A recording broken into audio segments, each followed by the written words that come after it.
How is everybody? Excuse me, we are back.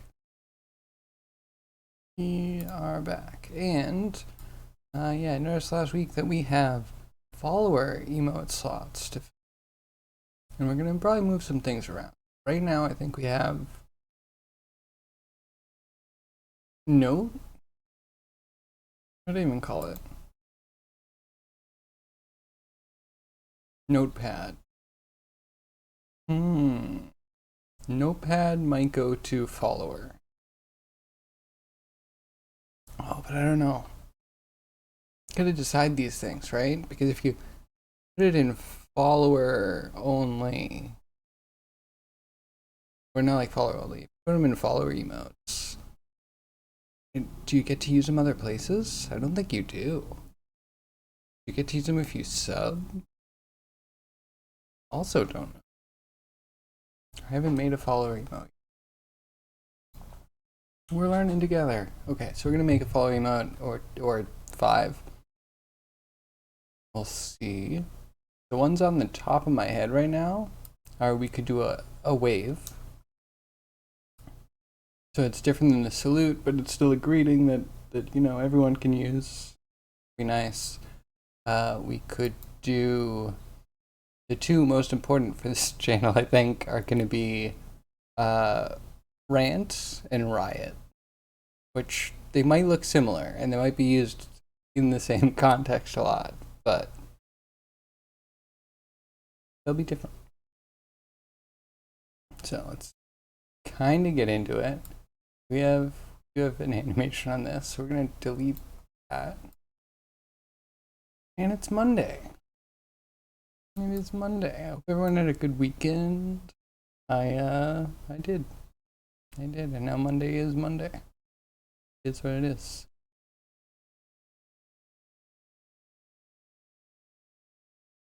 Oh wait, let's see. Done. I think I got something done over the weekend. Let me fill you in a little bit, I guess. Murder board. So I think I showed you that we have nested node. So we can plug a nested node. All good. What else? I put in a jump node. No idea if this fully works yet, but it saves. Who knows if it loads? And yeah, it's interesting. I think it's the best looking node we have. And it kind of works. Like technically, if you make this 1, it's trying to set an internal variable of node to be this one. If that makes sense. So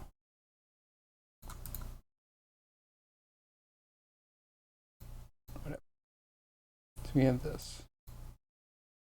And then we have like saving and loading in this. I think switch node breaks a little bit. So we also have, I figure if you don't have a connection and you're in a nested node, then we're going back to the out pin of the parent, if that makes sense. Where you start, that could be anywhere. And now I have a little, we'll change how it looks. The styles are the biggest pain in the butt in this system. You can set a start node now. Actually, I have to check to see if that's fully hooked up. Saving and loading that. It all happened very fast today. But connections should be mostly saved and loaded. It with switch being the only one that's a little weird. I think everything will default to the top one. Yeah, we'll work on that. Off stream because we're gonna do emotes today. But yeah, so that's what we have so far. Once we get jump nodes and the flow of nested nodes with switch nodes. Actually, it's a more about interpretation. So the flow's fine except for loading or saving. I have to check which on the switch nodes. Besides that, we're almost there. And then in Macablo, I started looking over the dialogue input stuff, and we are gonna have to do a little trickery. So I misremembered how things worked before. We can move on. But I misremembered a little bit. I thought it was like you have connections separate from nodes. And no, you have nodes that have many types of connections. You either have an input and an output pin, or you have a list of connections that are also, I think, just connected to an input or output pin. Anyway, so a little, I don't know. I actually just came to the problem this morning. It's kind of like still tumbling around in mind what happens, what pops out. Because I haven't really considered, maybe the node-based editor could switch a little. I don't know if I want to be trying to copy. Like, it works. Go about it in a little different way when we're loading up stuff.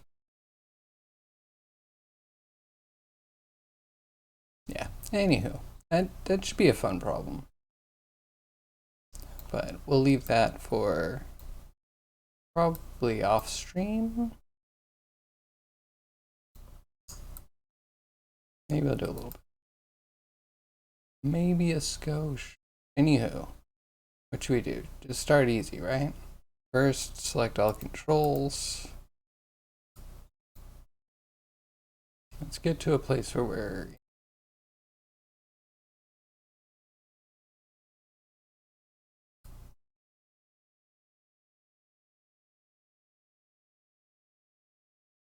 okay. I kind of like this. We're gonna grab a new camera that.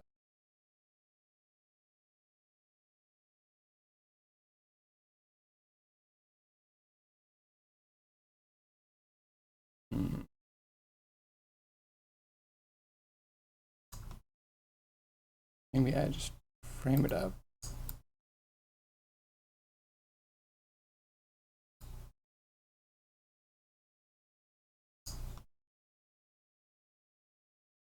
Gee, we need like head, a little bit of body.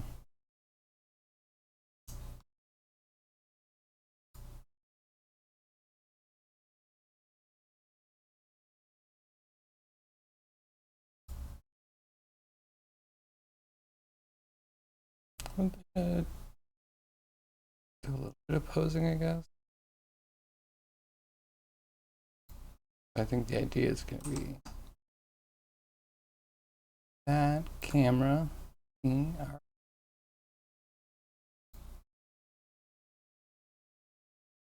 I already kind of like it.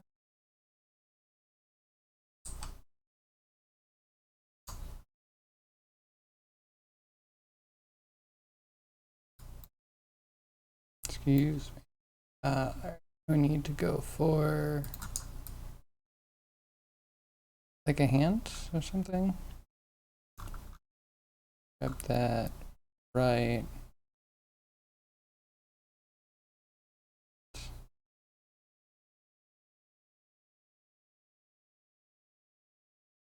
Right. Okay.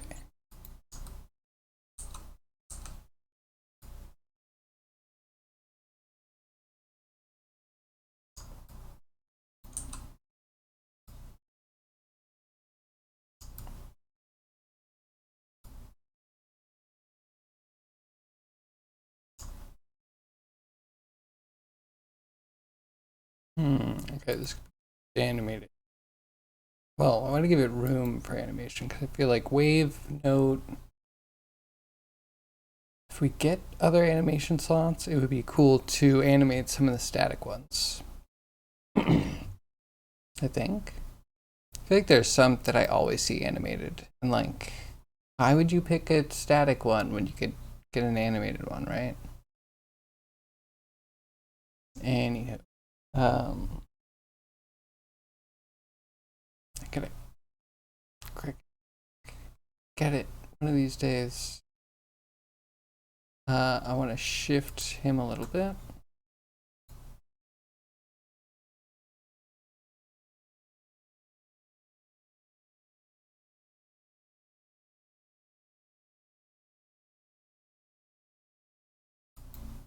What does a render look like?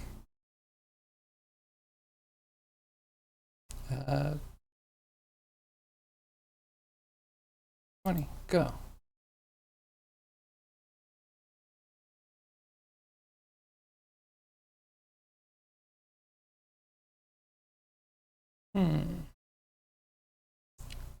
Lighting's a little weird. Where'd my lights go?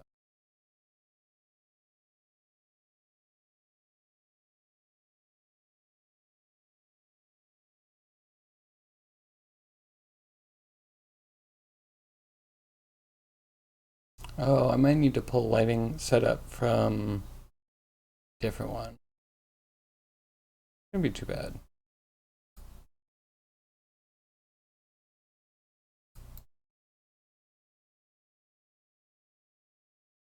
Click this. Hide this.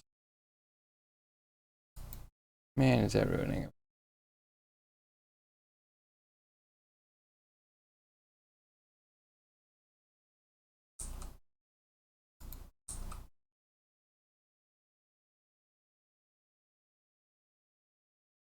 Let's uncurl the finger.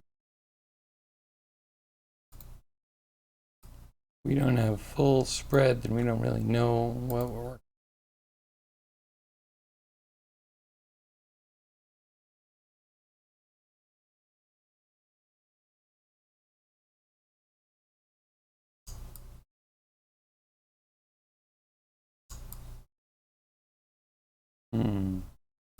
Okay.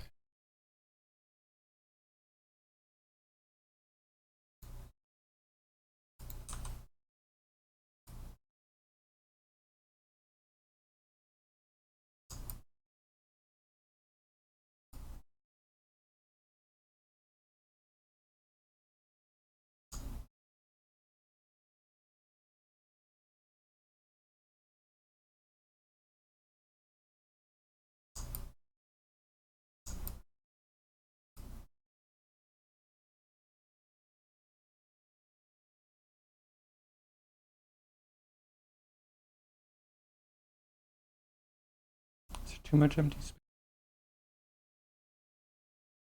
You can grab that with the hand, with the cog.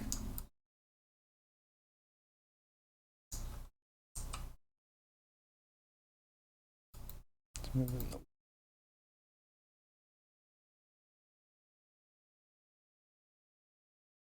Oh yeah, a good lean.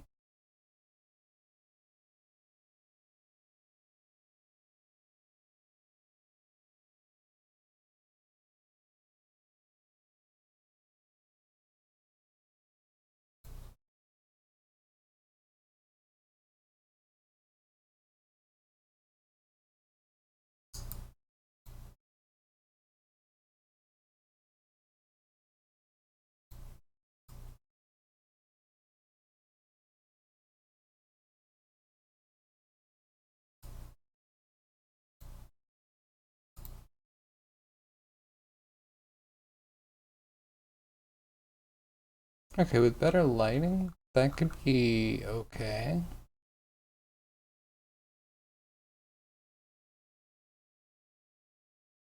I feel like I want the elbow to go down more.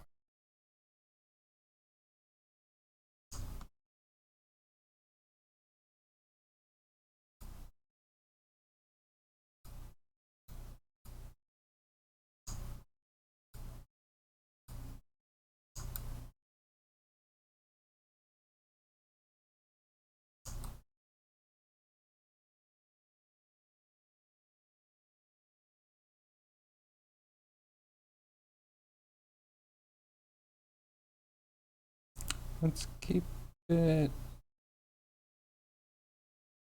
Let's put it like that. I want to grab the clavicle, I think, and drop that.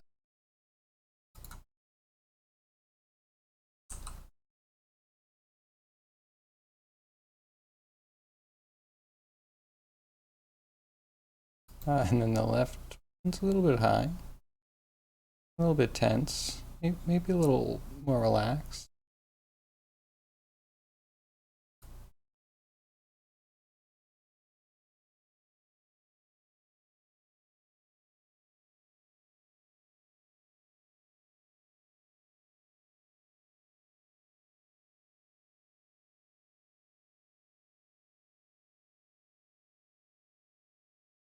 Hmm.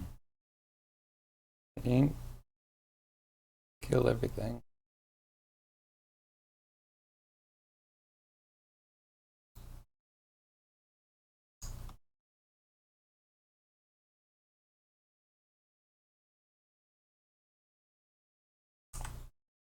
Hmm.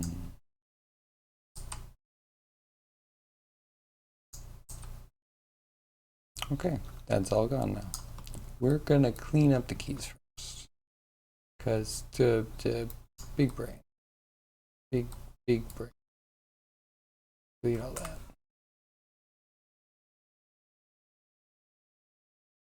Then we go to,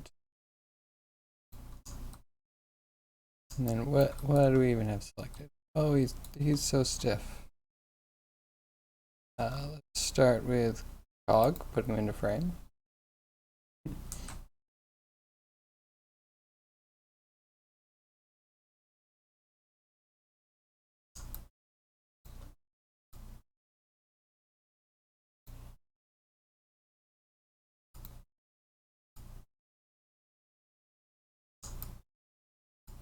Here we go.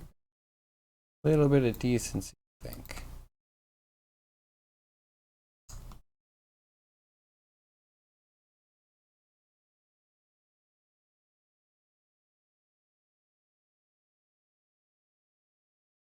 That's not bad.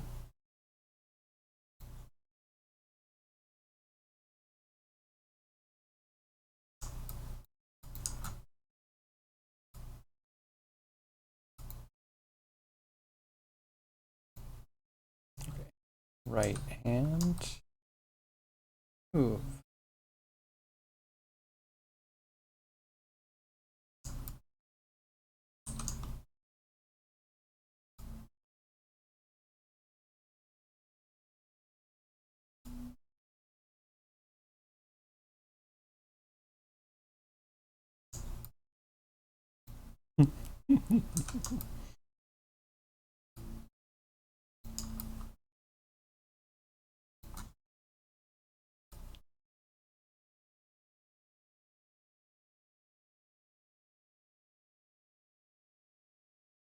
Like, not terrible. That cog.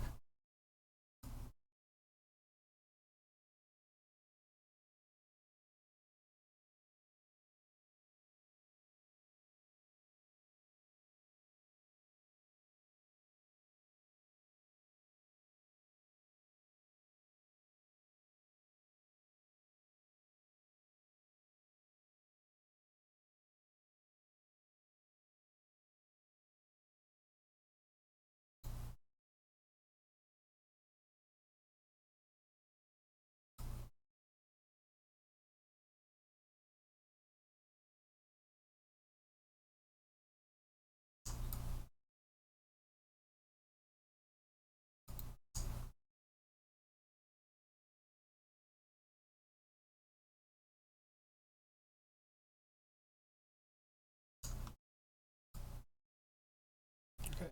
What does look like? I'm gonna save that even though it's gone now. Can't go back there. Gone.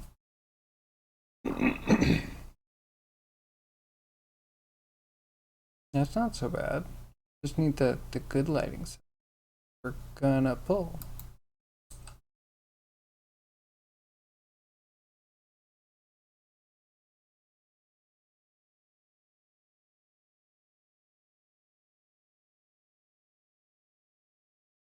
Can I add motion blur? Can I add motion blur? Should I be animating this anyway?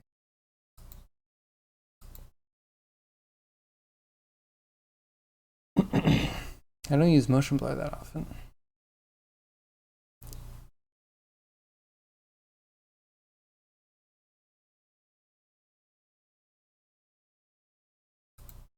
If I did 3 keys,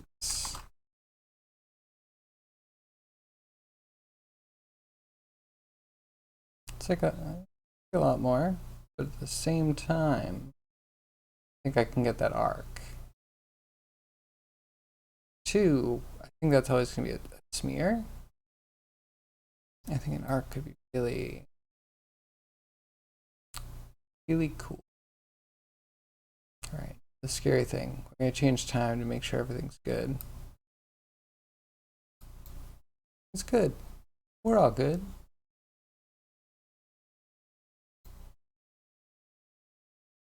Save as wave.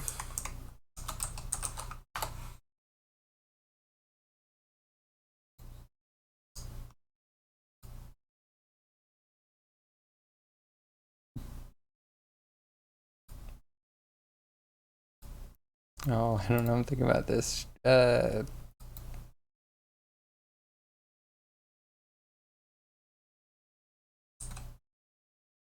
Move the hand out.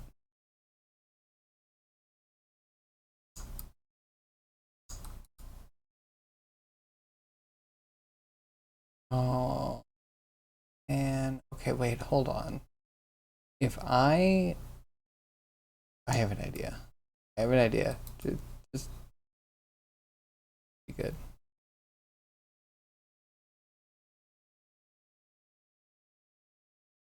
Okay. By 15.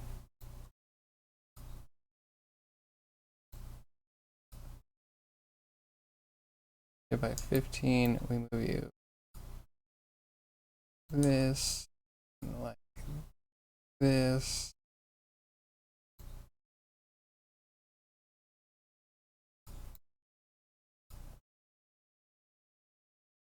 Keep that there.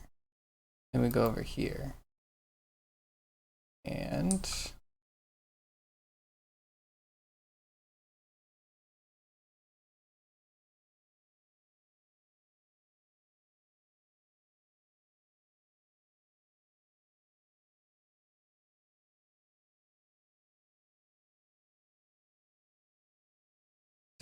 maybe 10's the neutral.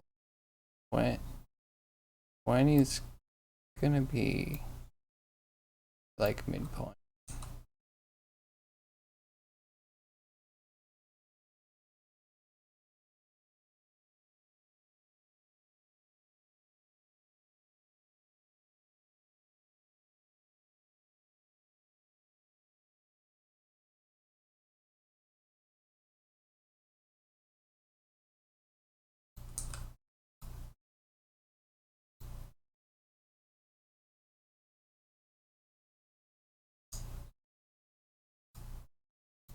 And you're good here. I think you're good.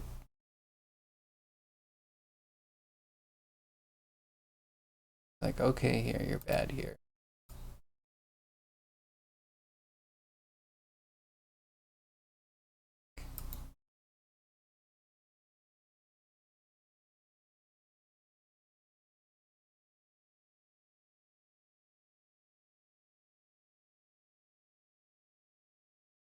Here, I think I want the same thing as this.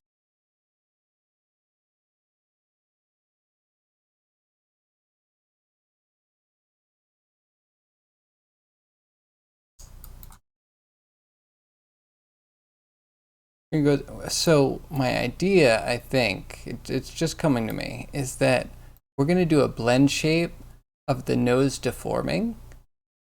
And then when it undoes, we'll put the blend shape into the negative for a frame or two, and then bring it back to 0. So the nose will have like a little flop. And I think that's going to be charming. Maybe I can put the picture of the animated emote as a sub goal on the stream, and people are like, "Oh, that's so charming. That's what I'm subbing for." Like, I don't know. It's just coming together in the moment. because I only have one animated emote slot. So we're going to use this to get motion blur, and then we'll have the animation anyway. And show. It is what it is. Hey, Tony, how are you?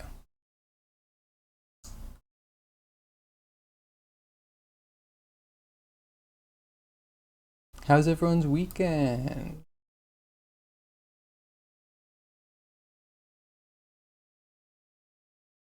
Hi, Tony. Hi. Hi.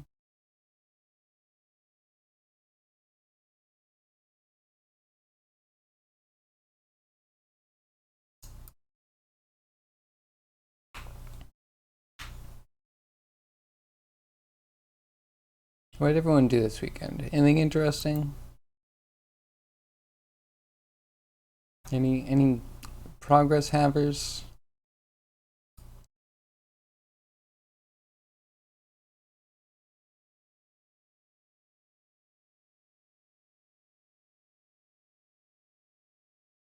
$15.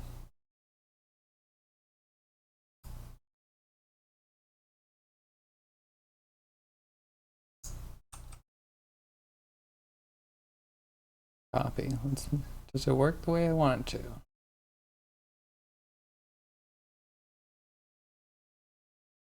Where's that page?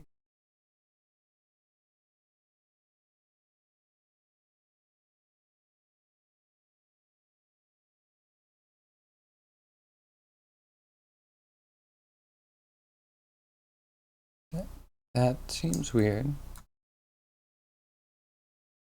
I guess the hand makes a big difference.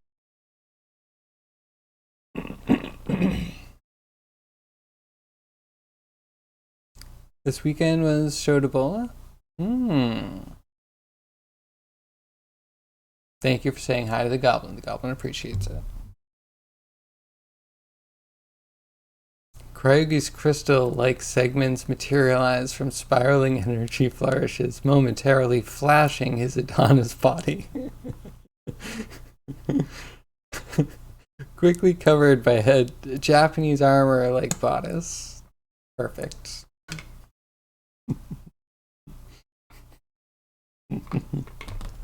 Hey Cryogi, how are you?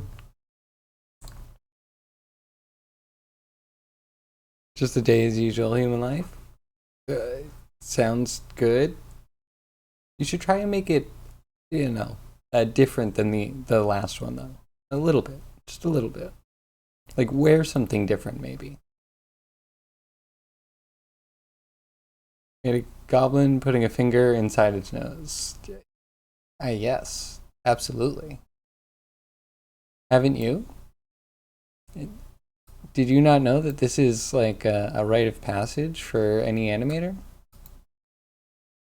Dude, if your Blender courses didn't teach you that, you need to find new Blender courses. Not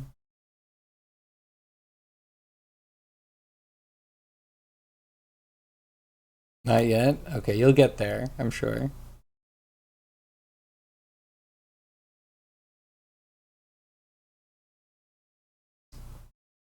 Ask Cryogi about bending things along a curve in geometry nodes. I mean, that's fine. If you want to ask Cryogi about it, you can ask Cryogi all about it. I'm sure he's an expert. Sure he's done it all the time.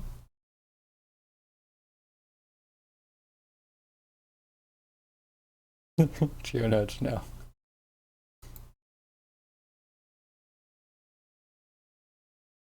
Two days, still Blender 3.5, and then we'll be definitely back in the nodes. Absolutely, definitely, for sure. And noding it up. Very exciting.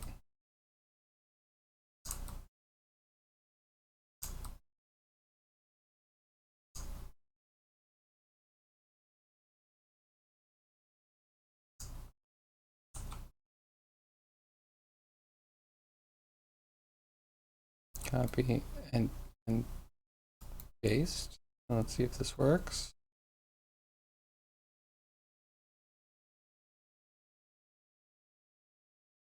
So 15.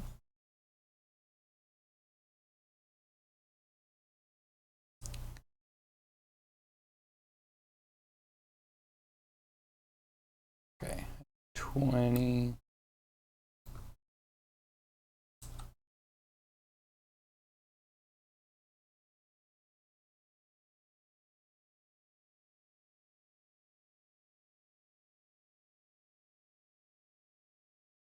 Okay, do a disconnect.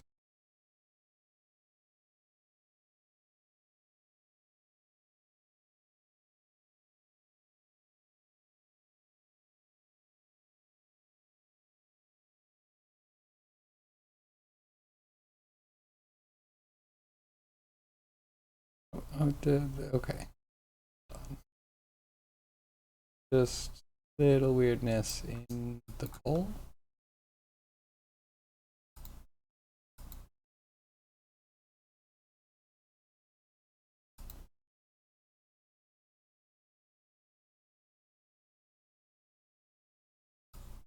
Something weird there.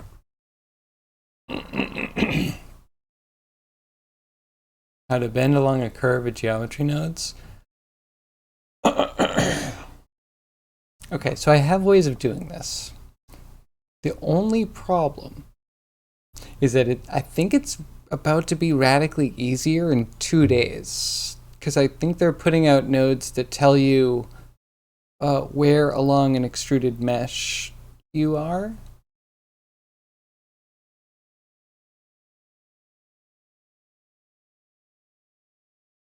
Need some reads. I see. I see. Oh, okay. Hold on. What you can do, right, is you can take the position of the vertex. You know, if you're going through the geometry nodes, you get the position of the vertex and subtract that from a number, and then that will divide that by a total, and you'll get like how much you should be like how high you are, right? Because the reeds higher up are going to be more affected by wind. So you really, or you could just use height. You can legit just use height and just have like a probably one a base of where they're not being moved as much. But yeah, I would just use vertex position Y.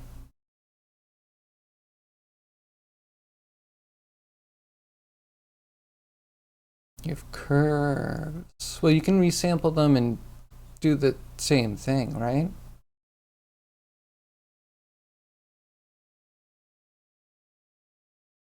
Trying to instance a collection. Yeah, you can use curve points.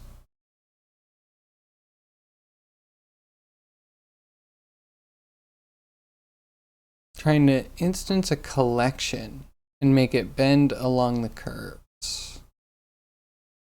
Okay, hold on a second. So you're trying to like take a collection and instance a bunch of the different read models that are being instanced all over the place. Then you want all of those to bend.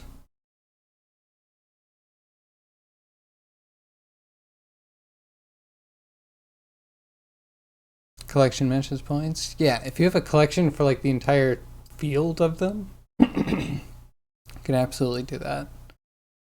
Especially if you do it as a second geometry node. So everything's like instanced and placed, and they have like different varied scales. I think if it's taller, usually that gets hit by more wind and therefore is influenced more.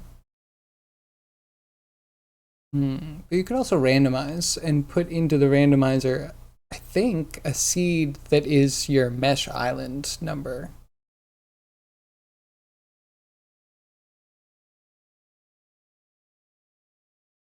So you can comb the reeds by hand. Okay, but at that point, so you have the base kind of point, right?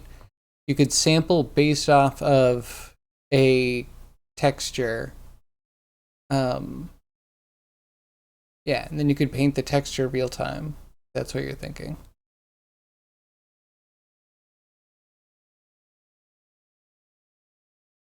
I'm intrigued. Maybe this is something we should try. Maybe later in the week once we really, because I do believe that they're putting in some interesting notes. Heard they were doing stuff to expand upon the like curve extrude, and almost everything is curve extrude, or you can make almost everything curve extruded.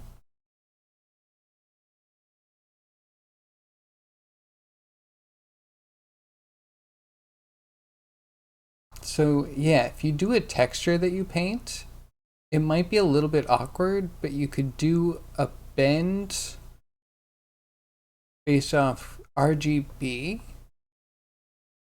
So like if you do white, it would make things a little bit taller and it would all bend in the same direction.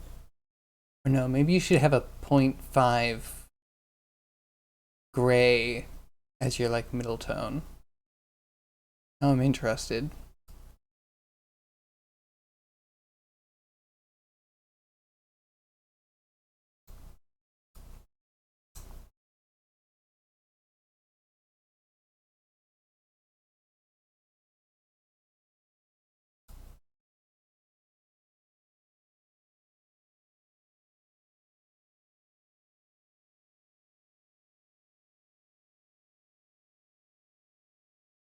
Right.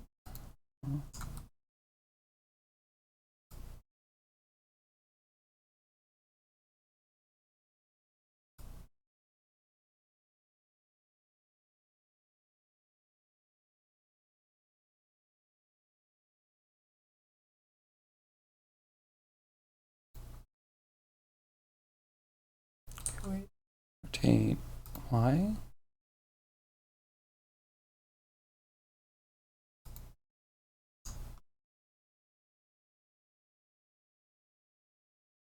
I'll hunt it down. There's a weirdness in there somewhere.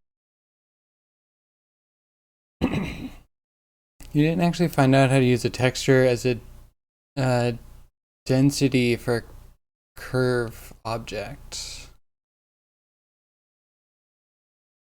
What do you mean by density? I mean, oh, you're about to open Pandora's box. We're really gonna get super sidetracked. Wait, maybe I can just send you a file that samples a texture to give me a different state?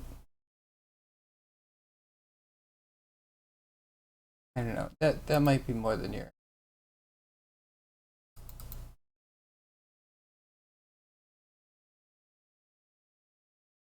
My, uh, oh, there's one of my early dungeon tile thing had.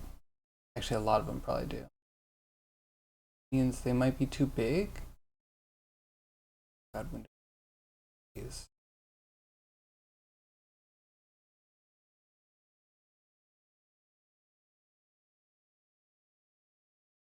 Hmm.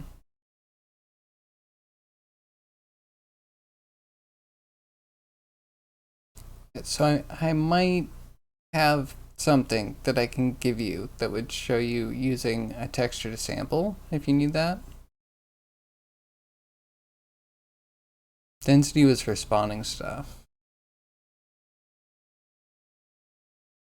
You could probably still use it for selection. You could probably have a bool of kind of an on-off based off the texture sampling of a vertex, but you would need to map it to world space yourself because there's no UVs. Actually, I don't know. Why would I need to show you? I think you've got it. You've got it. I won't take into that. It's straightforward or it's fun to find out. Okay, 15 to 20.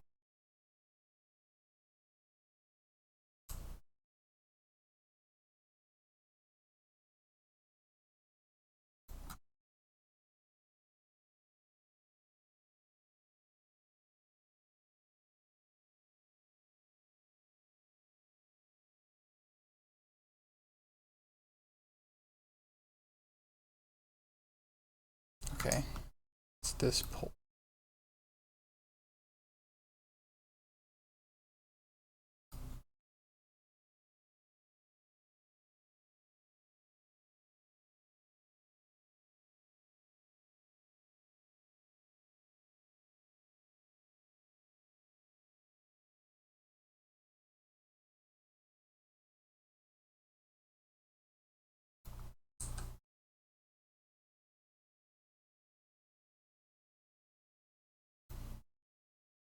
I don't know, let's try this.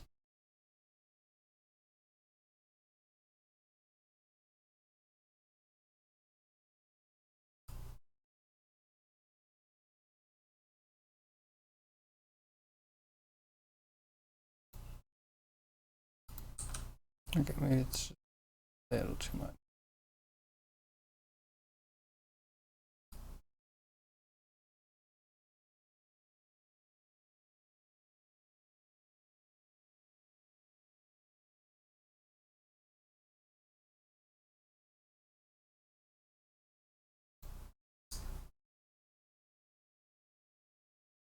Okay, now I think I just want to put the hand in a neutral position for my own sanity.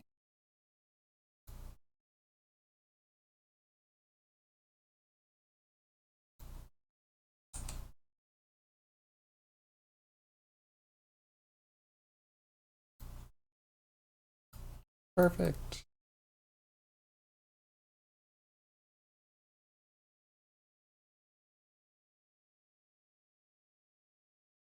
It sounds like it's going to be epic. Okay, so wait, we have a cat. Is it still the cat girl? Or it's the kobold in the cat girl outfit? Or the schoolgirl outfit? I don't know. It is. Uh, on top of the dragon skull, inside a field of reeds, blown by the wind. Very poetic.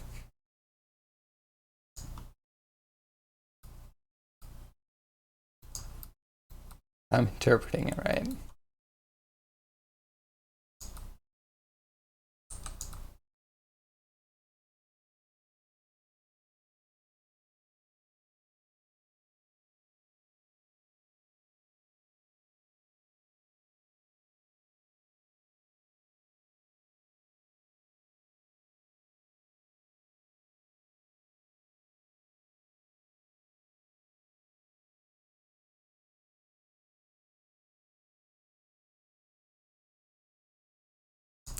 Hmm.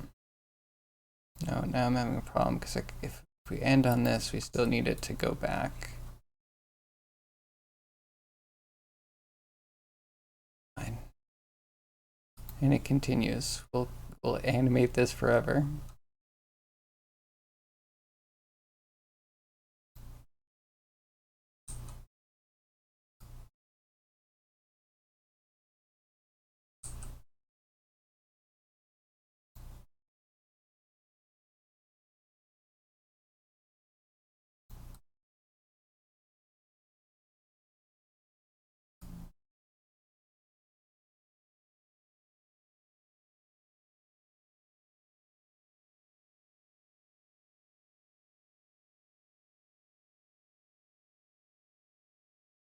Uh, down more.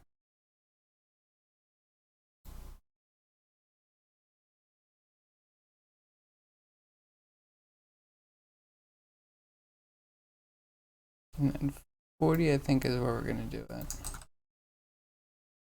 The dirty render deed. Could do that too. So what were you doing? We're just playing with GeoNodes? Still testing things? Well, you have me very intrigued. I feel like I can do the same thing in Blender and in Unity, but in Unity it's much more manual. A little bit less fun, but much more usable. That's life, isn't it? Takes more work to make anything ready for anybody else. Okay. Yeah, I think we just want to animate the notes.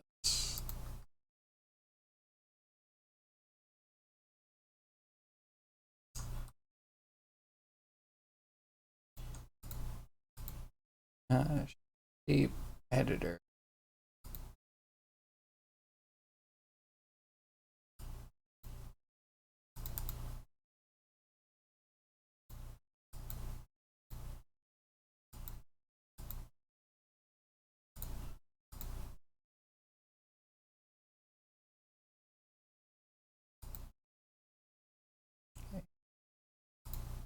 Target. Oh, you can't get any smaller. Great.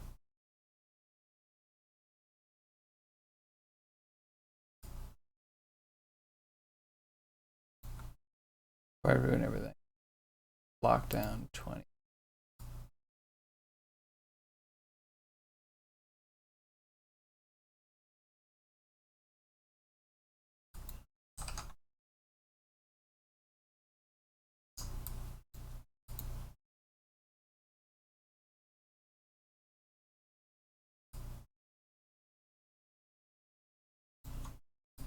Okay, what if we do a soft select fall off from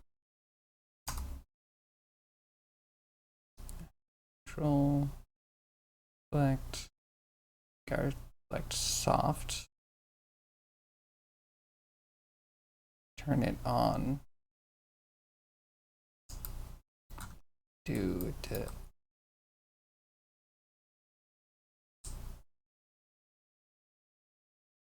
E middle mouse drag.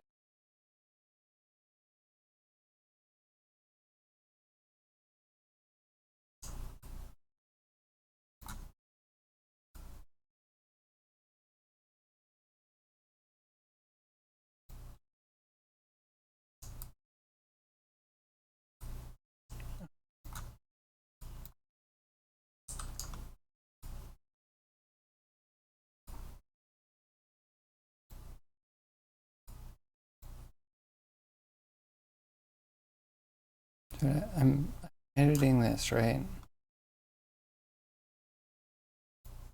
Why don't you move?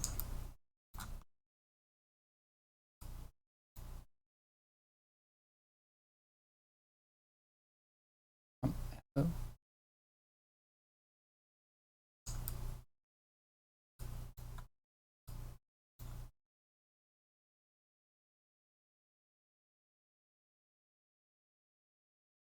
Hmm.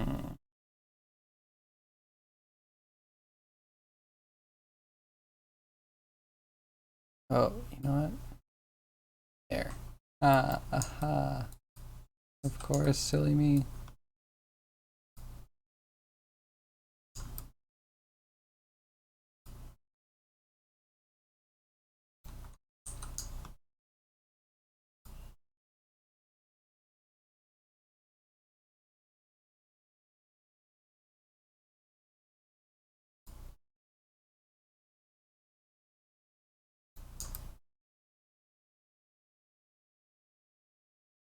Is that enough? Maybe too much. We'll see.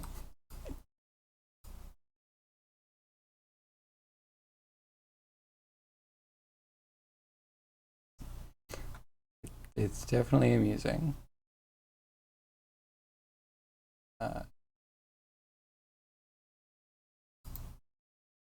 Crop, edit, unclick things, turn it into a safer mode.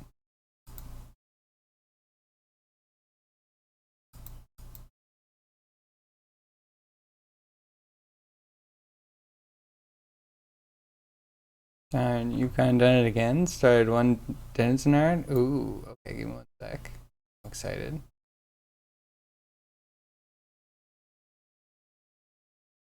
Okay, and then can we go? What does the negative look like? Good. This is good.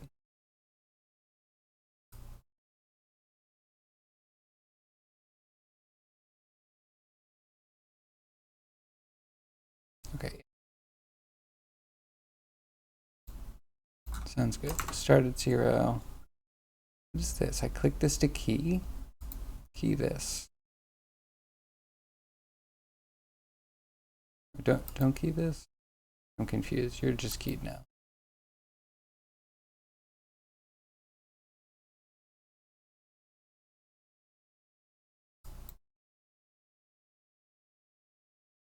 At 15. Even overdrive, right? Go to 2.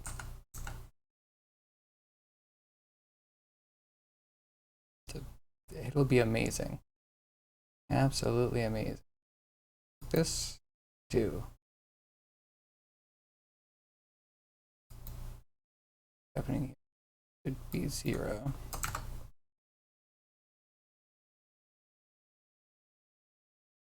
Okay. Then is an R. Ooh.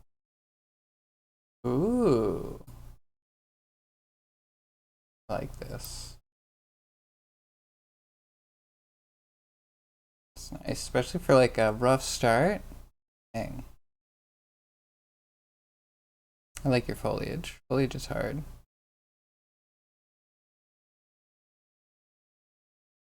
Yeah, actually, where did you make all this? I'm impressed if you did. Spill the tea. How do you do your foliage? Or is it like a, blender add-on? Just a little noob like me would never understand. That's keyed.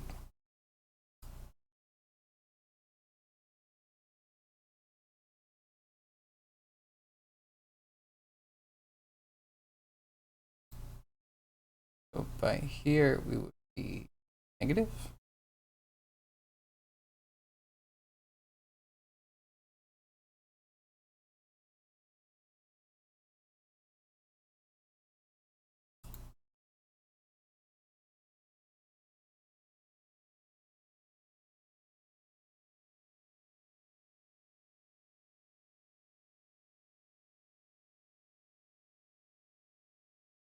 By here we're definitely back to 0. Just put in the rough keys.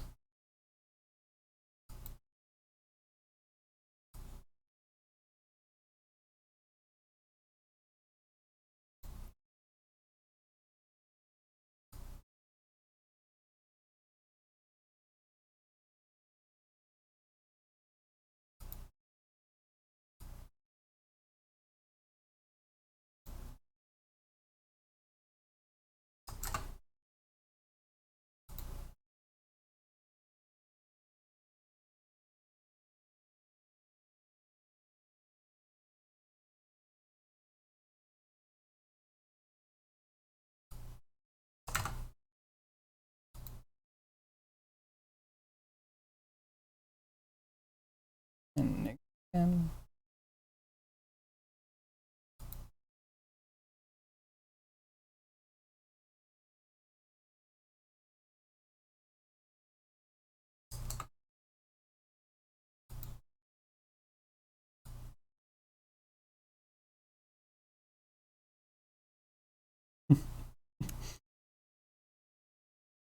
A little jiggly. So Craig, is this from a specific woodblock? Or do we just have to wait for bated breath? Like, that's what I assume that means.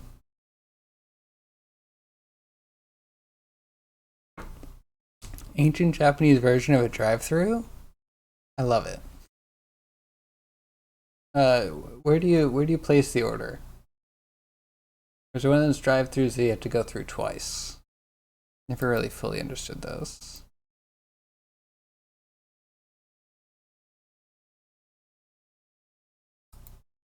If it's anything like the Burger Kings we have around here, the one that takes the cash is always closed. Goes to the original. Oh, I love this. It's like there are those drive-ins that weren't necessarily a movie theater, but like, you drive in, someone on roller skates would skate up, take your order, and then come back. Uh, Very impressive, actually. But yeah, that looks cool.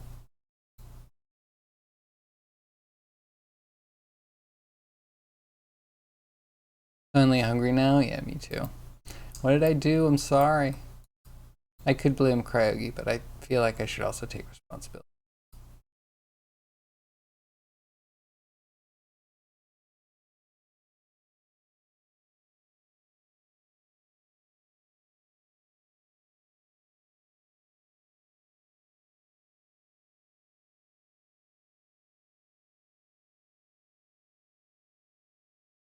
Hmm.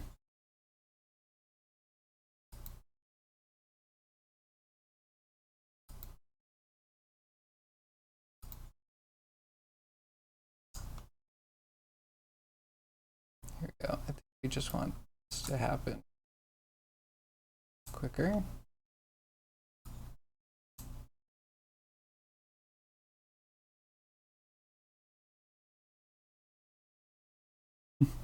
Donk.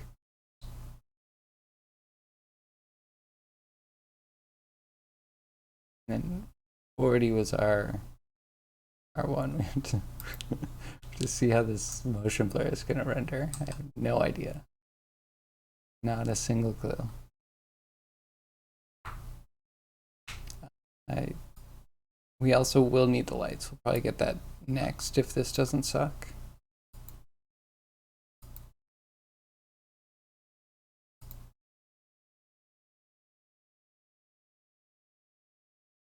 And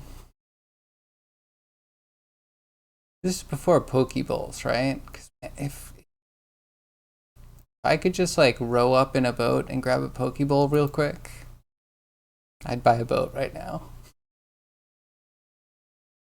The foliage is a combination with a free add-on and geonodes. Geonodes? That's amazing. You generated the trees and then bumbled your way through getting the pine needle blob better distributed. I see, I see, I see. I mean, yeah, welcome to the club. Everything we do in Blender feels like bumbling, but it's getting better, right? Well, it's all getting better. Hey, wait, did I render this?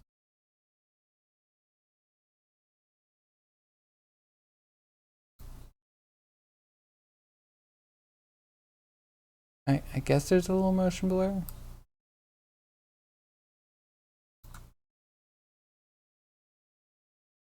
Okay, wait. How do we make that more?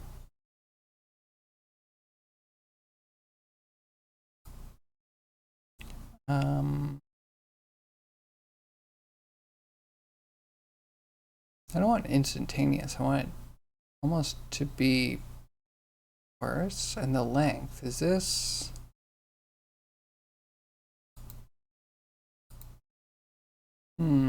I should actually look this up. But we have more keys, right? Let's do more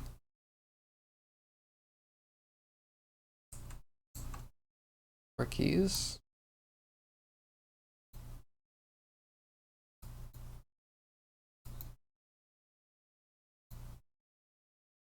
Oh, did you see the little wiggle wave? I love that.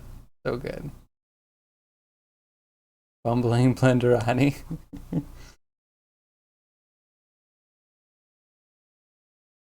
Looks like we're making a piece of the common theme. Ooh. Where's gonna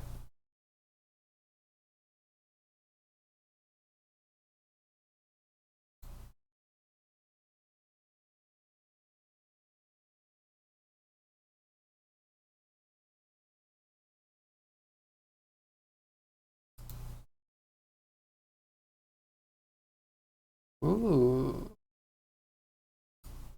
Ooh, check that out. I like the fish. Very nice. I'm not gonna say what the the they're test things, right? This is an example test thing to show you. Oh, are you trying to adjust each of the reads by hand by having this adjusted? You have like a control rig for each read. That's interesting. That's not a bad idea though, actually. If you did rig a quick read up, a series of bones with some controls on them, and then you bring that in a library, plug that into an instancer or something.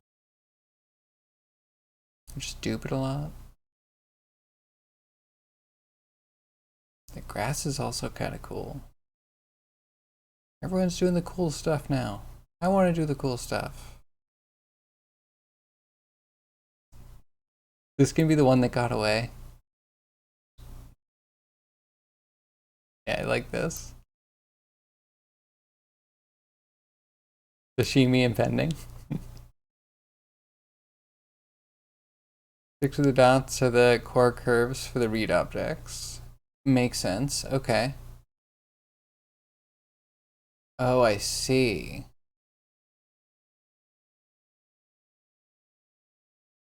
Hmm. You'd almost want to do a map range, I guess, between like the origin position and whatever position you're looking at. And the based on the height, I guess. I don't know, there's something there. Yeah, not quite the hair system that I imagined though.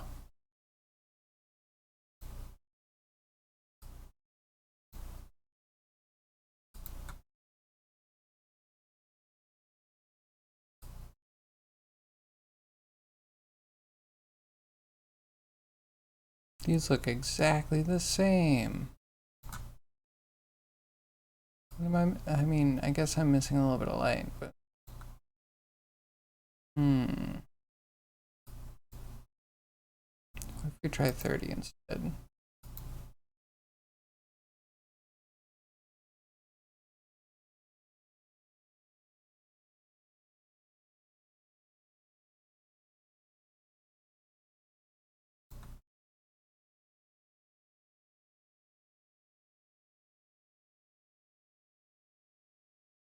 We need to get the lighting in.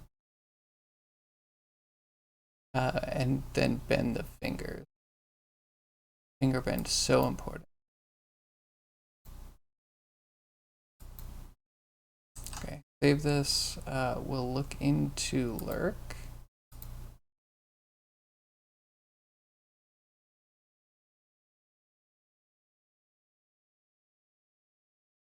Here it is.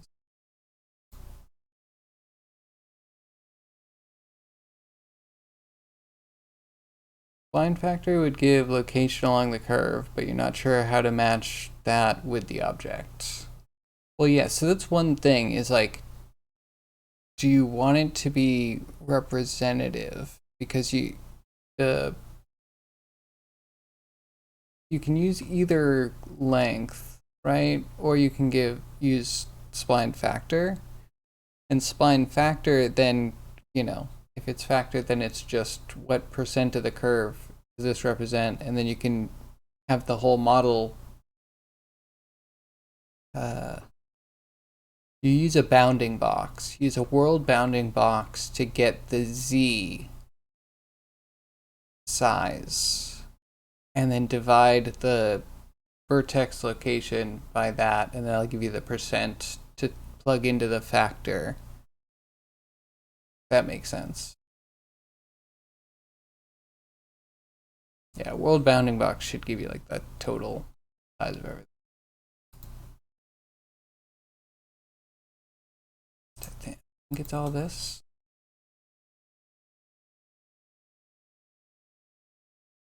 Oh, I deactivated lights. Okay, so this is gonna be a brand new lights for emotes. I should have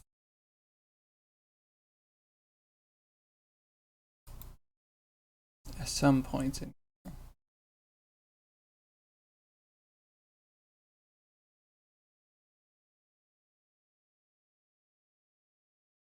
That's him far back.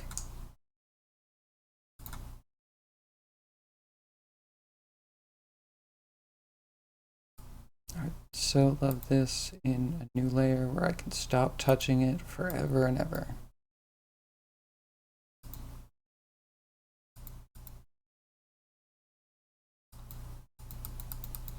Good, good, there we go. All right, I need a space locator.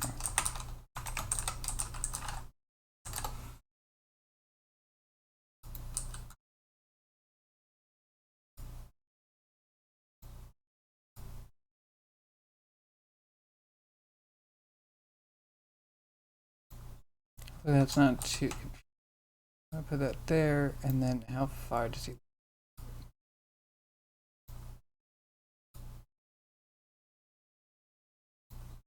Just get some volume.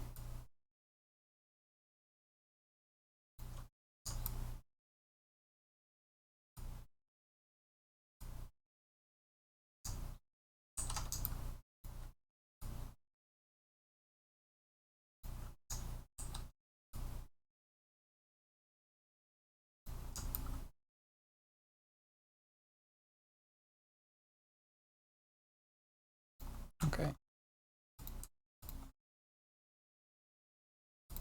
Enable them.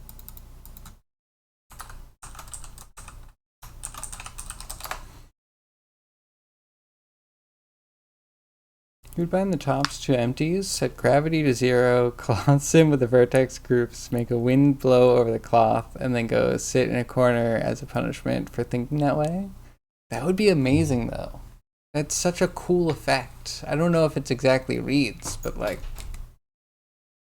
there's something to it.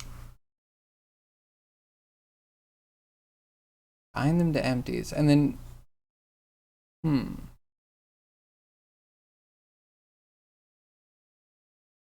there is kind of something to that. If your cloth is stiff enough.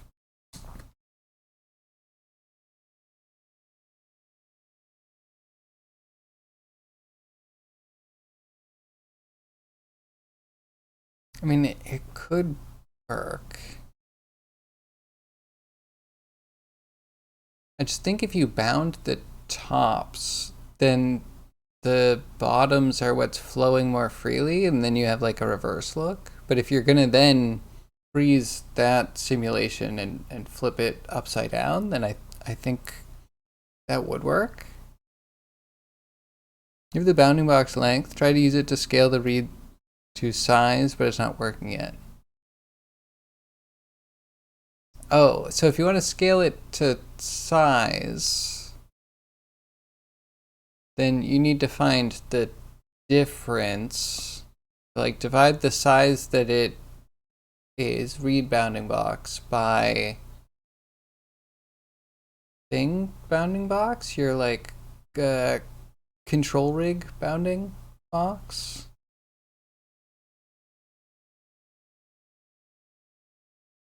Right?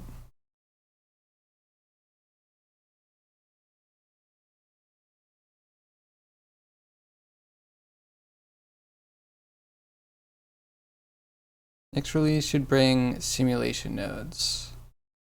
Holy crap. Next release is gonna have everything. Everything I tell you.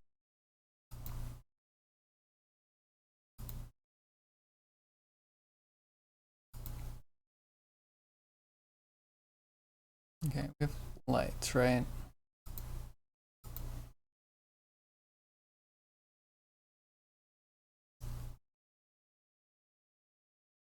I hope it has space. Yeah, sure. Good enough. We'll test.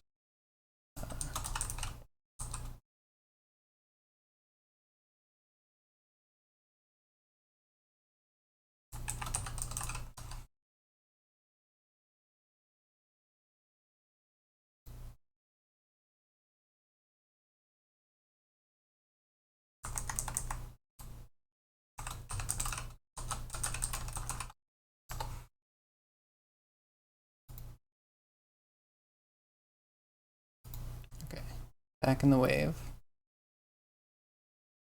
And then there are no Blender tutorials for a month because the whole community is racking its brain over those nodes. I mean, we'll see. I'm going to try and plug, like on day one, we're going to try and plug everything we can into caching. Because if we can get big things cached, like, you know, just like have a whole section of node go into a little cache node, that would be amazing. I don't know if that's exactly how it's going to work, but I'm going to try and cache everything I can. Cache, cache, cache, cache, cache, cache.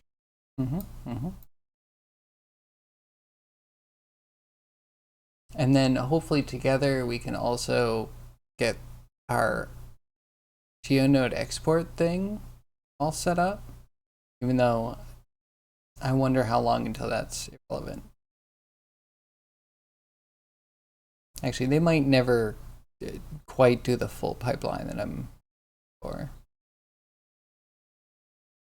Anyway, yeah, Wednesday is going to be really interesting.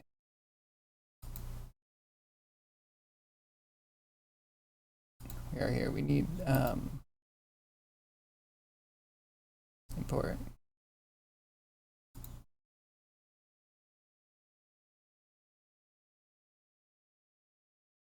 Wait, where did I put it? Oops, wrong place.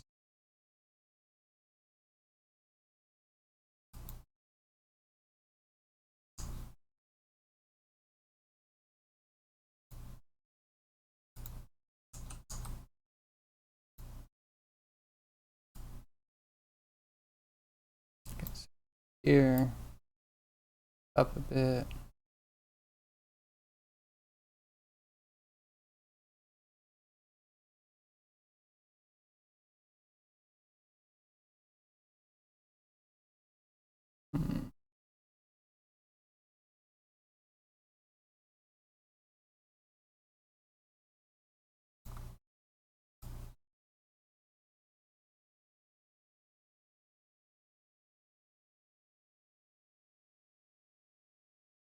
Yeah, something like that.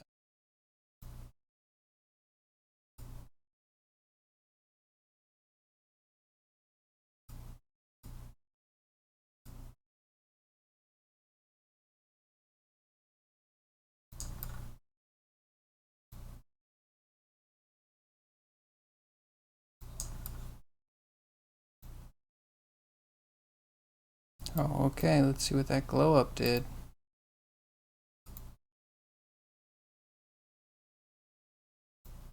That's not what I meant. Get out of there.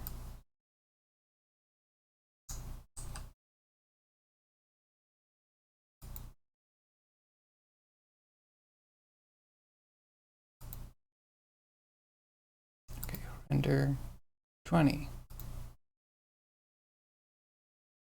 Actually, you'll take that back. You used a 3.5 version from SimNode branch, but you don't know they're in the next release. But if it's in the 3.5, aren't they trying to finalize that? Or maybe I don't understand how they're merging stuff back in. Oh my god, it's what? Like, it's kind of good. It's a little bit extra.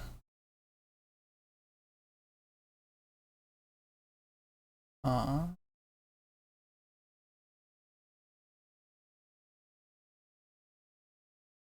okay, so that's an ear. Is that an ear getting chopped up by... Okay, we need to play with this. Why does everything look bad now? Motion blur. Let me click shaders. What does shaders mean?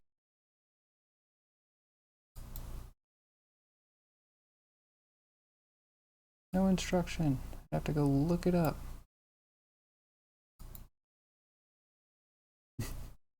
That little hand wiggle. There's a 3.6 version with sim nodes too.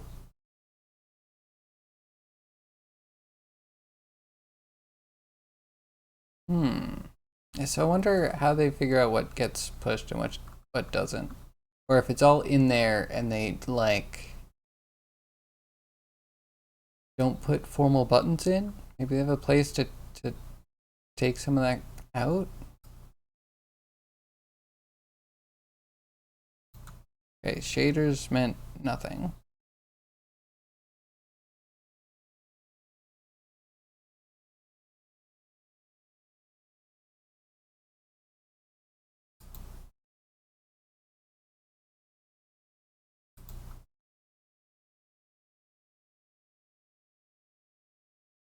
Then maybe it's something I should be looking into. It's instantaneous shutter. I feel like that would ruin motion. I'm crazy. Let's test.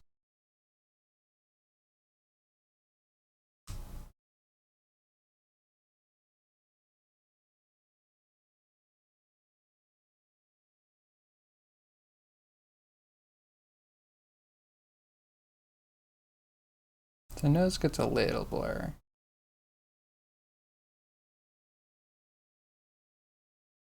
Yeah, instantaneous shutter turns it off. Go figure. Kind of what I expected.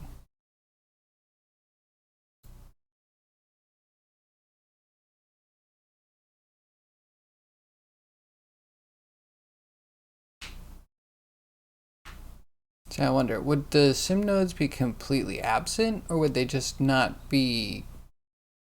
No. Have I been working with things that have been experimental? In fact, we've opened doors to way more questions than we've closed with answers.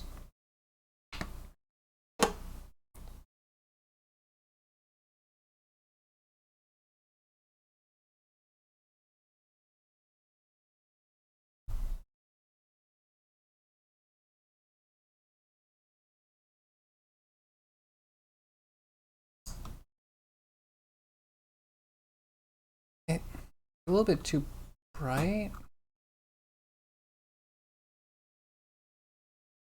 Maybe the whole thing should.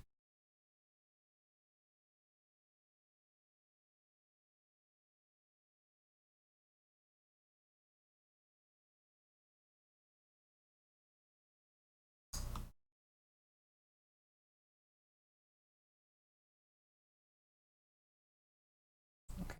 The hand needs more light on it.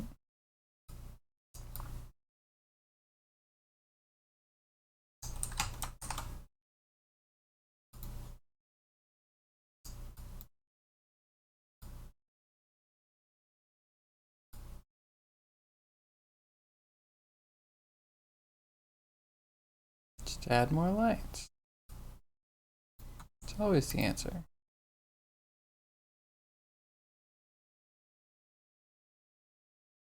At least the deformation worked. A little bit of nose wiggle in there.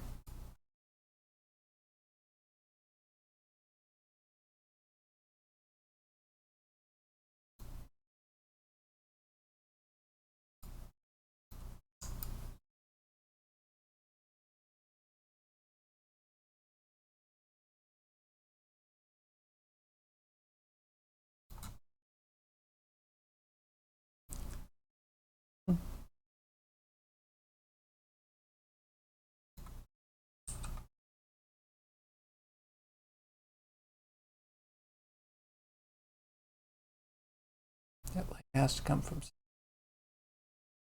Yeah. Yeah, that did it, but then he doesn't have an ear. Okay, so if this is the problem, let's find a solution.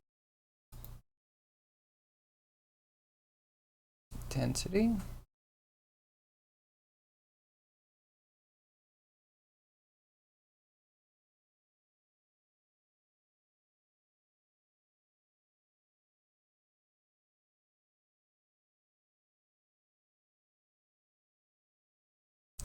It already isn't doing much. Zero exposure, which is fine. It's not like zero. Intensity.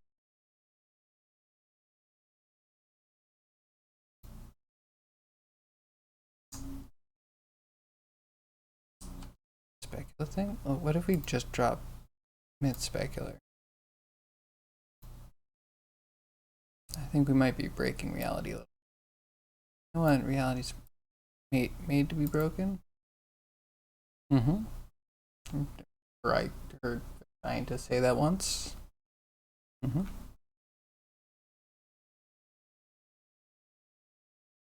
this case, it doesn't really do much. Okay.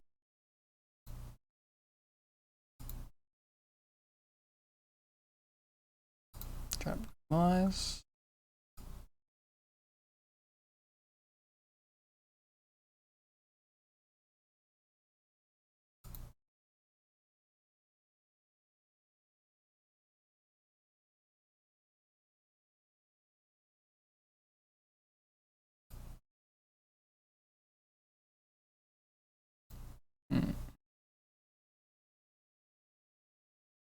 Normalize. Bigger radius.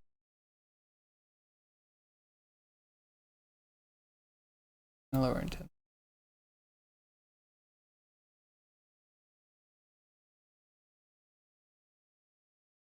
That could be good. I need more highlight on the hand, but it could be good.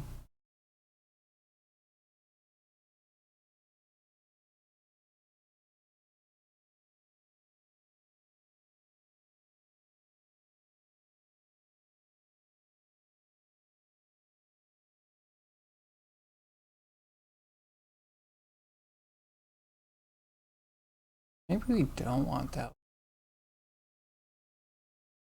Maybe this light is bad. Usually pretty bad. It also makes it a little bit harder to differentiate the hand from this. Let me hit up that light.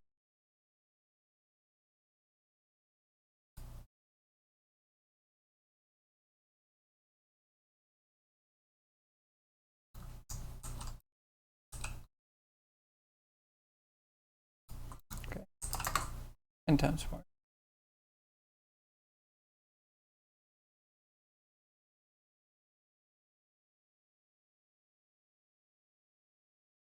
Sim nodes.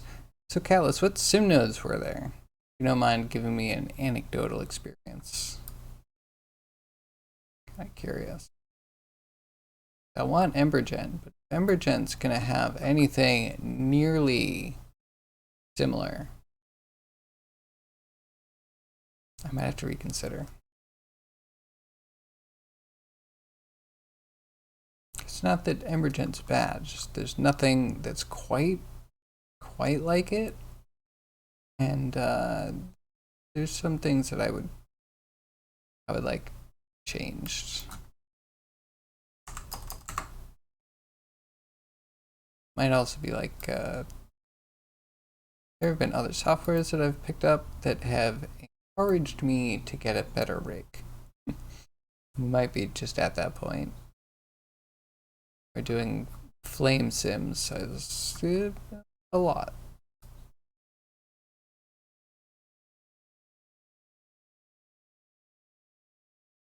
Okay. Let's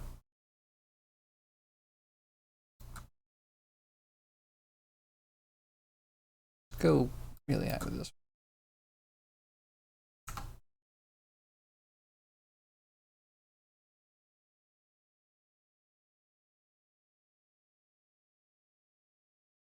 Yeah, Embergen, I think one of the problems is it like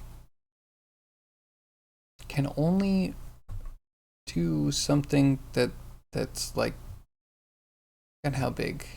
300 meters by 300 meters. If you want to do like a bigger simulation, kind of tricky. I actually really liked its interface.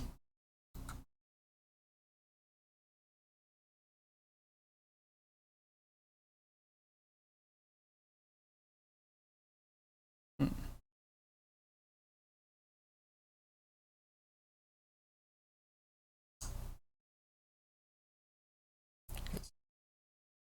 One got here. That's like when you mouse over.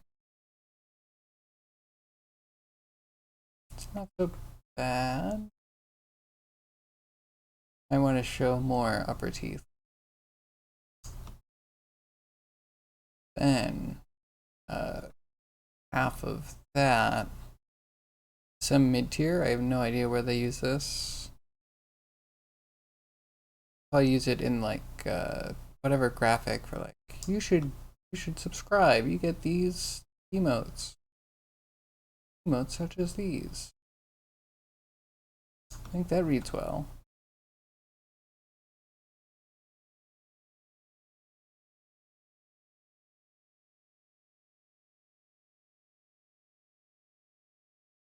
I want the warmth from his face on.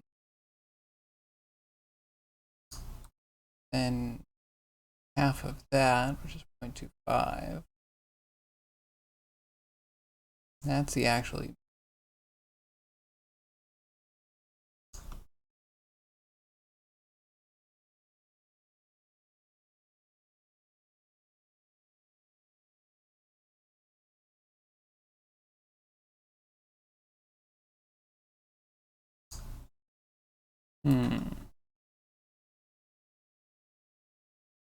So this shadow sucks. That shadow doesn't read.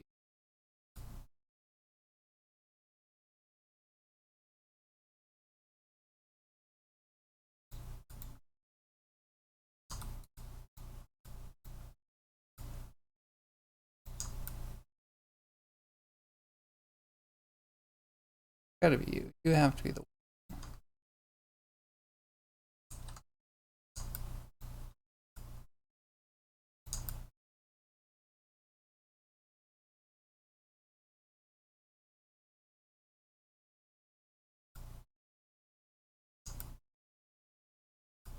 I could probably put it over here.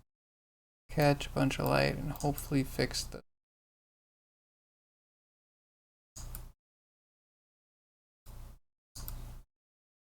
Oh, maybe I need a.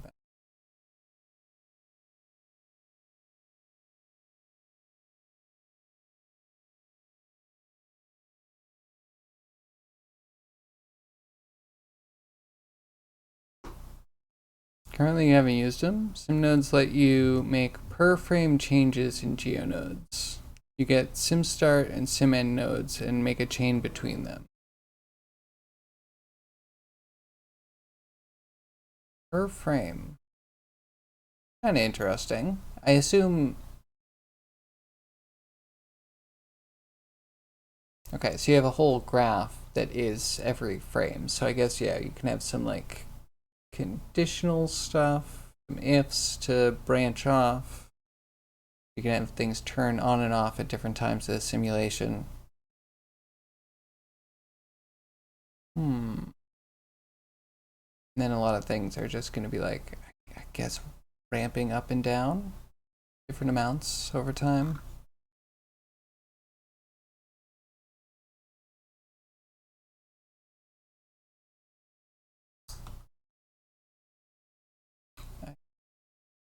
Kind of readable.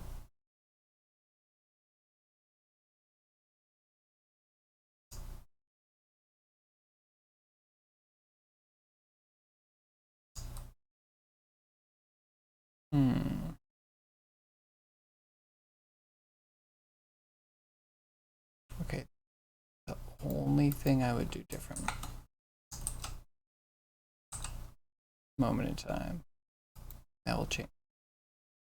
I think we want to push this in more so we don't get a shadow on the face if we can help it. Though we can pull the thumb in too. Maybe we'll do both.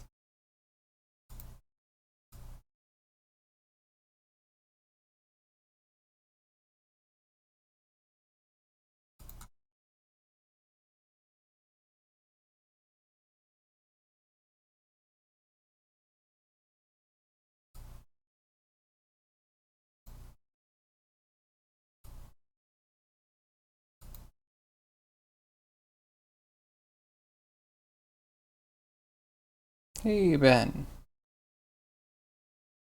Made movement for the player. Good job. Proud of you. Sounds like you had a great weekend.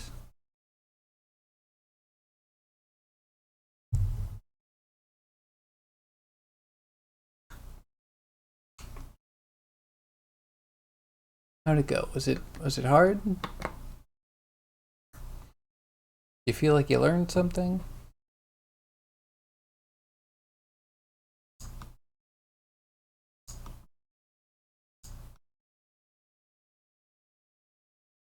Okay.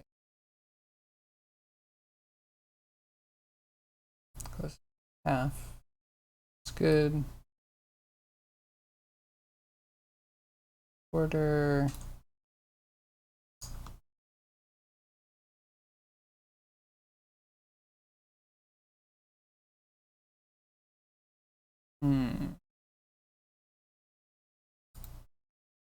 Yeah. I want to move the camera over a little bit.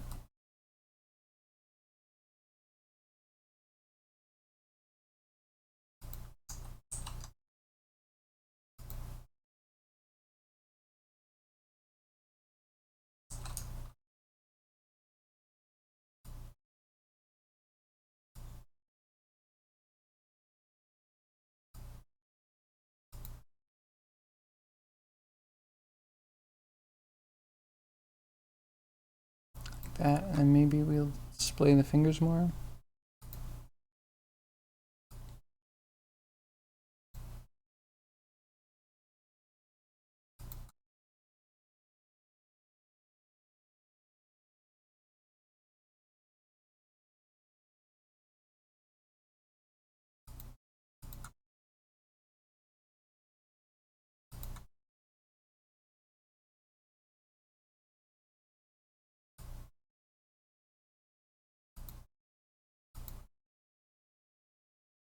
The thing is, you want to make your character rotate when you move your mouse up and down, but you can't find any good tutorials. Can I help you? Sure. So there is like a dot rotate that you can use. And then you can give it a vector 3, and then you want to rotate around the Y, and then in that you want to put input, and talk it out for a second. You want to put input dot mouse position, and then whatever it is. Can I paste bin it? I guess so.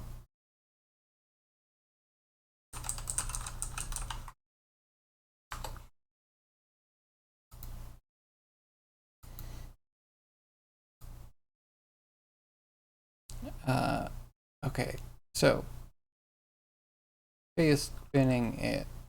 So it's something like what is your transform? Whatever your player is, their transform dot rotate, I believe, and then you can do, I think, like a new vector 3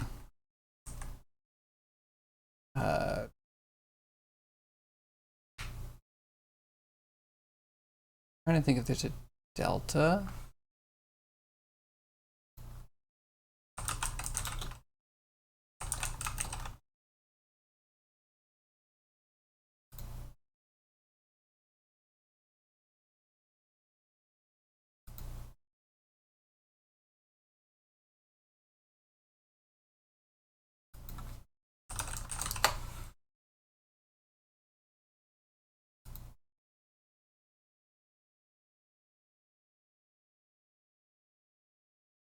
Okay, so we're looking for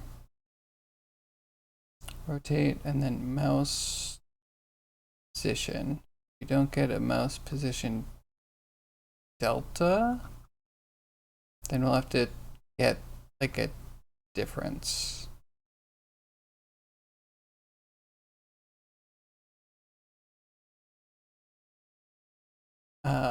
So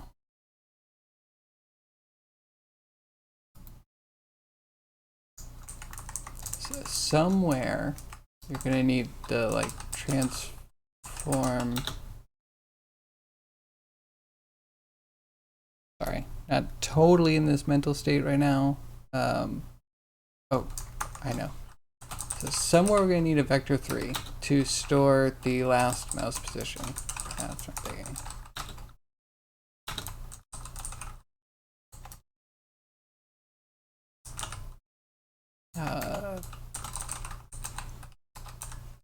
Just 0.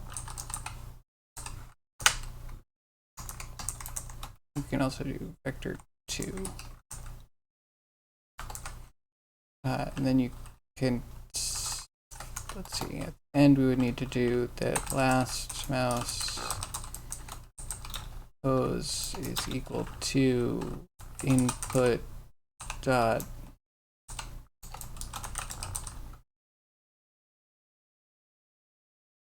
right, mouse position, lowercase m.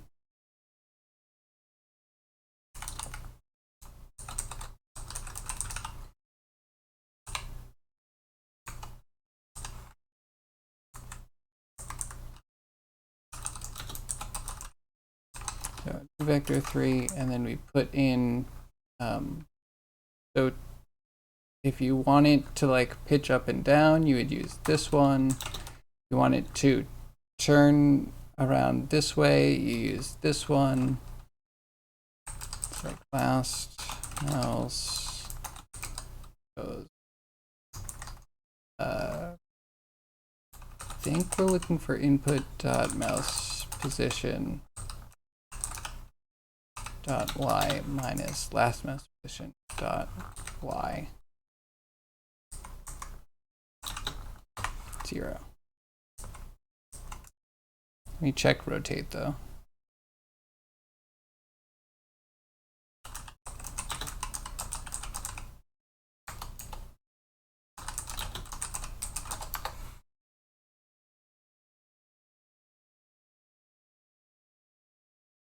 Transform.rotate. Why are we not? Oh. Sorry. Just doesn't look like the scripting manual I remember.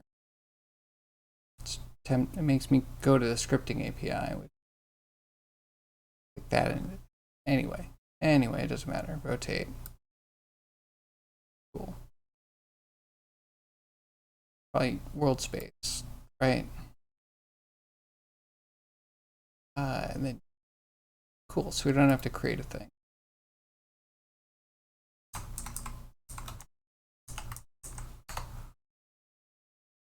This, and then it said self space dot worlds.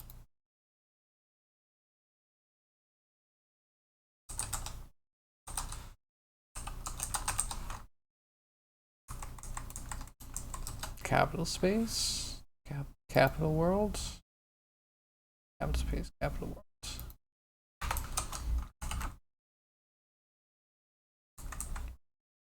So this would need to be defined somewhere, and then the outside of functions, but inside the class. And then this goes into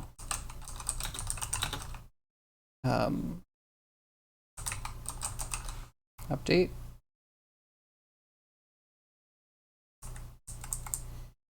That's mouse position Y. So that's as you go up and down. No, that should probably be X. So as you go left and right. Something like that.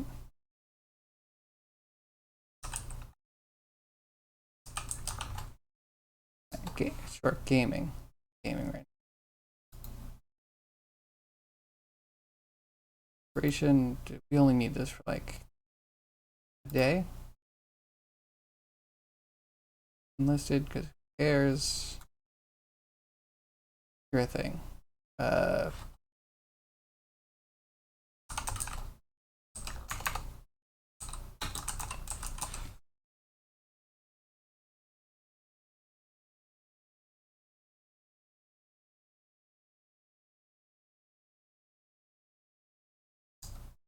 All right, good luck. Have fun. I hope you learned something.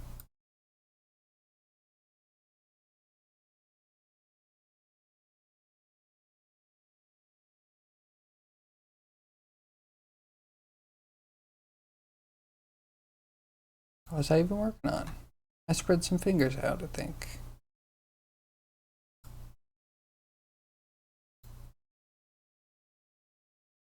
Did they get reset somehow, magically? Jerk. Fine. 5. Because you got set here.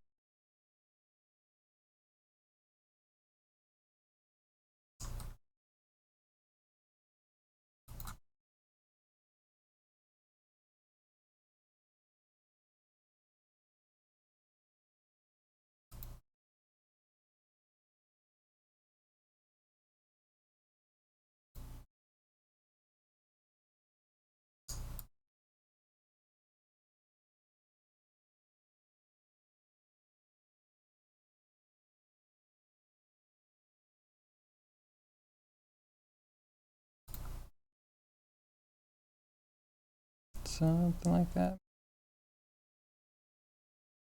Definitely better before. Is what it is. Maybe this.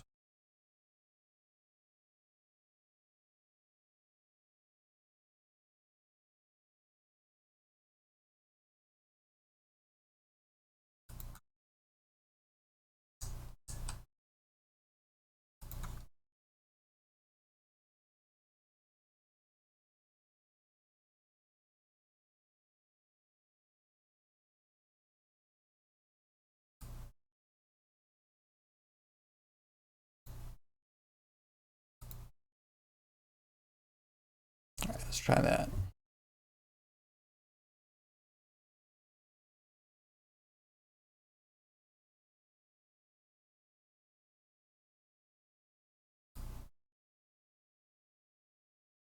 Oh, why do I feel like his whole body's moving now? What happened? I didn't do that.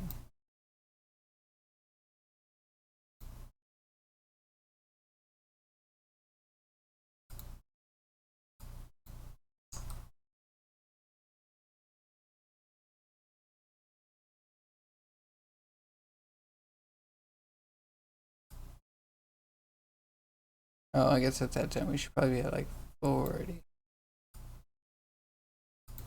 That makes sense. I'm in the wrong place.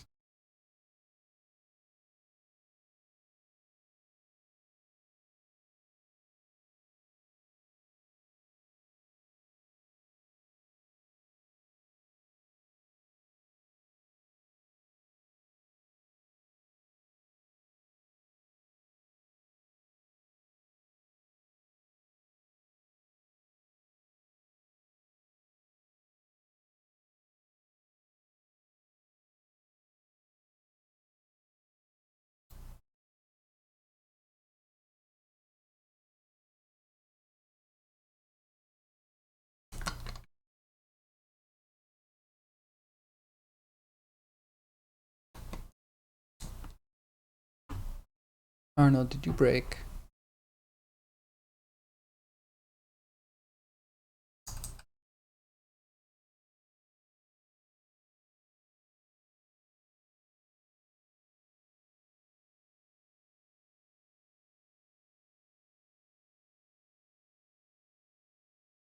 Okay. Wait, that's much more recognized.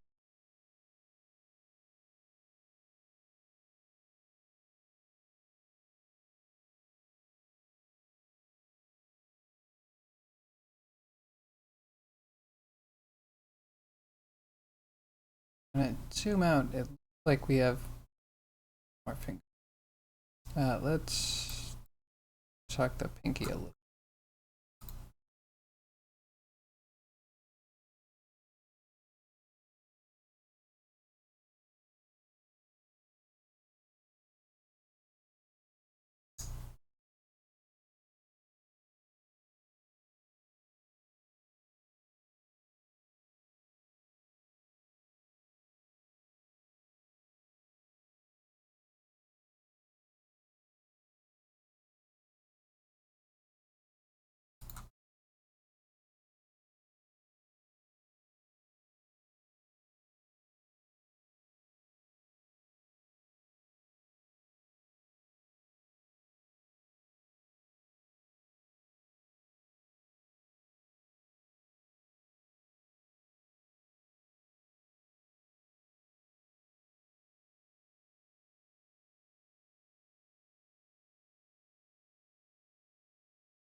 Get that finger wagging.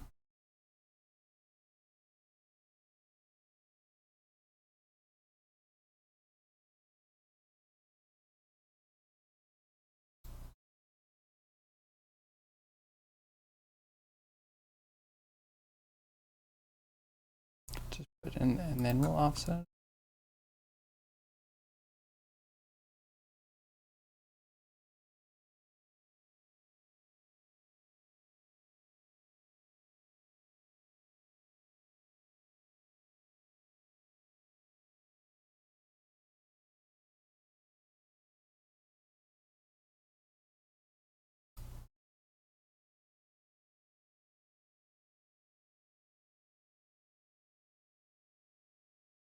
What does identifier expected mean?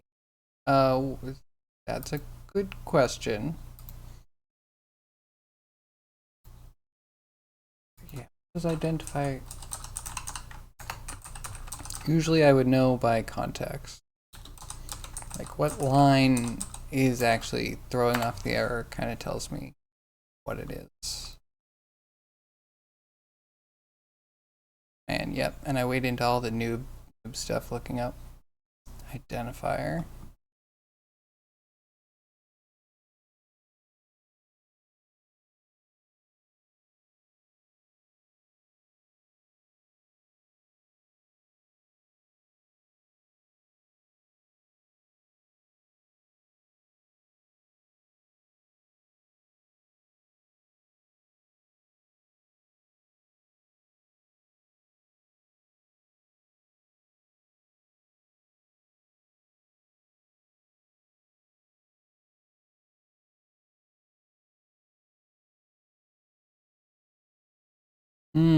Oh, I see.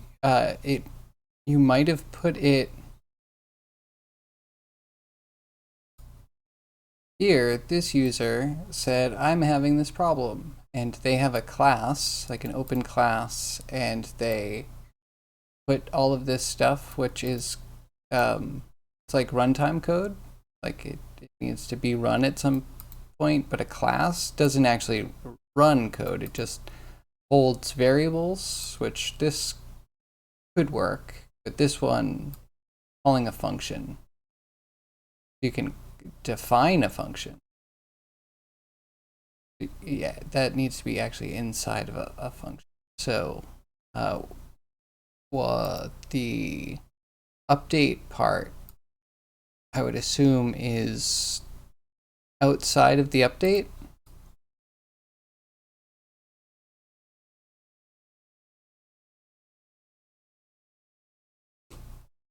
That makes sense.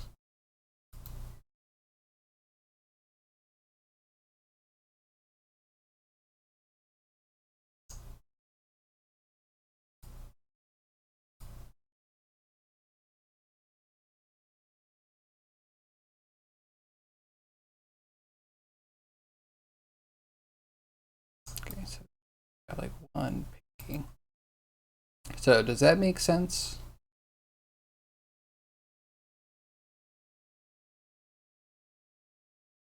Like maybe we'll have to do a crash course to demystify some code, but yeah. I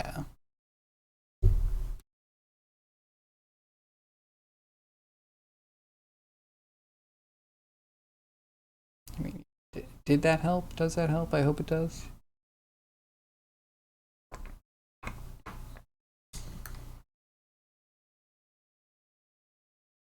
Trying to explain more if it's still a little foggy.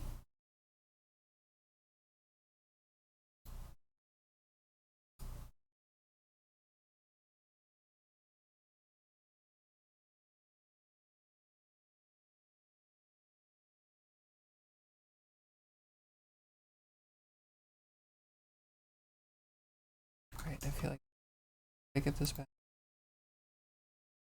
this way.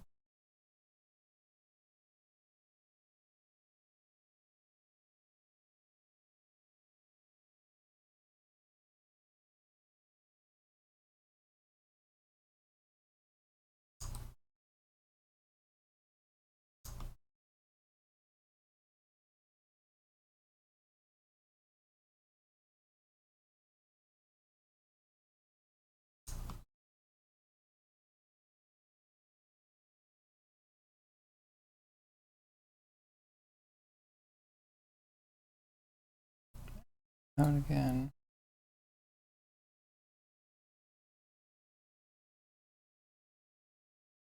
I think we just have to offset that.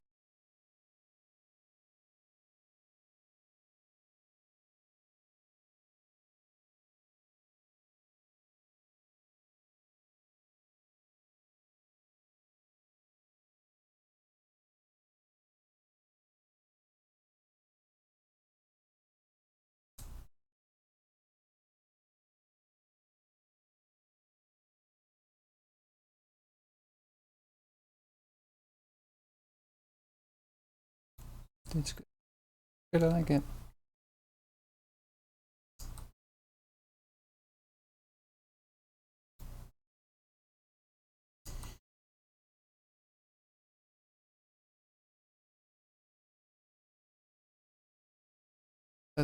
That's 0.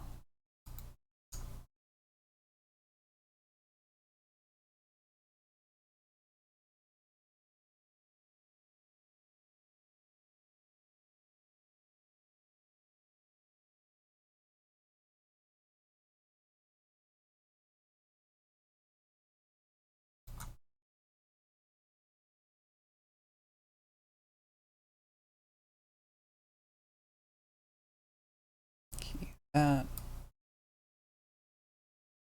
Yeah, look at that sway. So good.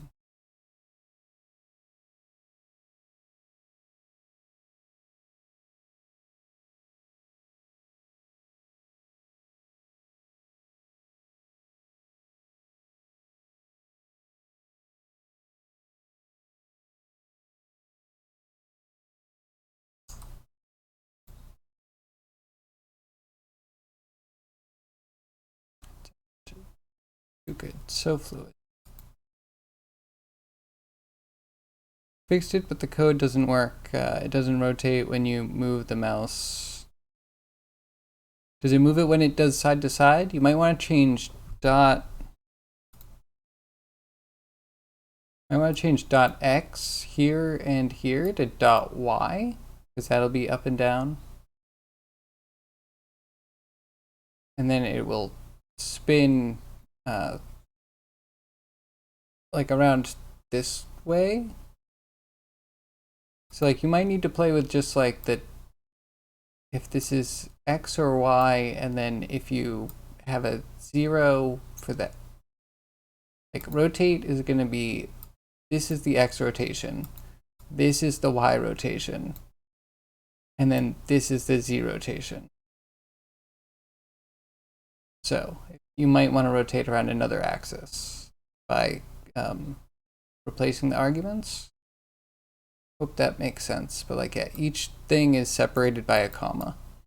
So the first one's going to be x. The second thing is going to be y. Then there's a comma.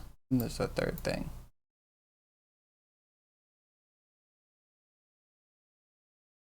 Yeah. I mean, hopefully it does something.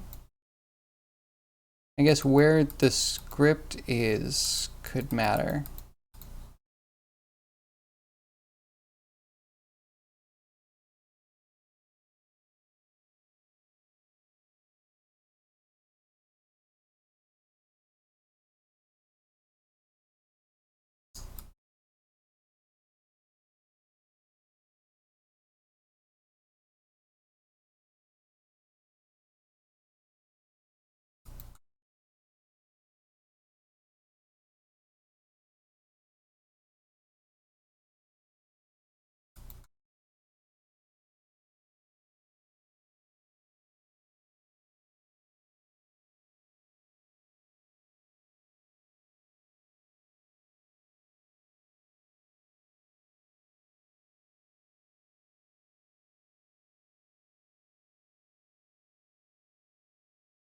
So good. All right, yeah, let's keep on. Index.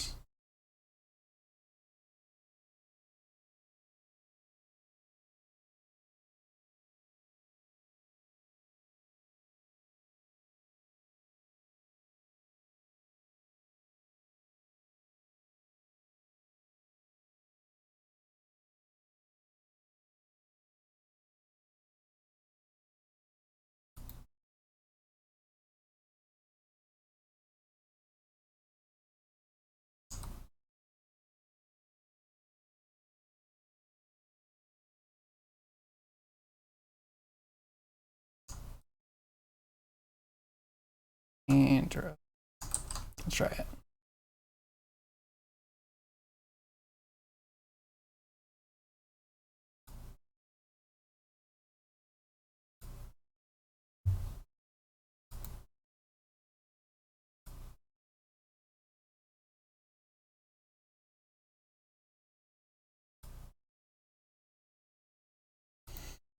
Another render. Let's go. See them fingers wag.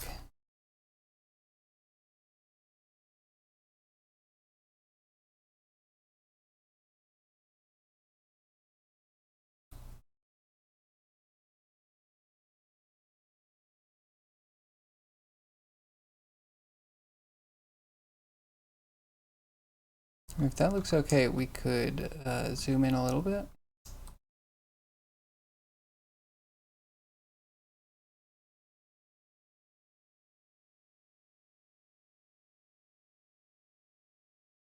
Okay, the face looks a little bit too...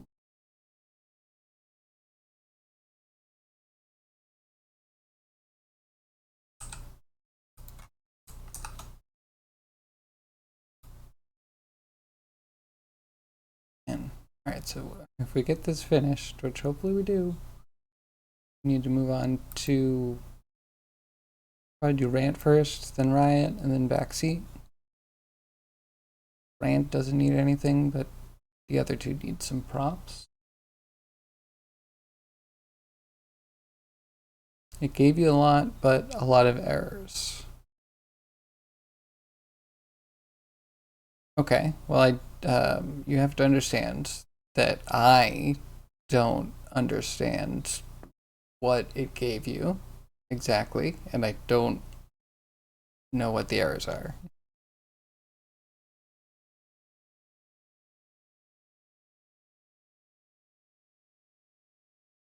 And are they like errors as in it's acting in a way you don't expect, or errors as in like it's telling you that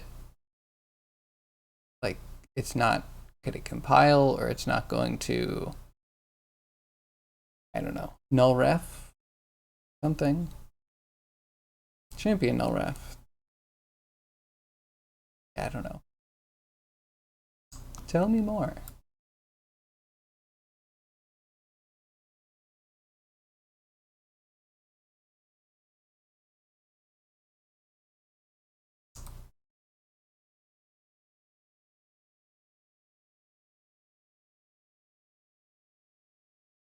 Let's go 250.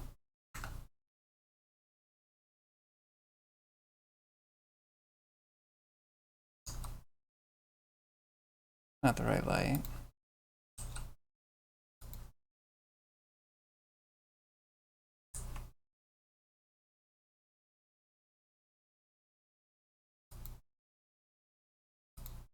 Hmm. You.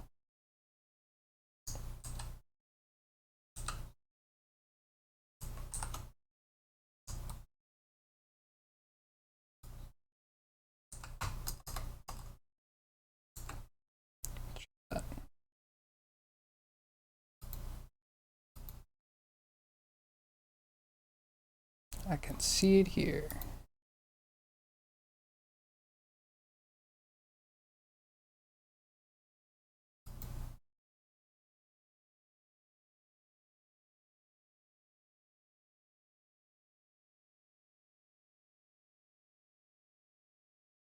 Type expected. Tuple must contain at least 2 elements.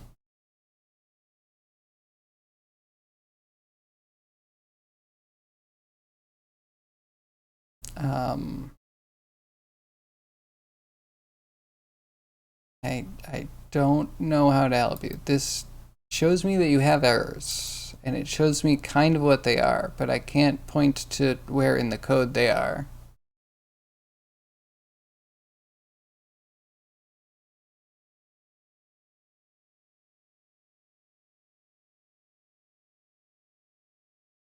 $56. Are they, is that all coming from?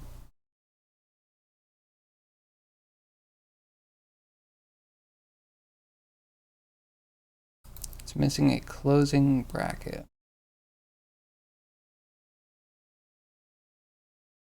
Well, I closed the only opening bracket I put in.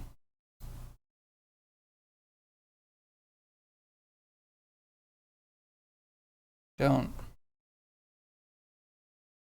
From the code. So it wasn't doing this before the code. Can I see the way you pasted the code that you copied from me?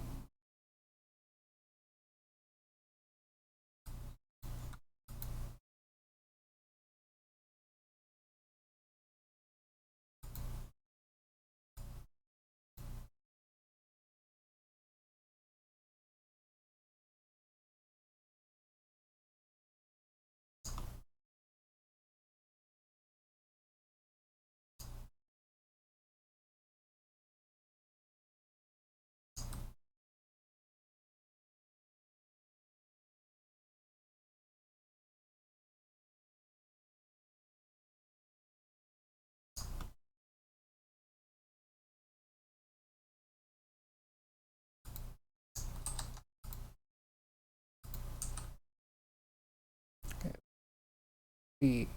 Up again.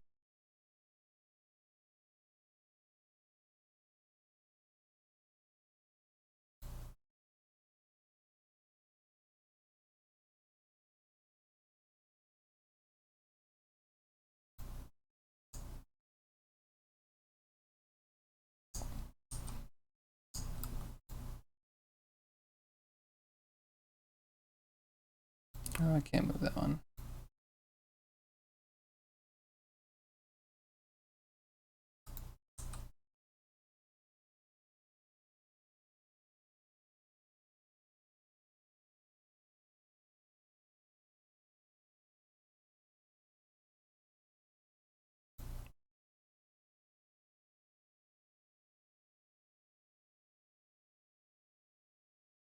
You're cool.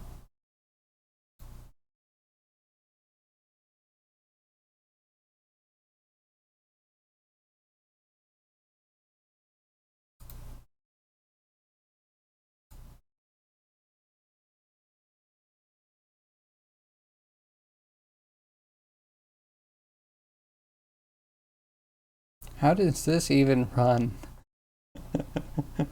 Oh, okay, so start opens and closes. Cool.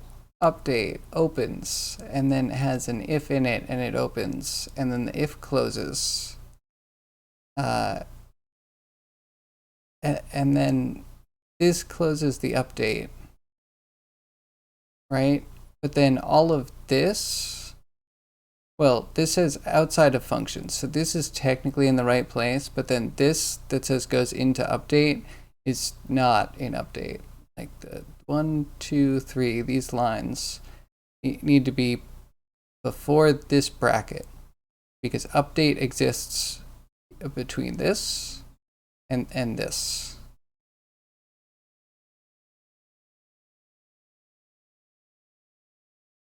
Yeah, hopefully that'll help.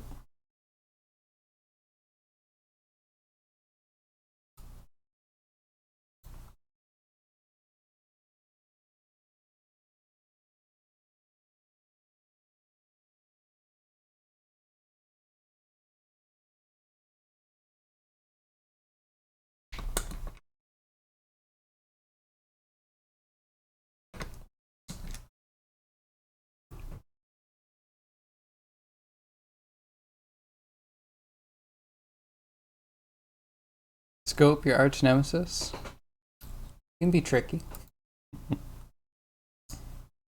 It's definitely one of the first things you have to learn or get over, what have you.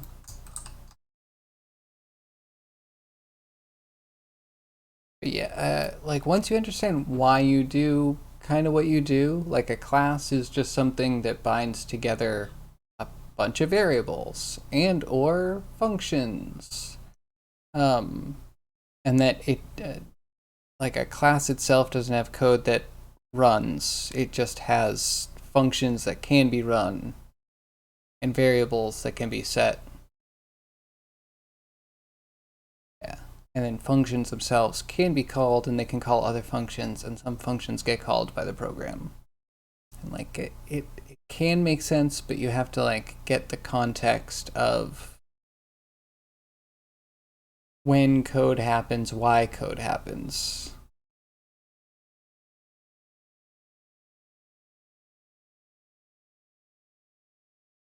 But then when you do scripting, scripting is like everything you write in a script. Like if I get my script thing here, all of this stuff, like I'm writing this in a function, but everything that runs here is as if it's in a function. It's a little bit awkward. It just, yeah, it just runs evaluated at runtime. So I end up making a function here and then calling it right after. My analogy breaks down when I'm like, okay, this is a function because it's evaluated. Like, at the time that I run this, it's gonna read this and it's gonna put all of this into memory. And it's gonna call this because it got put in memory and being called by stuff. And I kind of feel like Blender Python is another one of those cases where if you get comfortable with Blender Python, you're also going to be in a situation where you may or may not understand scope very well. Because you might not be very class oriented in Blender. And at some point, you start using unnecessary blocks just to have things cleared automatically just in case.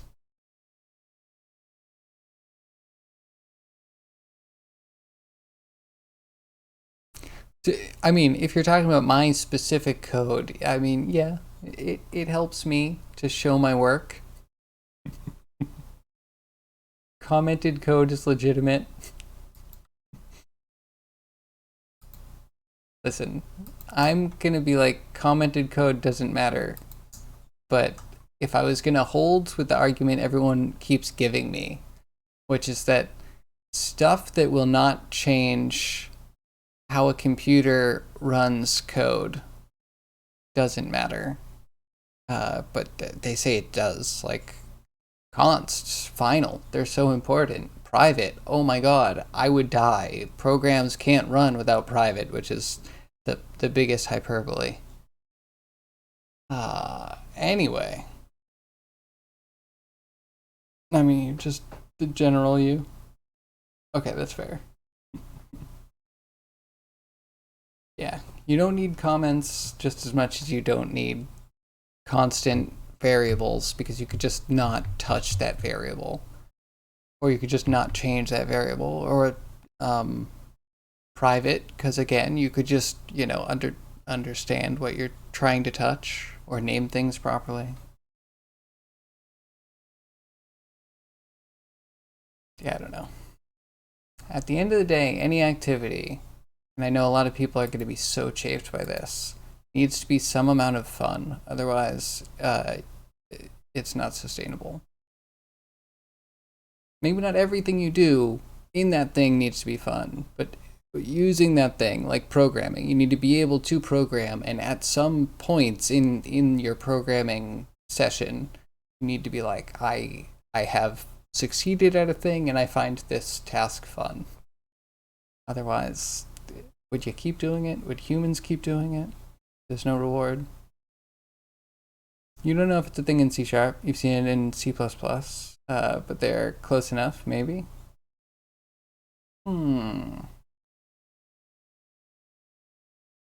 I mean, yeah.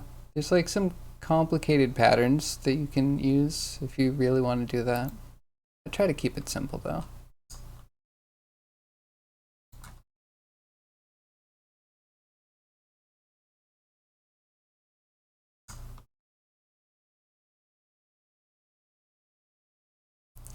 That kind of read. Hand, and there's a face.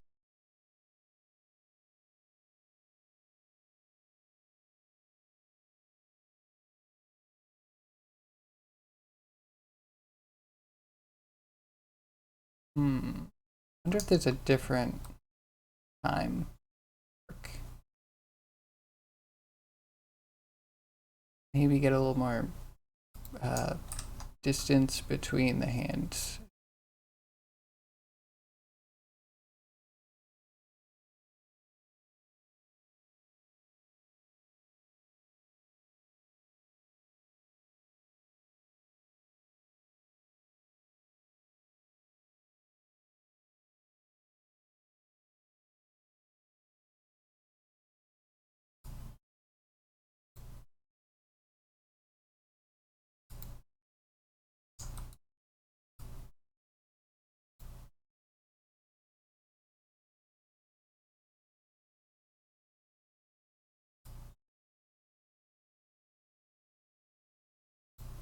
Oh, do we rotate?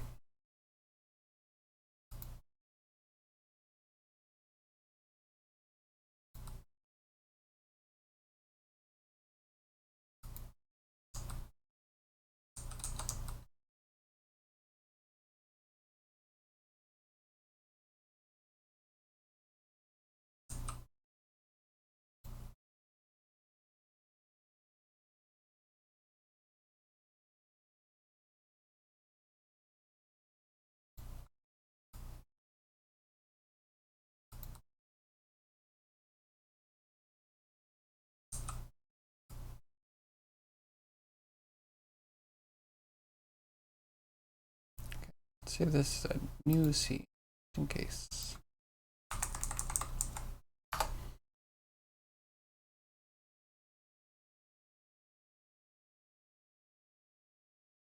Yeah. I also feel like the things that are the most complicated, maybe not the most complicated, the things that are slightly more advanced in code that make code slightly easier to write also tends to run really, really poorly. So to me, it's just interesting how like if you do things really basically, you can actually be way more efficient than like keeping up to date with all of the new features. As new features in a programming language, not always efficient or sometimes horribly inefficient because I don't know. It's a good idea to have Microsoft controlling the code base, right?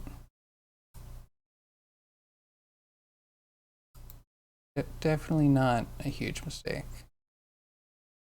It's better than Java, at least.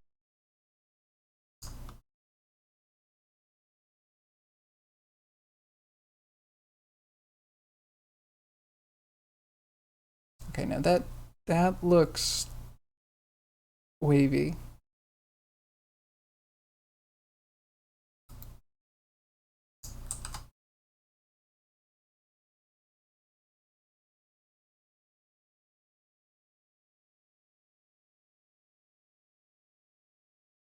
Maybe there's too much light down there. Why does he have so much light coming from down there?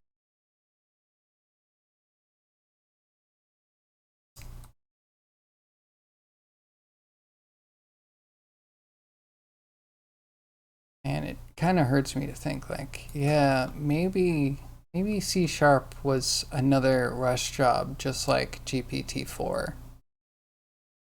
Man, do I feel like they're bumbling that.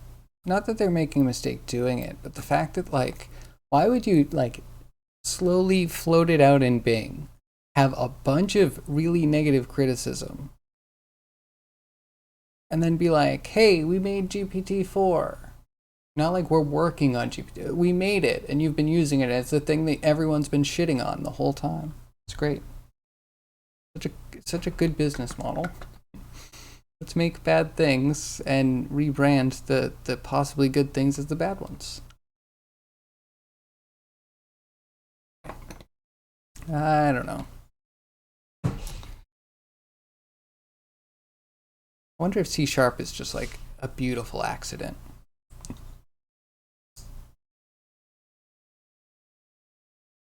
I mean, not to discredit anyone's work.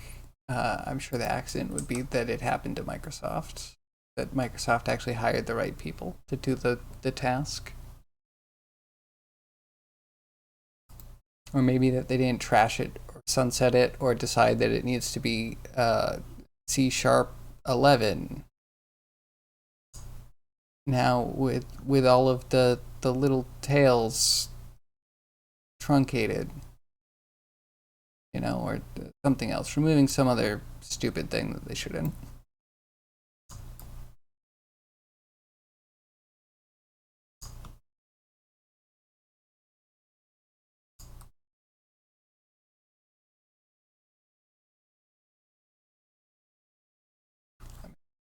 It's like, okay. The hand's good. I think it's just the face.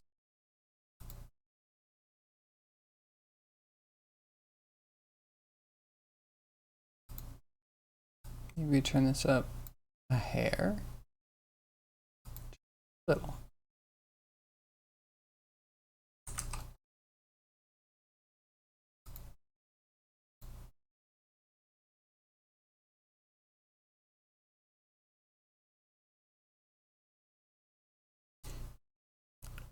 Good for Blender. Blender's gonna be good. All the nodes. Gonna get trees done.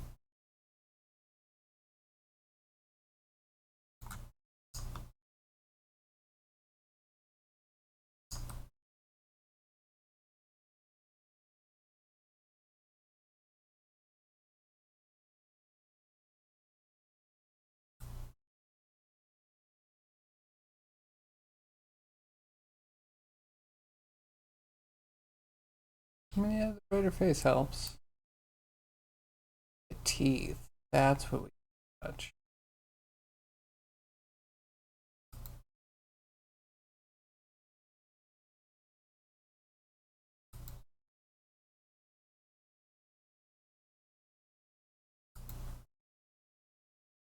Emotes has somewhat strong self-interest in keeping C# working, so it's probably good for some time. I mean, that's fair. But then, you know, they're using it to do stupid things, like, I don't know. Wouldn't trust anything else from them. That's fair. Very real.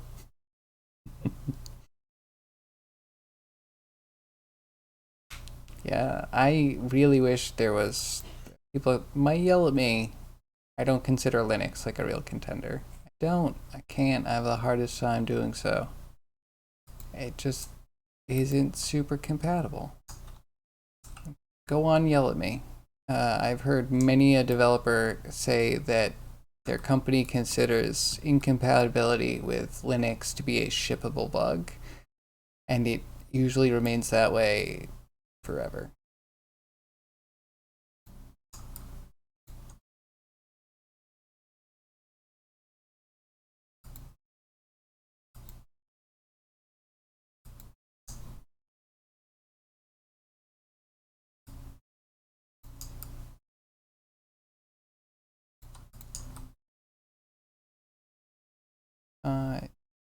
The teeth suck.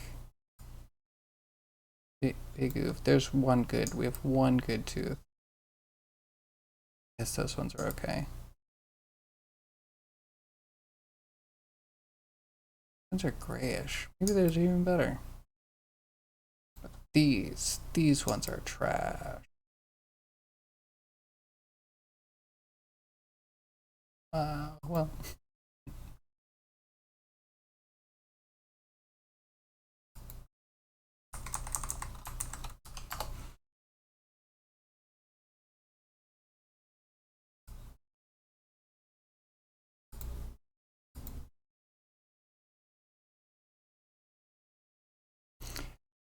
I wish there was another operating system. One that didn't poop.ds stores all over the place. One that wasn't trying to be hip and trendy. You know what I mean? But then one that companies also want their software to work on. Where's the middle ground?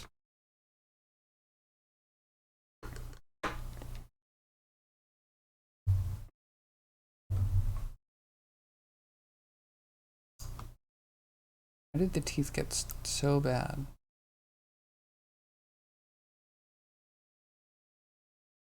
I feel like I noticed the the pockets of the cheeks so much more now.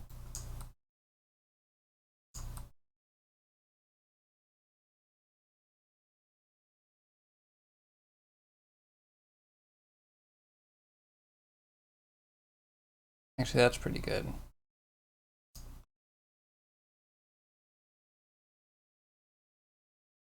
I like it. I think we're good. We're good, I think.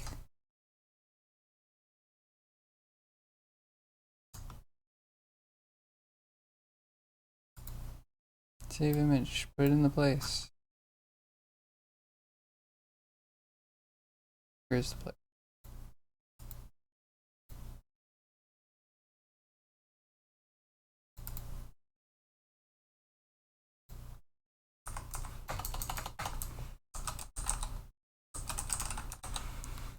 Static.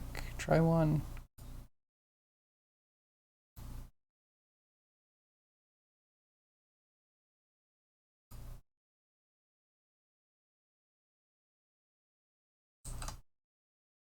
Everything. And then save as. I guess we're gonna do Rant next.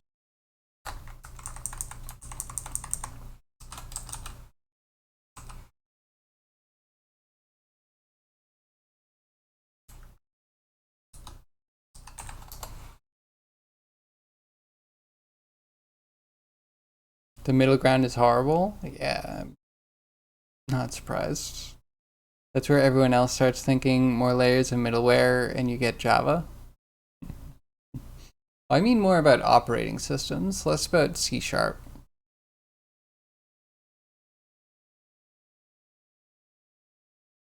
But I mean, you do bring up a good point. I do think the like trendy things in C#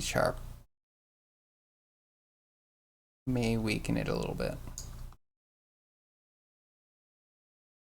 Anyway, now that we're in Rant, we select where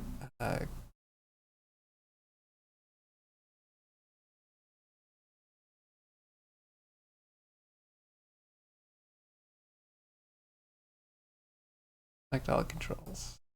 Anything after this crash.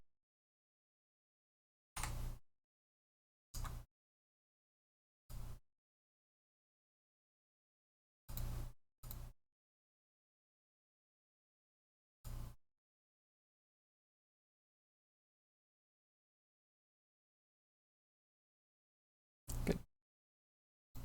Perfect.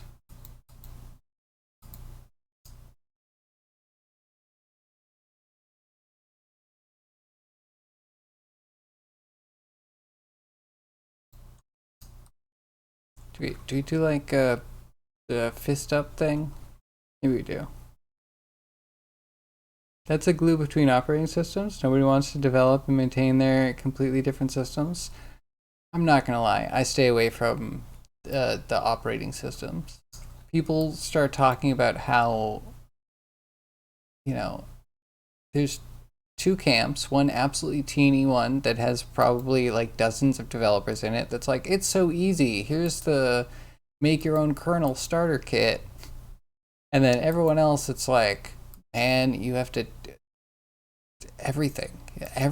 Not only do you have to do everything, but the way you do everything is like the worst, the absolute worst. So yeah, I never wanted to look at my. You say kernel, and my eyes gloss over, and I'm out, gone. No, thank you. But then again, if you want to tell me all about it, I mean, I'm making emotes. I'll listen. Uh, okay, rant. So we need fists up, maybe.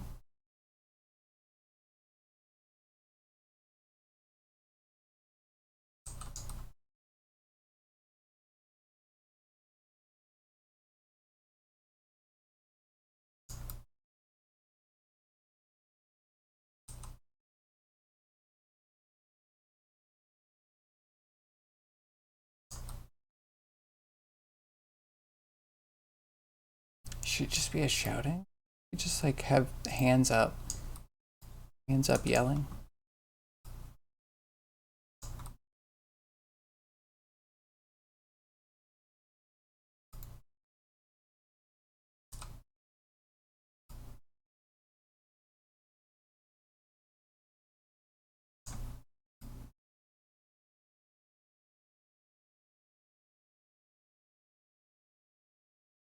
Yeah, I don't know. I guess so. A part of me thought, you have to go down to like assembly or something if you're really doing operating systems. If you're not,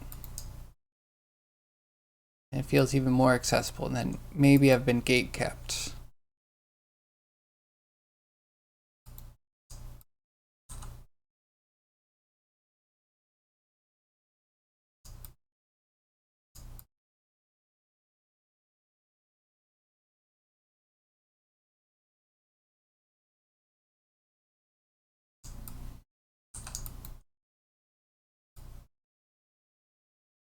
We need super 3D.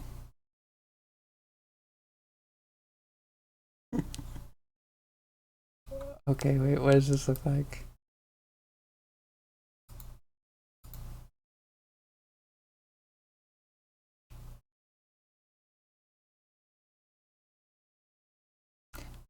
What, that certainly didn't help.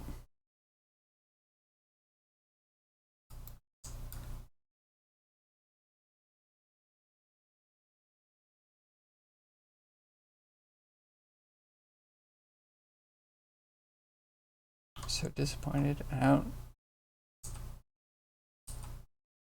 can. Key all of you right here.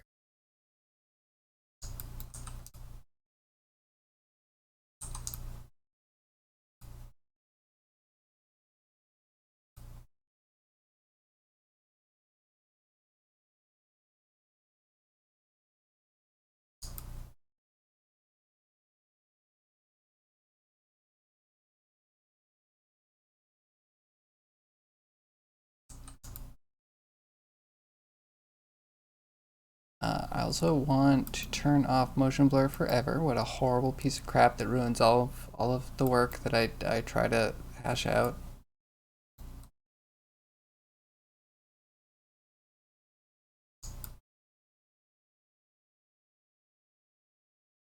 Need to be more like,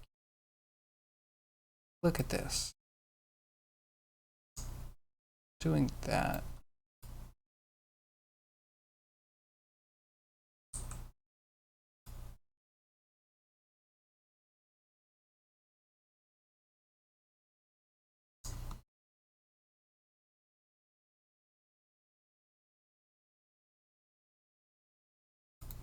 Okay, left.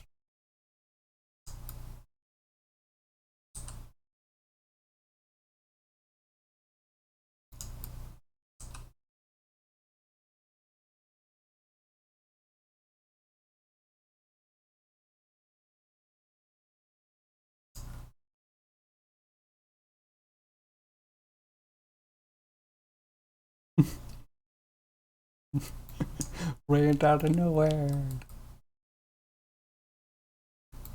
It would be bad for business, but we should do an animated version, like, and just put them up on 7TV or something. It'd just be amazing to have all of our suddenly rant.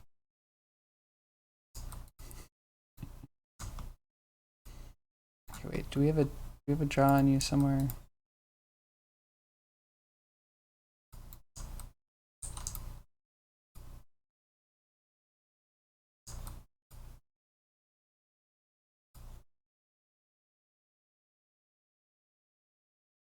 Oh my. Can't. Hmm. Oh, that's the worst place it could be.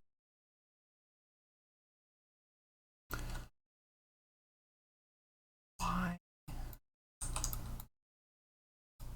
I commit to such a horrible placement. We unlock the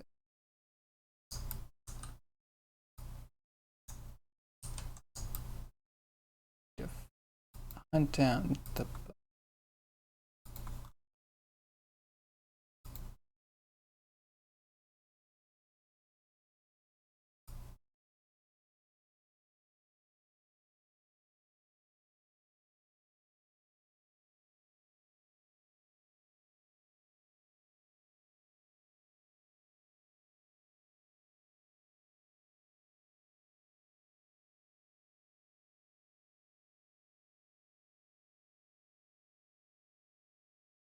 Ever... Let's do a parent.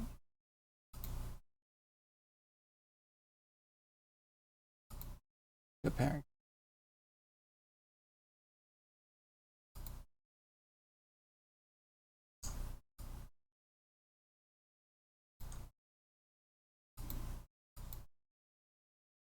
Does mean that this is gonna get very weird.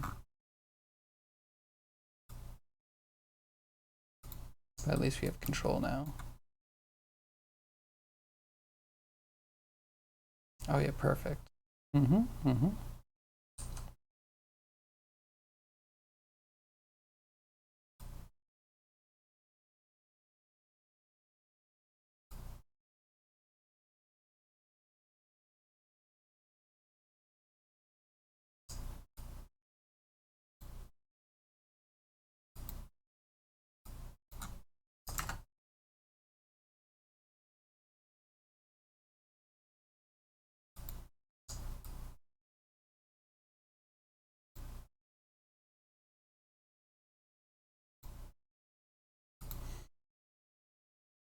I should save soon.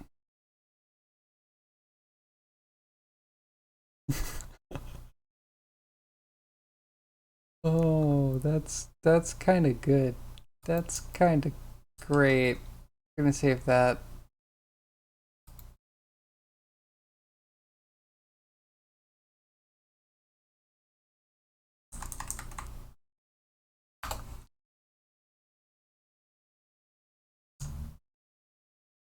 Okay, let's halfway.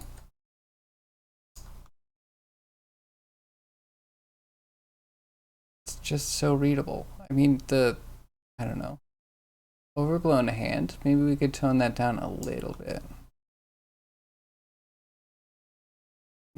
Actual emote size, we're like...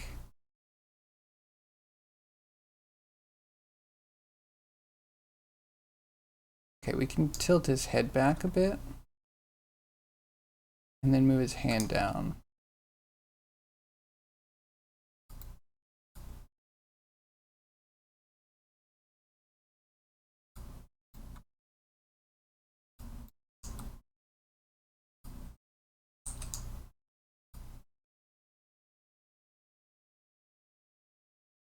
Yeah, right?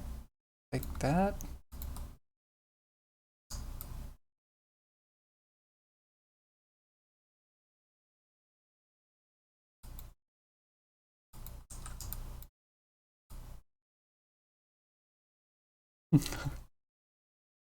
Oh, it just keeps getting better. Hey, Dead Sniper, how are you?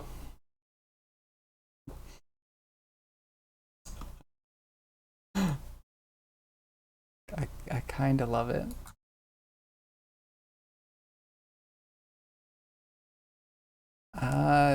Might need to zoom in a little bit more. It's kind of hard to read.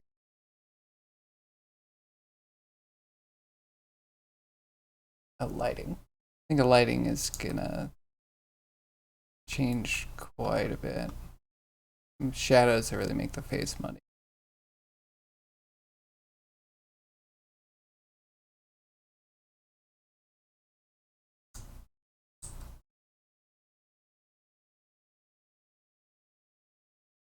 You good? I'm doing pretty good.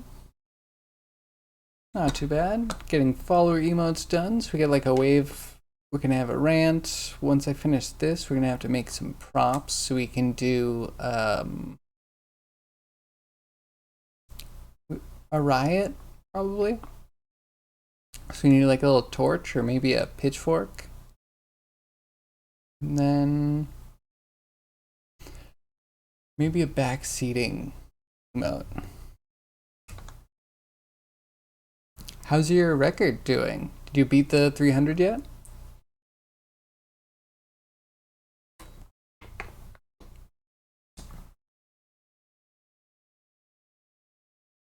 Are you lower than 368 at least?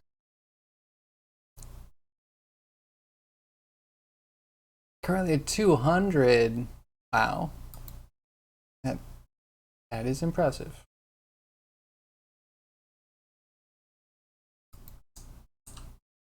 Yeah, that's really impressive. Uh, where do you think you would lose motivation to continue? What do you need to get number one? Is that you? Trying to get 150 by the end of the week. I mean, I thought it would be harder to penetrate top 300, honestly, but you're doing it, you're killing it.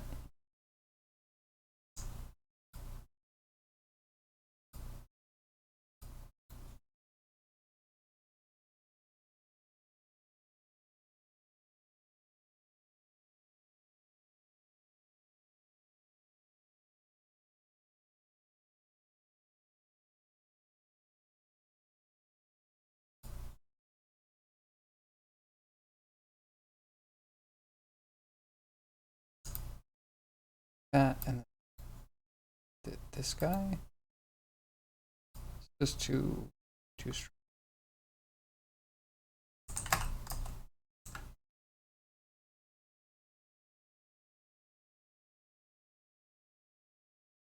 You need number one? Nice. Well, I'm cheering for you. Now times are getting more spread out, so it'll be much harder. Yeah, I would imagine. Wonder what the distribution is. It's got to get real hard for the like top 50 at least, right?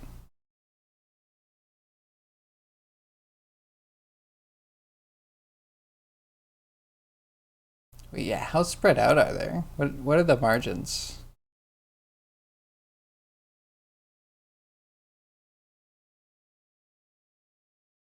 It's kind of great.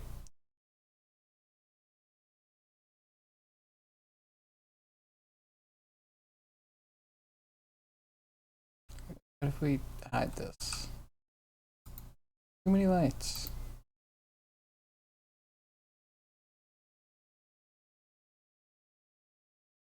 Get a check you don't remember? Okay. Oh wow. Okay, that one's an important one. Need that.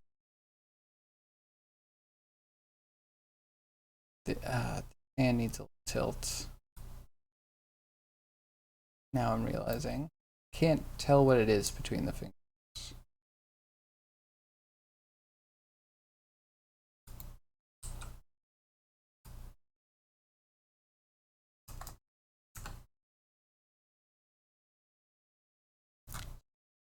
Can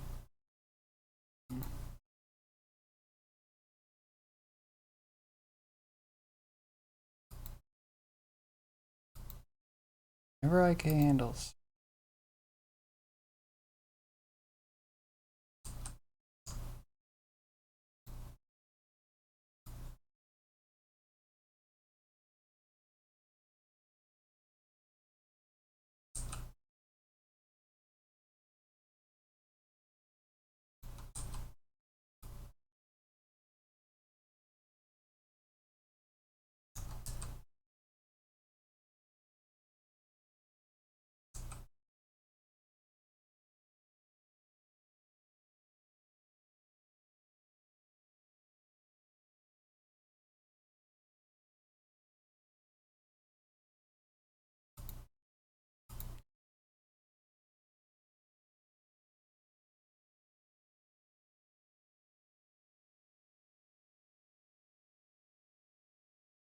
Okay, he needs a face highlight.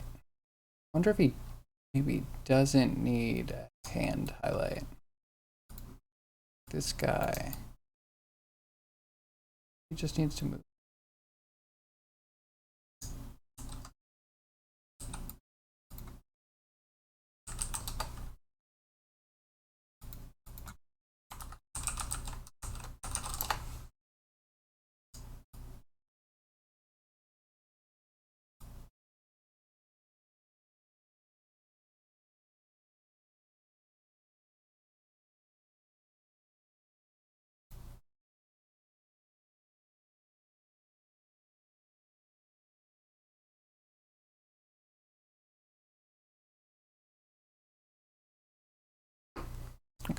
Could be better. The problem is, I don't know if his mouth not red. Might need to make some red. Like, I can tell up close that it's a goblin, but like far away, I think we're gonna need that splash.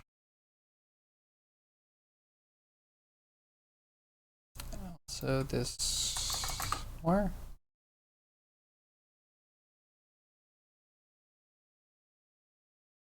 Currently sitting at 200 with a time of 59.226. Number 150 is 58.837. Okay. That 1.6 seconds. 100 is 58.31. Okay, yeah. That's quite a leap, actually. Almost half a second if I'm doing my math right.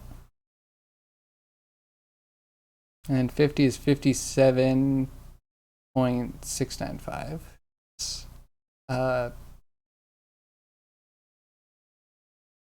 Okay, so between 100 and 150, it looks like there's a bigger gap than 150 to 100. There must just be like a trick, a handling trick or something, right? It's giving some people the edge.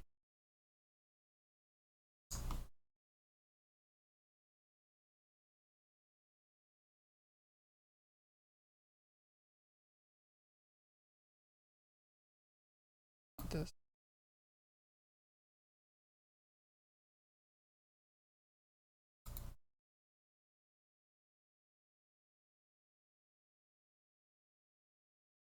Could be slight cheating too. How do you cheat in racing games?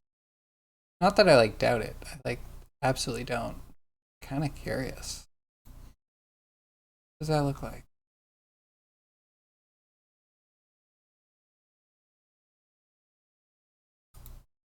Okay, yes. We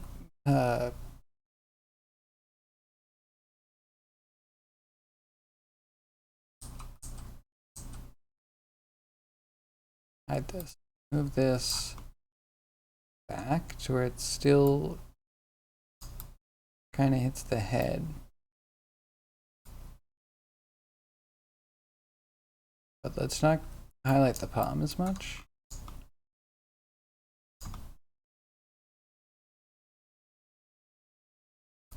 Kind of thinking it might be like just a head yelling, but I like the hands if we can get the hands in. Not sure exactly, but you know it can be done. I mean, possibility.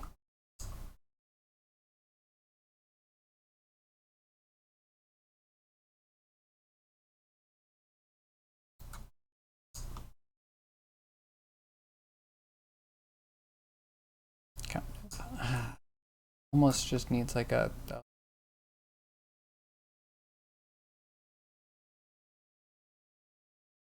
whole, I guess under his nose needs a really tiny light.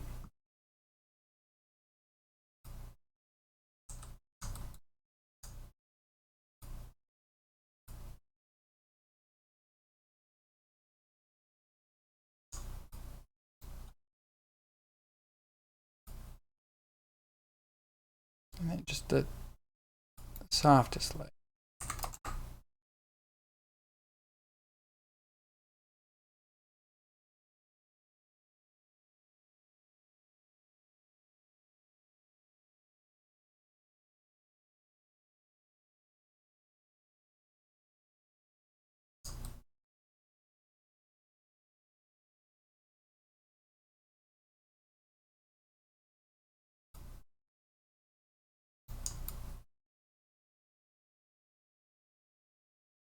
A radius, big radius.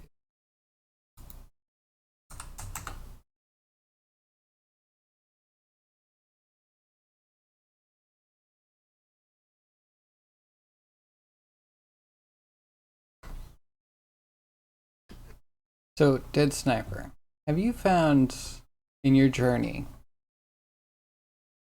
anything that you would consider like a pro tip that you've picked up specifically that you were doing wrong before, I guess.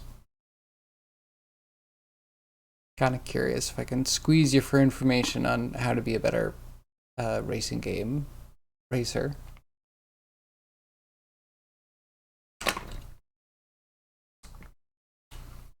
Because I don't know if I ever got good enough that I could say it was this or that. It was just like it felt like I would get more in tune with the trigger on the controller, so I could just like feather it a bit more. But that feels like a noob gain.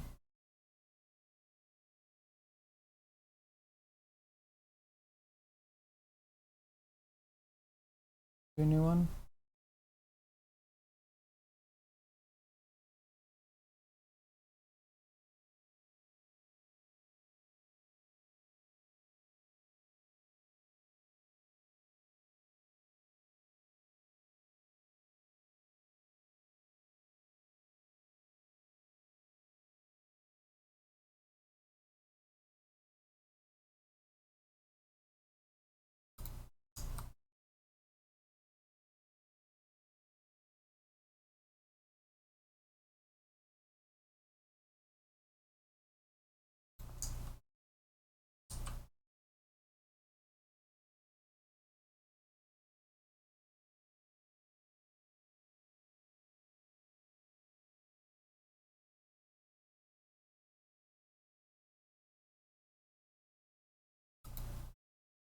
Save this new scene because we're really getting there.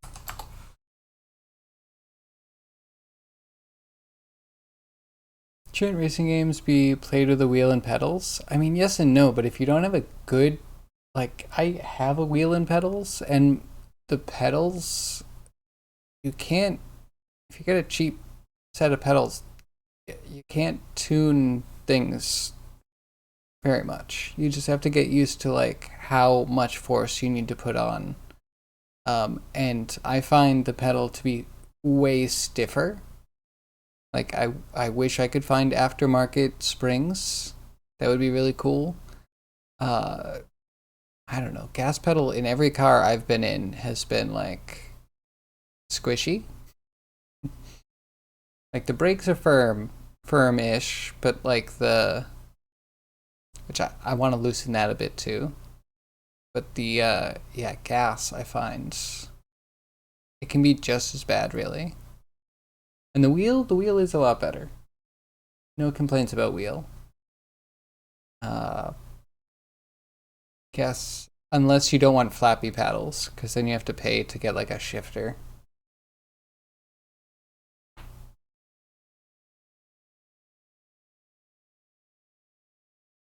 Through the time trials, there's a ghost of a person with a faster time. Oh, okay. So you're just following the leader. Okay. I wonder if you're number one, if you just don't get that, or if there's like an AI perfect line to try and follow. Never raced with a wheel. It seems cool, and it could be cool, but to get the wheel, it needs to be solid, right? If you have it on a flimsy table or a flimsy desk, then turning, like, you're gonna feel it. Like, the base of the wheel turns, the desk can shift a bit, and then the pedals, making sure that they don't slide. Like, when you press on them, they don't slide back. Because, like I'm saying, I find them way too stiff. If you're actually gonna be, like, pressing the gas pedal, you could easily be pushing it away from you like a centimeter at a time until halfway through the race, the pedals are just like something you're reaching for.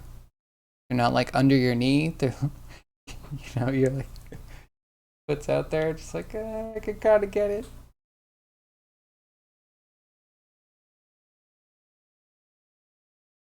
There's too much delay to be competitive. That's interesting.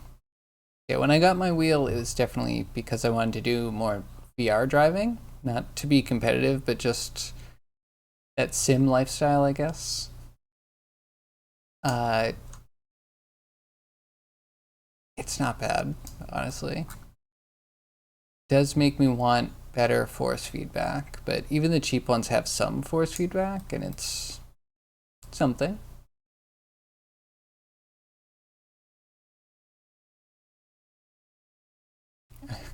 It'd be really interesting if somehow we could get Macablo to have a racing wheel. I want pedals. I think pedals in a mech game are awesome. But I do think you should be looking at like flight sim pedals.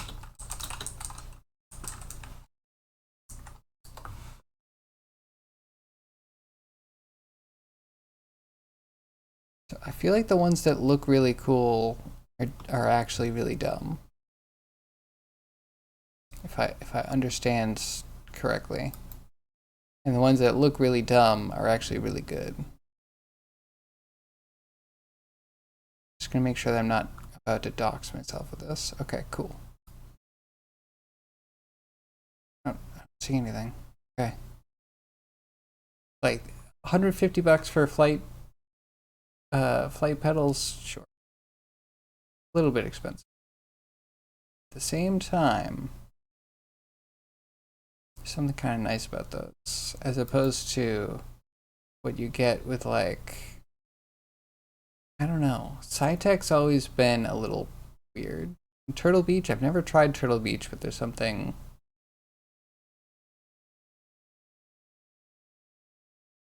I don't know. They look okay.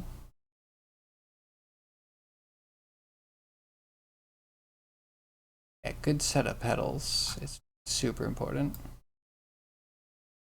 You can get smooth turns that way. You wouldn't? CH Products was good in the 90s? Really? I feel like that's the one when I was looking it up that would get suggested. But the alternative is Sci-Tech, which was good also in the 90s, right?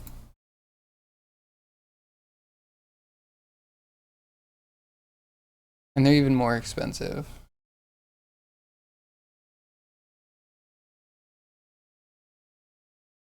Hmm. Yeah, I don't know. Turtle Beach is 300. Like, yeah, once you get to the point where you have pedals, why does it cost so much? I want them though. They're the best way to control.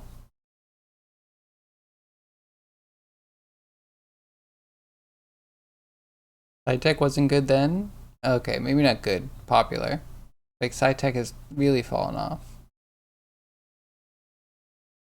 It have like a Sci-Tech flight stick. It was okay. I did a lot of customization. You only had one Sci-Tech stick. It wasn't very durable. Hmm. They were all just Game Gear. See.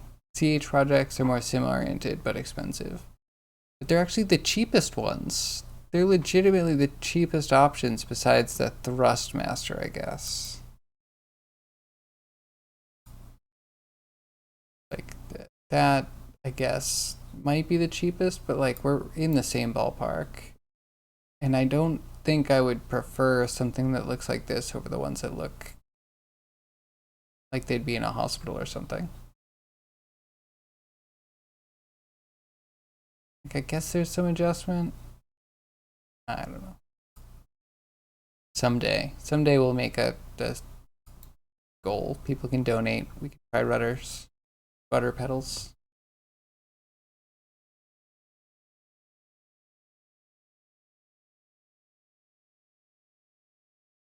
Yeah, right now, you have a HOTUS, the thing that you use for the rudder. I think it's the rudder. On the throttle lever, there's like a left right rocker. I use that for turning. And it's okay, but again, like, I think offloading some things to the feet would be a good idea.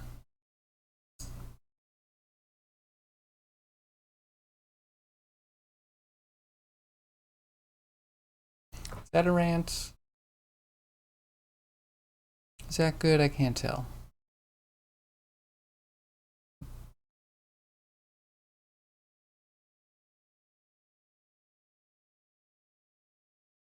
I save this. Maybe we do an alternate cam.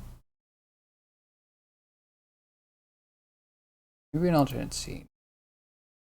I want to try punching in a little bit closer to his face.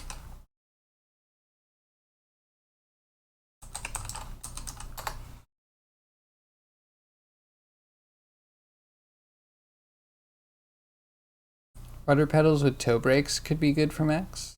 Well, the thing is, you need the rudder pedals to have a reverse. Like, they can't just be at 0 and go to 1. They need to start at like half or 0.25, and they need to go up to 1, and they need to go down to 0. Or they start at 0 and they go +1 to -1. But then, yeah, mixing the front and the back of both of them together should be able to better interpolate between acceleration and turning and stuff.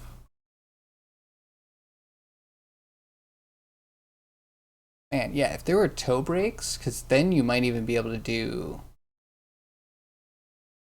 well, if a toe brake is another axis, then you could do thrust. You could do like jump jet stuff. Stick with Z rotation is a fair substitute for pedals. Not in my game. I mean, let's see.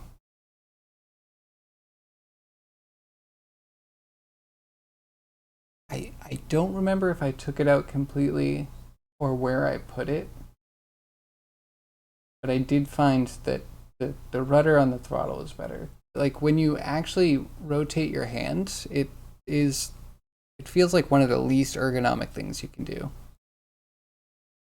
You're now number 192? Dang. You're gonna get there in no time.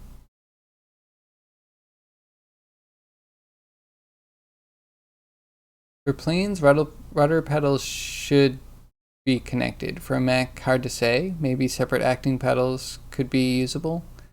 I would think either would be fine. But then in the controls in the game, if they're separate, you would need to have like still both full down would be full throttle forward. And then like left full down and then right full back would have to be full left turn. Maybe even standing in place left turn versus giving it a little bit of forward on the left stick, left foot, and it would go forward a little bit too, like a walk turn. Yeah, if you go full forward with one, full backward with the other, that should probably be turn in place, right?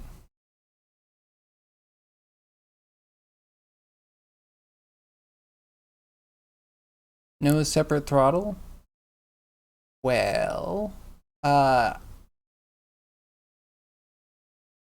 mean, I guess it depends. I think if you're doing pedals, then why would you need a separate throttle?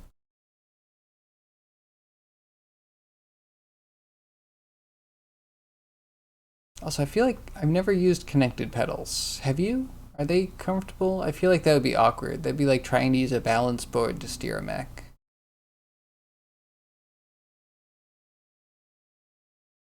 If you're fancy, you set throttle on one pedal and rotate with another.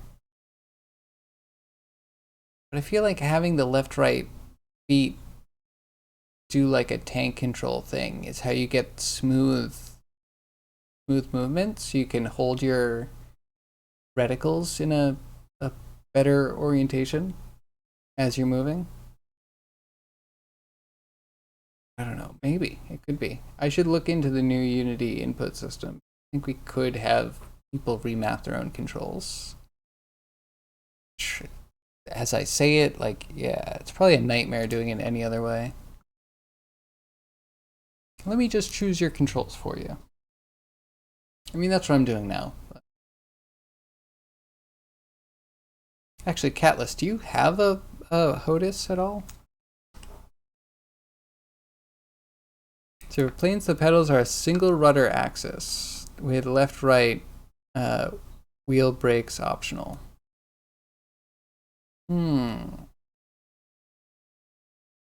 Yeah, on the HOTUS that has the rudder, that's a connected one. And I actually really like that. That works so well for a mech. Like I'm turning left and it recenters itself, or I'm turning right. Um, yeah, feet I would think would be more complicated to implement. Would I do both? Would you want something on another? I don't know. Tank controls are a little different. Never had a proper HOTUS setup. Cool. I had a friend lend me his HOTUS setup. It's not to call it cheap, but like it's not super expensive. One of the Thrustmaster ones, it's like somewhere between 100 and 200. I think it sits around 150.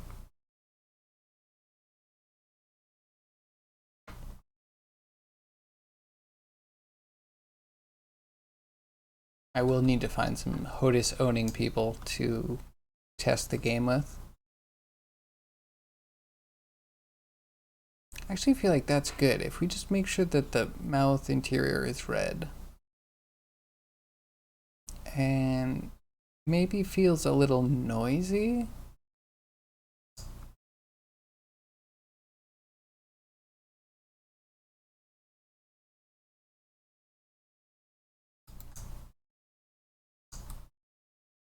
Oh, I was gonna redo everything. I was. And I got distracted.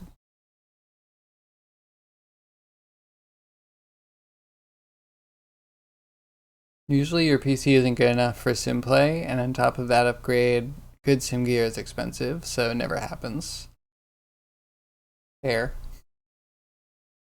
That is fair. I want to like cater to the people that have that stuff. If they paid out the butt for sim gear, then they should be able to use it, and they should also donate gear to me so I can make sure it's implemented correctly. I might reach out. Like I think it would be amazing if I can get a, what do they call them? Actuated platforms? You know, like the racing rigs that actually let you feel the G's and the inertia, and it takes things and the whole thing spins and moves. I think that'd be amazing for a mech game. I would love to implement that. But yeah, I mean, if you have all this stuff, why not implement it?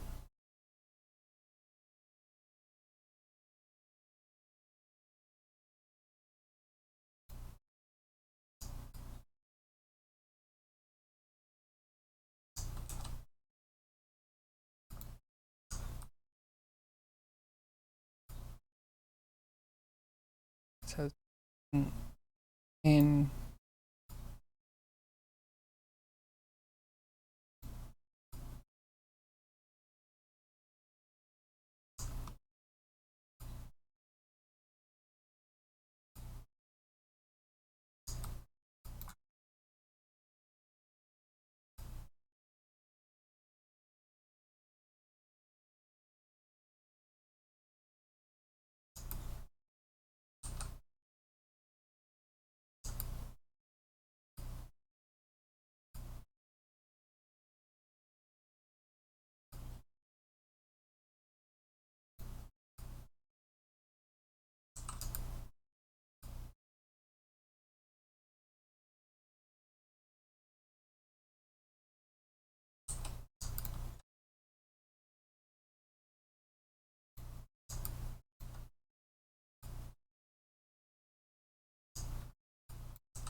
Why you really be able to see him saying like, how?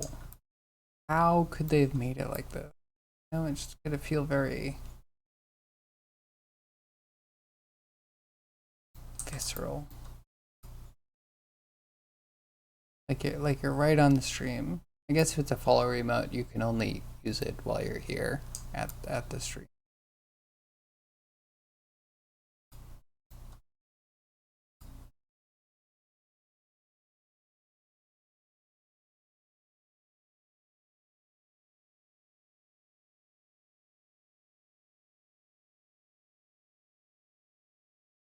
Wish I could change the time and then key this. Where's the key at different time?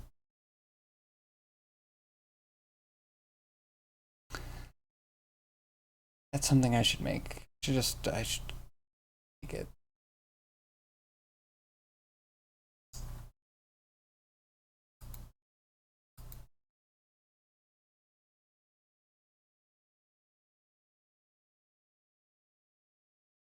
That'd be fun. And then add a vest with oversized speaker thumpers for the impact simulation. Let's get that immersion going. Stream elements, what is that? Double posting in chat? You can't just spam like that. Also, flexing with that purple check mark. Anyway. Yeah, what else can we do? We need fans. We need fans on you. We need binaural audio. We're gonna have we'll put a radio right in the cockpit.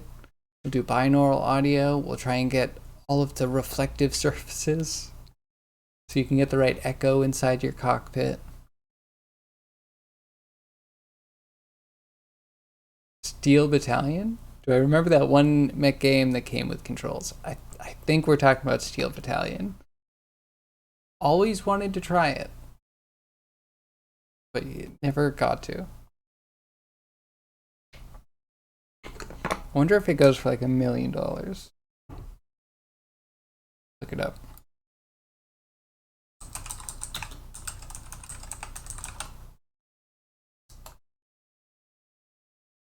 It was Steel Battalion.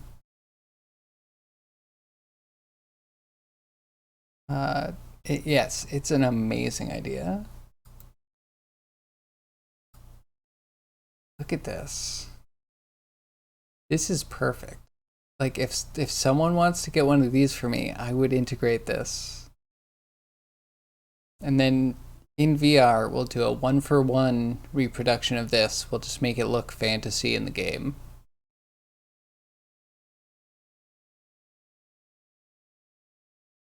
Love it.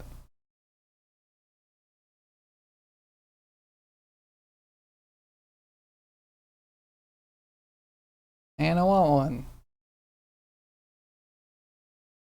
Could have a look at how they set up the controls. It could.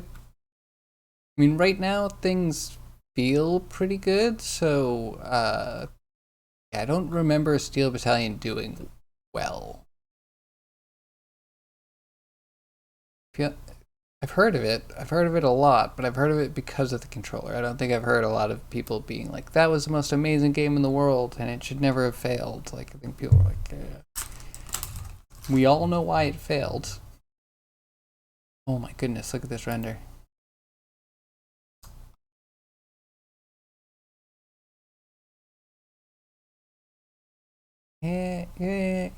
Maybe kind of.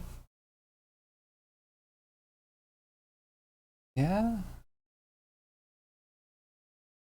We could try a different camera.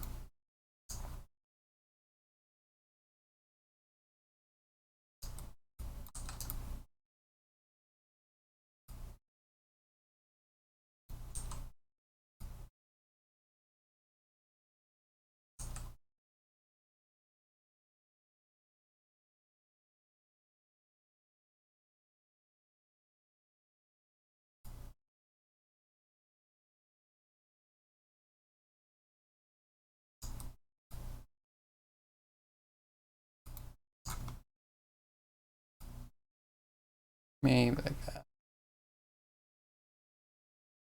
By the way, how open or restricted mech cockpits are you thinking about? That's a good question. So I would say it could be very open, but you should think about having maybe some pillars. Like if it's going to be completely open, think about pillars kind of like teeth that'll just have maybe some stuff on there, right? We just need to make sure that you can see most of the gauges and stuff around you without having to look too much. But I do want it to be kind of open because in VR, I mean, half the reason I'm doing it is because I feel like there's mech side windows that you can't see well on a 2D screen without pressing like a button to free your head, which they have in MechWarrior, but like, I don't know, just having your head free while controlling a mech seems really cool. Steel Battalion's a pretty small opening. So, yeah, I don't think it's ever going to be like room sized. I think it's always going to be a sitting space game. So you're going to be sitting in a chair and it should be like keyboard or mouse or HOTAS, so it's like sitting right in front of you.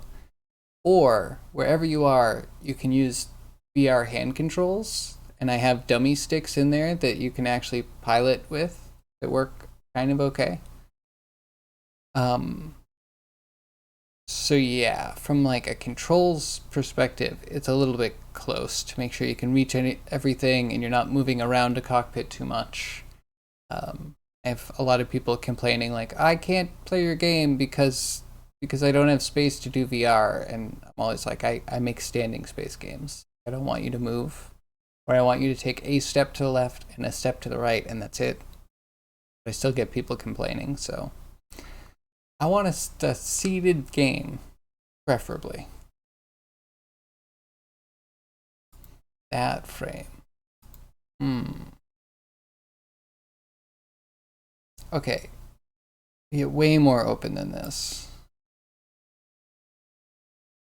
So they put like a view to make it feel less claustrophobic here. Is this actually different than this?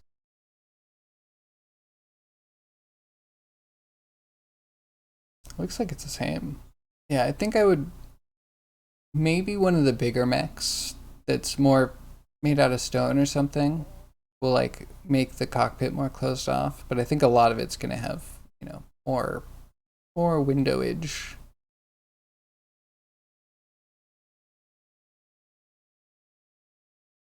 But at least they have plenty of space for gauges. I mean, it's true. I don't know what all these gauges are though. How helpful are any of them? Like, what is this and what is this? I don't know what this is counting. Half of the GUI they have is actually floating. It's like an actual HUD heads-up display thing. Like you get the main, here's what you're targeting. Here's a time. Is this how view you are? Like how zoomed?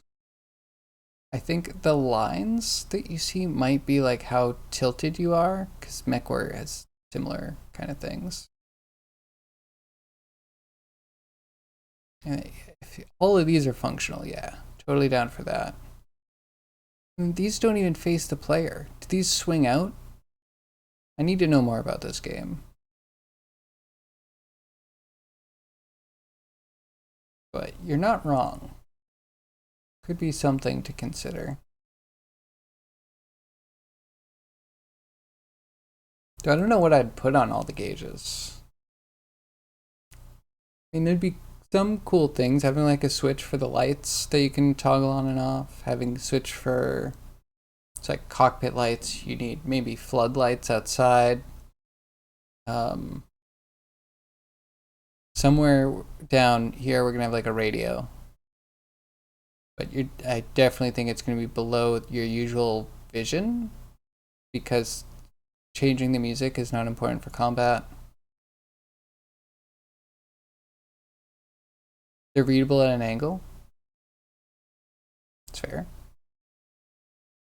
Definitely not bad. It kind of feels like you're in a movie theater though, which is really cool. The scale of some Gundams feels like this would be appropriate. Like you're actually in a movie theater. This is not like a viewport, like a screen, because you're still going to be like a couple of, maybe like a full meter worth of armor and tech between this wall and the outside.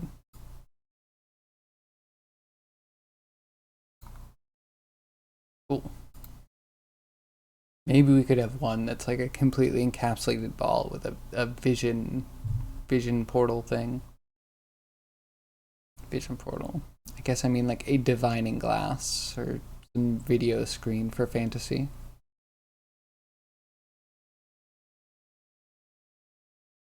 Am I thinking full VR controls like flight sims do these days? That narrow FAV forces you to drive it like a mech. I don't know about that.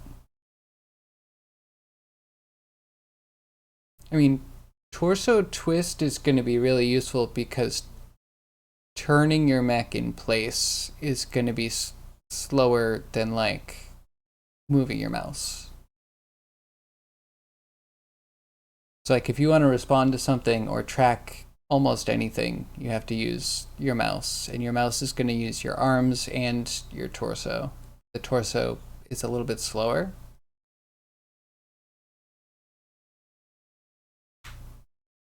Don't know that much about flight sims these days, actually.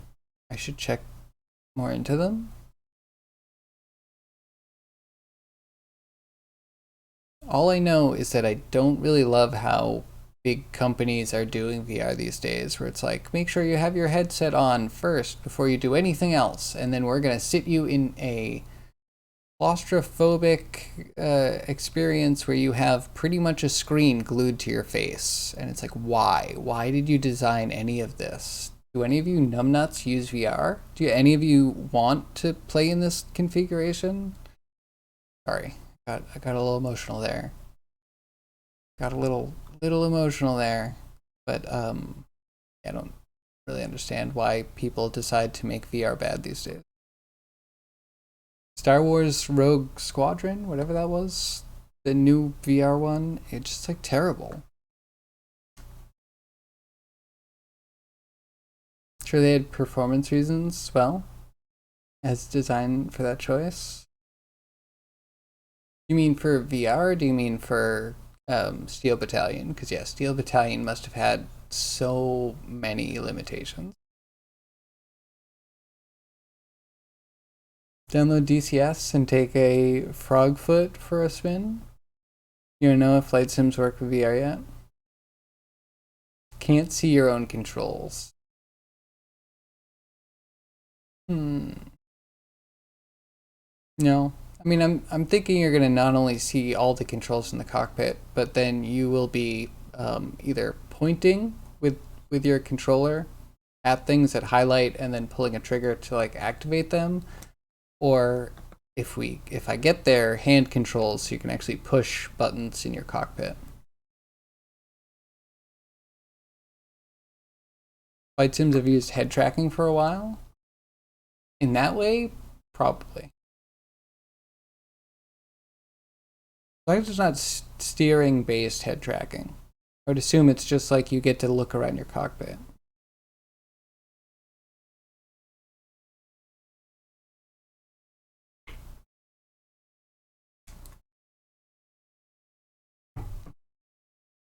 I should do more sims. I wonder if there's like a VR tank sim.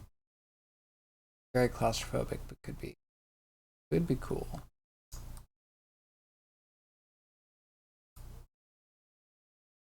I didn't even render it yet.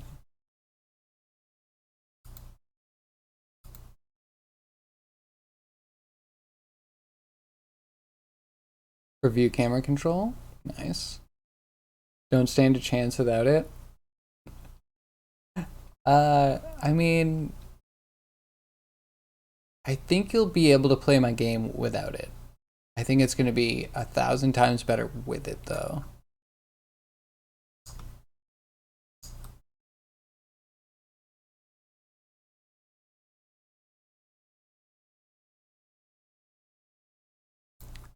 That the one?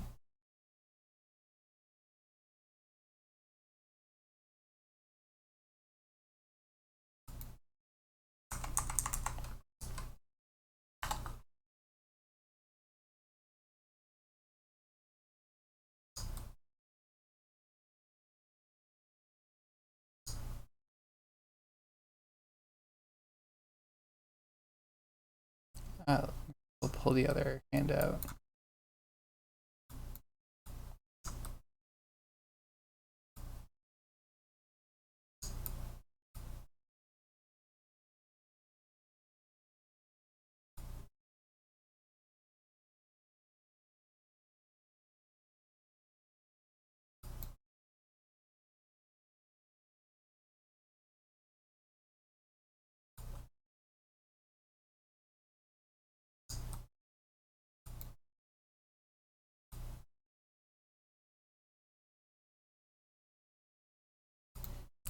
Oh.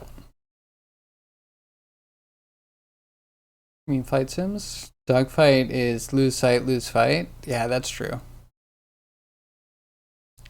Yeah, MechWarrior can be similar.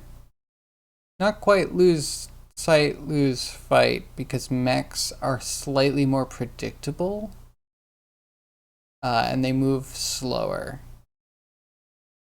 So you can lose sight for a second, especially if you're a heavy mech and there's a light mech circling you. Your best thing to do is back up against a wall and like torso twist from side to side, trying to track as well as you can, and then just waiting for it to turn and hoping that they don't just sit behind you and shoot you in the diaper.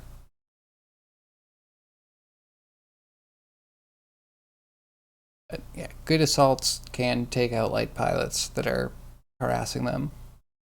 Tricky. It's a disclaimer, you're biased towards World War II era prop planes. Jets are very different. I mean, they both have their wings rip off if you decide to go down at too steep an altitude, right?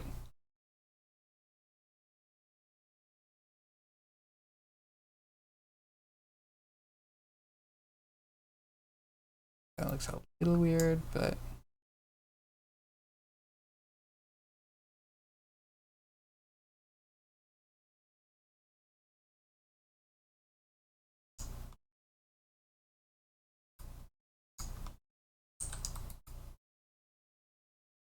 okay. Might not be totally visible.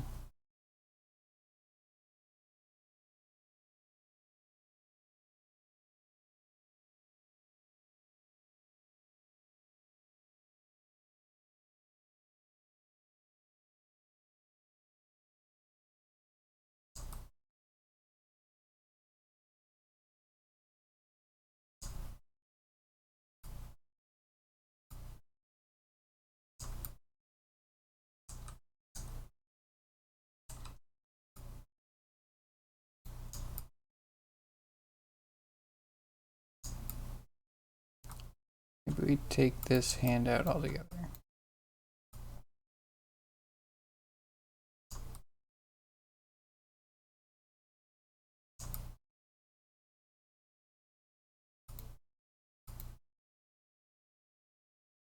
Sure, they go down, but jets go up almost as well. But if you go up as well, don't you have a chance of stalling? Speeds and distances are just so different. It's almost completely different sport. I would imagine there is like quite a gap.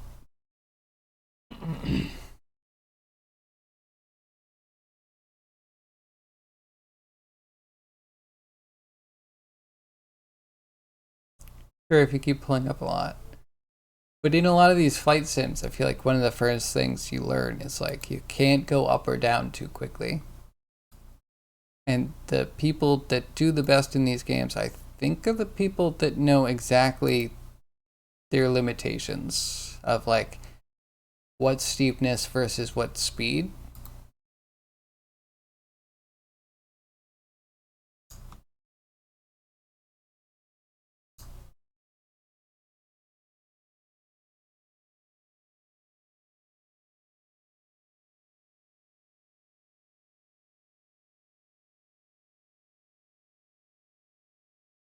Okay, first we'll try and move the hand over a bit.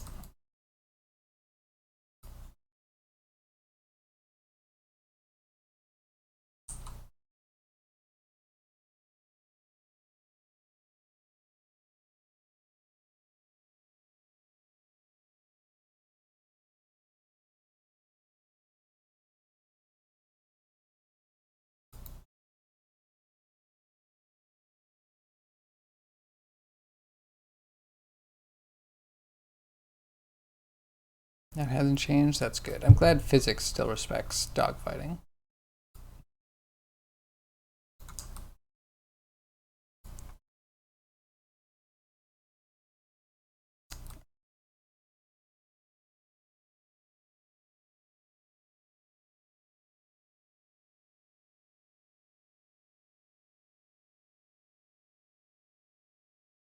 I think the hand just doesn't read too well. Maybe it's the head. Maybe we'll tilt the head down a little bit.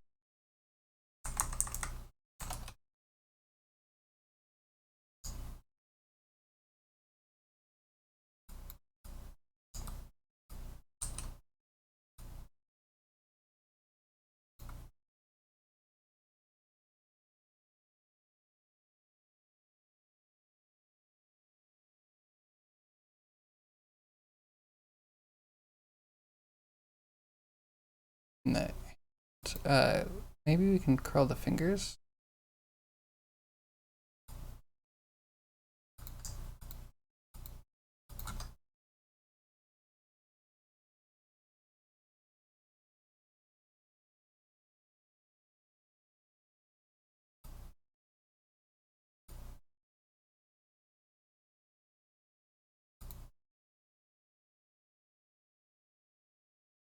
But as a difference, jets in modern setting come with radars and missiles. That's another game.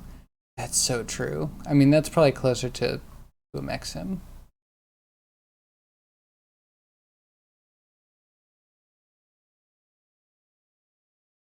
Do we just ditch the hand? Yeah, the hand altogether? We don't need a hand. We just need a yelling goblin, right?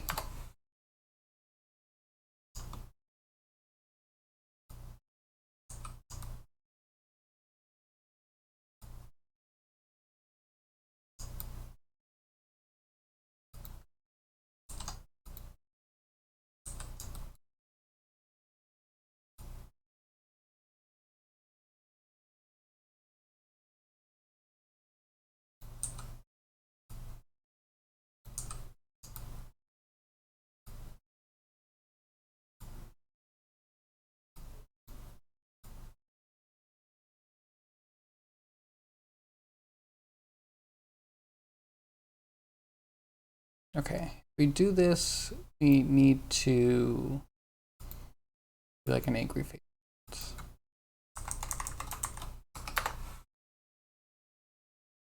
Be good. Just good.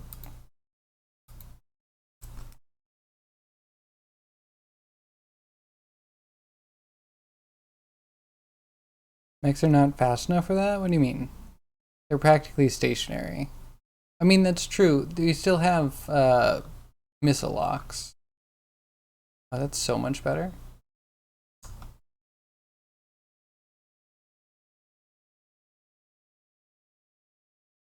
The mouth needs to be open that much, right?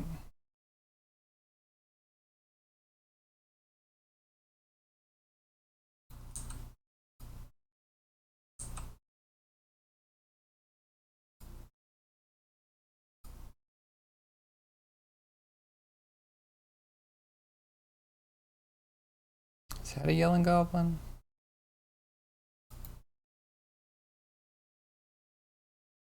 For missile speeds. So, like, a light mech is supposed to go somewhere, probably still slow, but somewhere around like 100 to 150 kilometers per hour. The missiles we're used to are probably a bit slow, just a little bit slow. Um, but yeah, medium mechs can kind of outrun missiles, but not really. They'll usually get splashed a bit, and then yeah, usually just trying to hide behind cover. So yeah, very slow, but it's a good balance. Let's move in Mach range. Oh, yeah, and there's slow moving missiles. In fact, weren't there missiles that don't have any self propulsion? The gravity. Didn't they have ones that just dropped? 2, 5.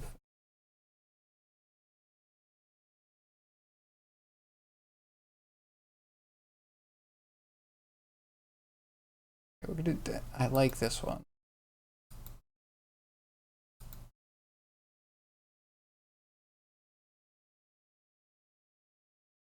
we tilt the head or something?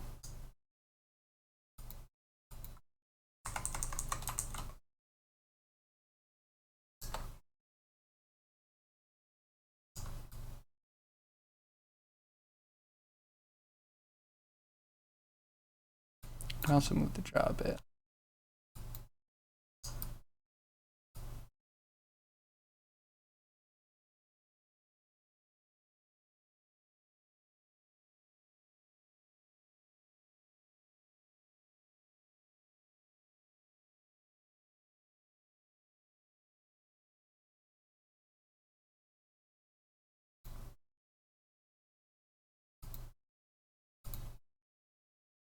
See what that looks like. Air-to-air missiles, 3 to 4 Machs.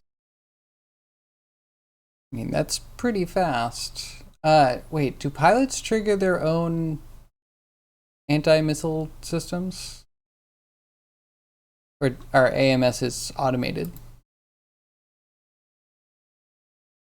Ground to air could be topping 5 Machs, but those are all expensive missiles designed that way because they need to be, right?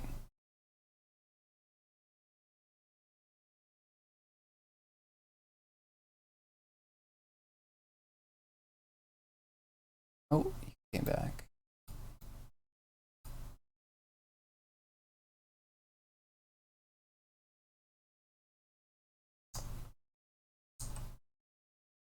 Actually.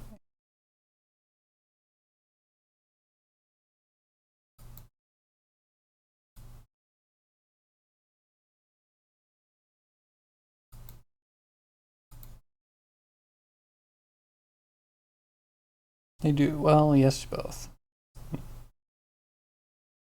I'm sure there's dumb missiles. Like, anti-tank missiles don't have to move super quickly, do they?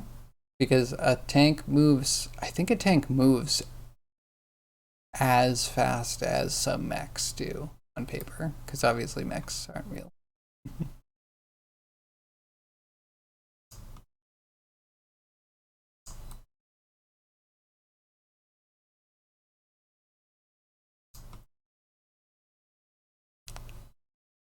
The goblin yell, right?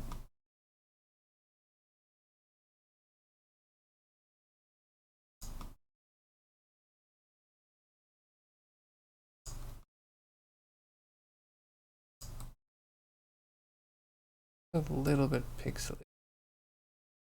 Move the camera in a little bit.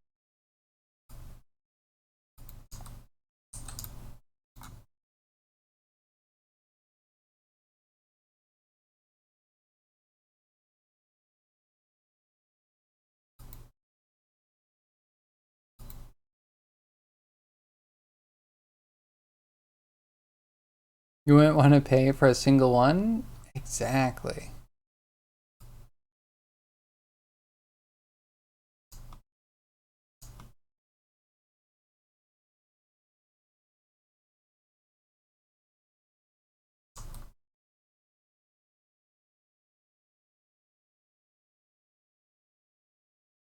Lighting's still bad. I think I still want it to be a bit more forward facing.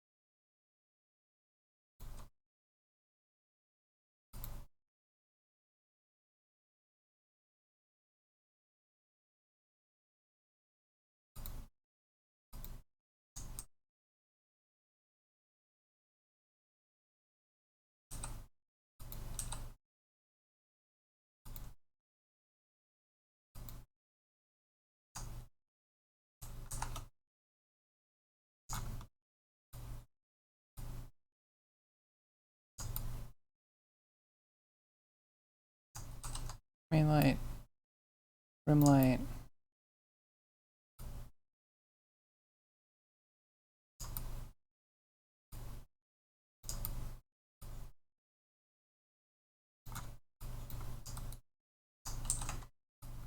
the light.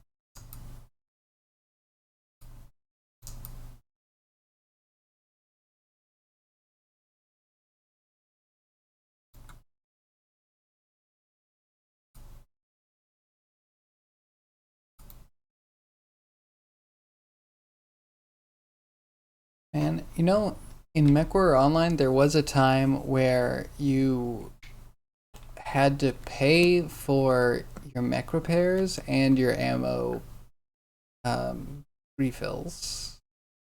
Man, did the community hate that. You would make so little money. So little money. And then, you know, it's just better to run energy efficient mechs, which in lore, like, you could go energy heavy. But it wasn't just like everyone wanted to go energy heavy, because energy usually is better for war of attritions.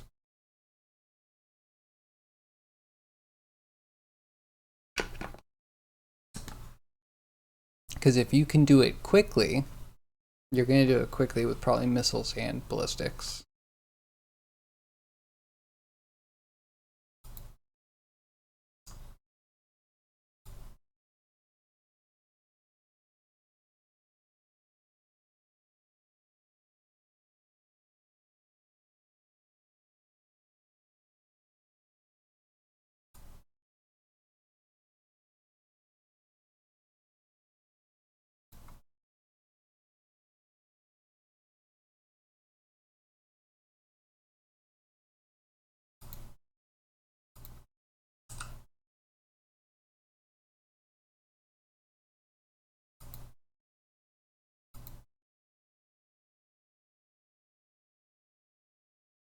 Okay, there we go.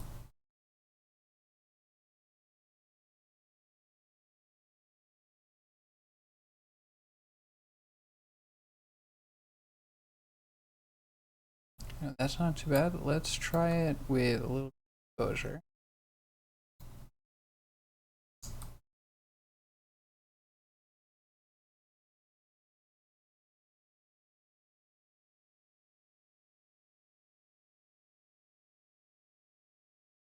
I think that looks good.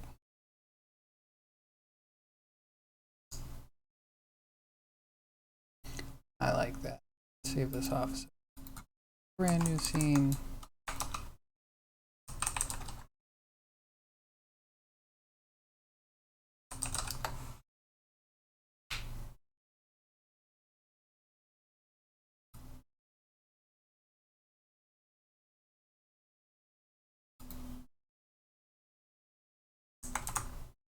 And if we're ever gonna animate it, which we won't do today.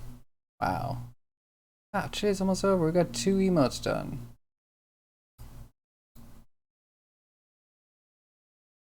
Save one more as a raw. Just so we can relight it if we need to.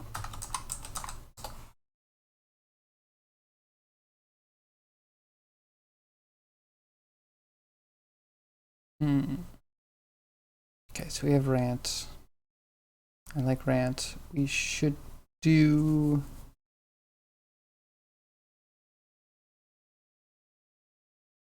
backseat. I feel like we need to reference another goblin. Maybe we can reference this goblin. Got that backseating vibe to it. We just need like the front goblin. That's gonna be tricky. At some point we should start doing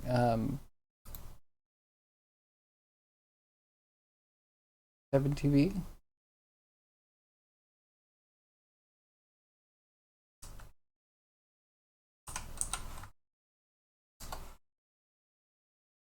Because we could do double wide emotes there, I think. Having a double wide in a backseating emote is just like perfect.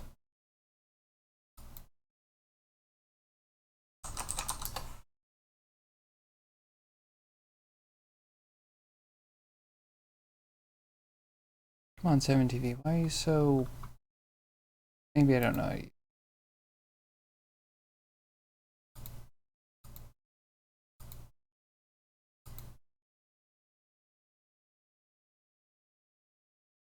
Yeah, I think we can do wide here. We'll look into that. For now, let's make a torch, I guess.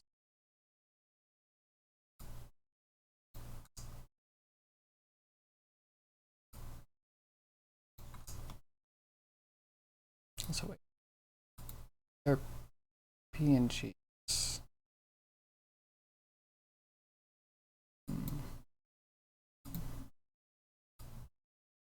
Let's have some older ones. That one was pretty.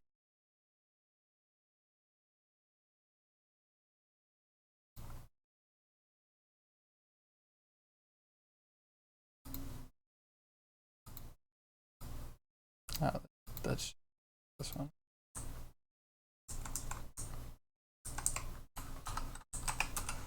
Alternate.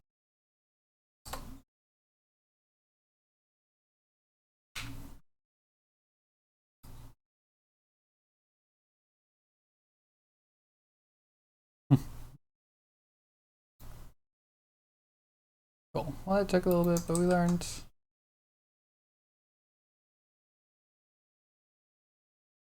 Now we need a torch. They all have torches, though, right? Torch, pitchfork. Torch, pitchfork.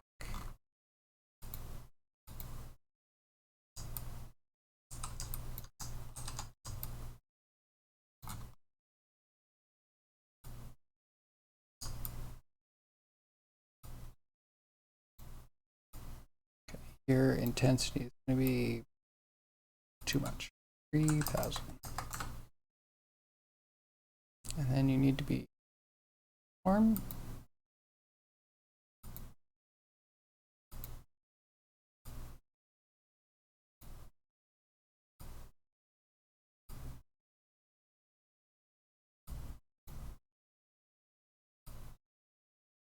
Yep, slight. Little exposure.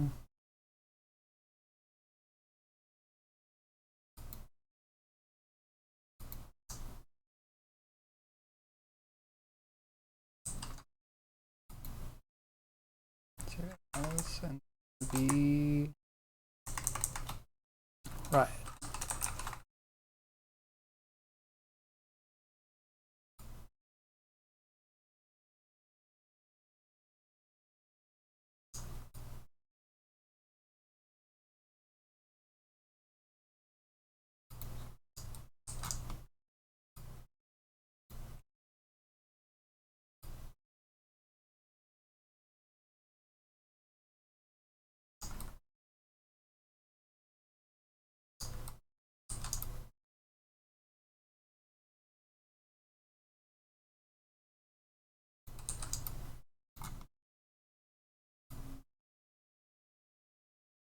We just want a little bit of hands. Get a torch in it.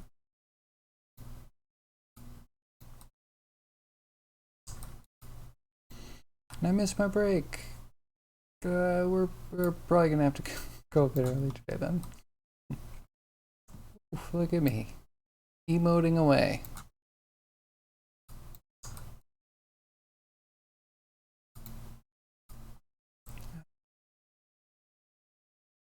This one, this one, and this one.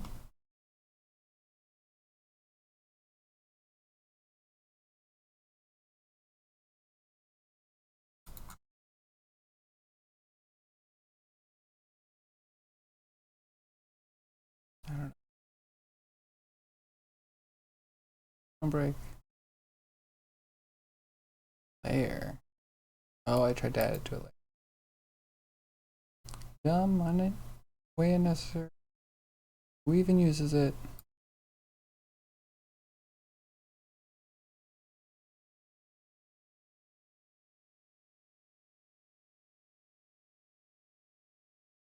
Trying to find those anti-tank missile speeds. Javelin goes up to 300 meters per second. Okay, yeah, that feels like mech warrior speeds. Like you can kind of outrun that in a fast mech, and you're probably gonna eat that in the face with a heavier mech.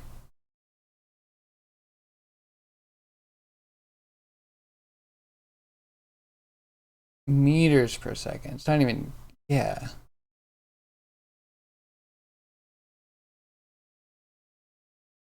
It might be one of those things where if you have the acceleration, you can dodge it, but most things wouldn't. So even if you can reach 64 kilometers per hour, you need to be like mobilized and they needed to aim where you were without leading, I would think. You don't know if you run much against that? 100 kilometers per hour is about 27.8 meters per second. Okay, but you don't need to outrun it. You're not like running away from it. You're running sideways. So you're looking at like um not being in the place that it would cross your path.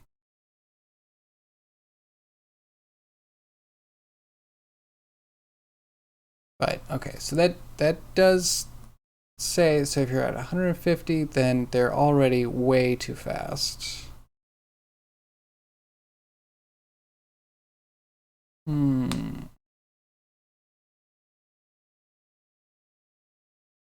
Okay, so yeah, MechWarrior, I guess missiles are slowed down by maybe, I say 10 times. Feels right with the numbers you're giving me.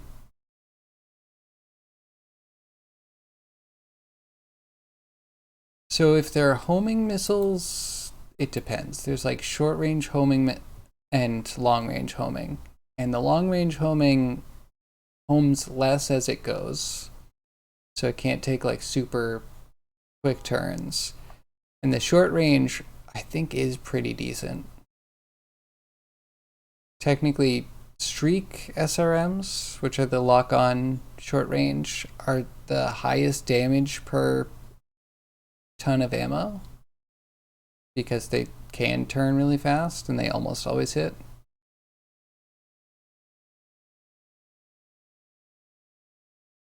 Yeah, then you also have like SRMs and MRMs, which are dumbfire. So it's just about aiming them correctly.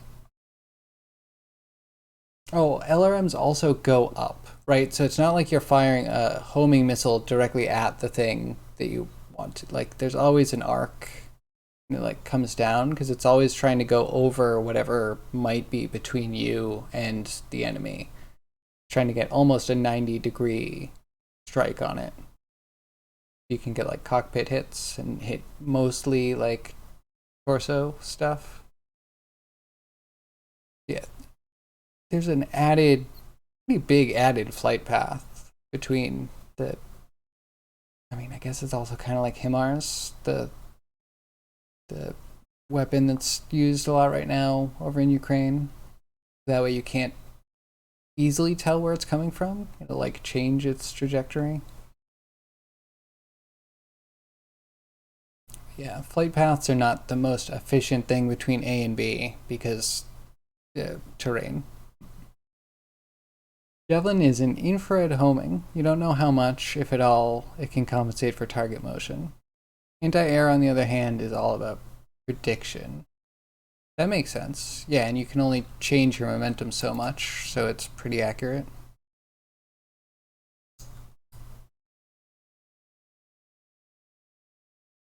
Yeah, in MechWarrior, missiles are mostly about like if you're using them, trying to land the most missiles. If you're dodging them, you don't need to dodge the whole salvo because they don't do a ton of damage each because they're much smaller to be more of a swarm.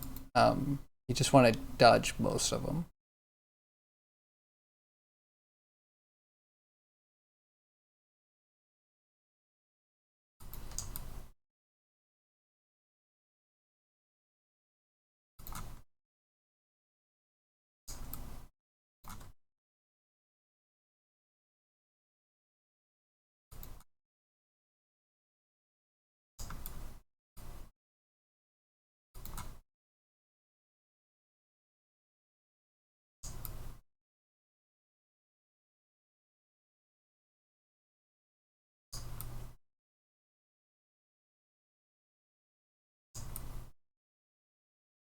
I don't see anything.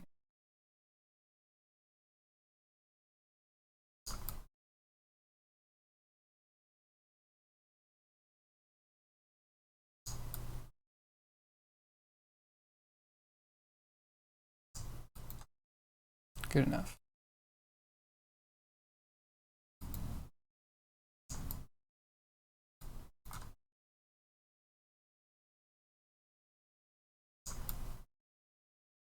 Right, I can do this. Roll more.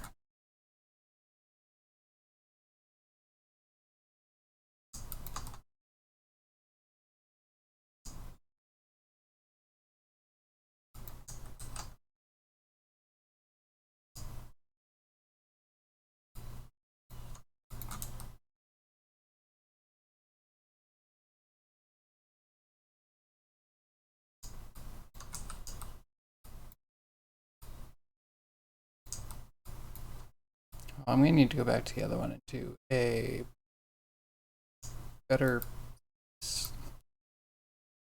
Needs an angry face, not just like an open mouth. Just in case they ever make the emotes legible.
Little flame at the top, I think.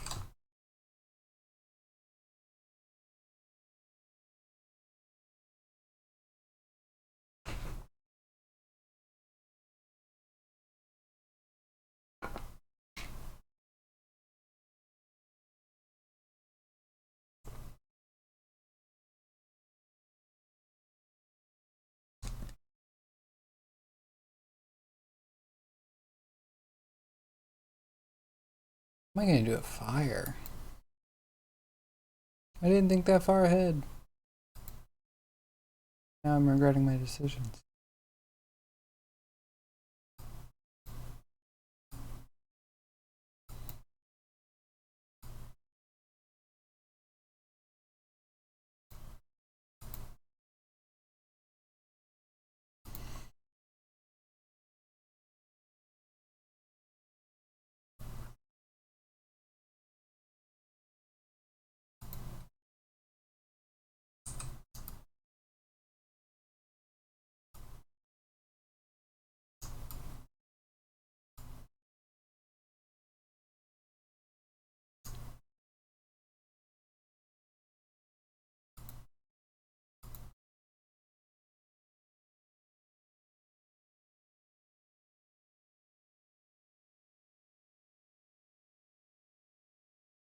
Okay, there's a fire in there.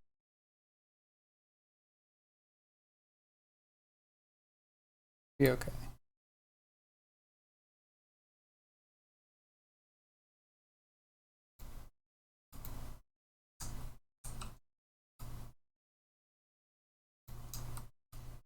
So you need like a crowd of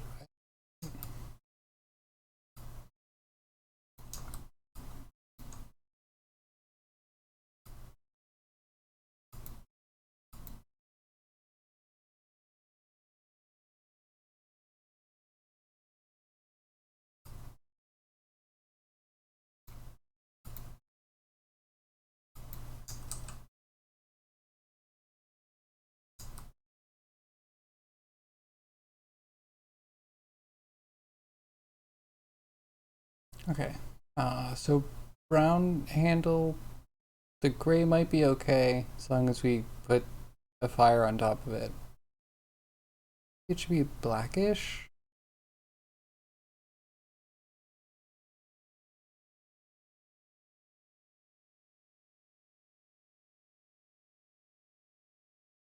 Hmm. Figure out fire.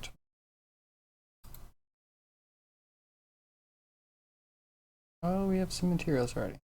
And they ugly.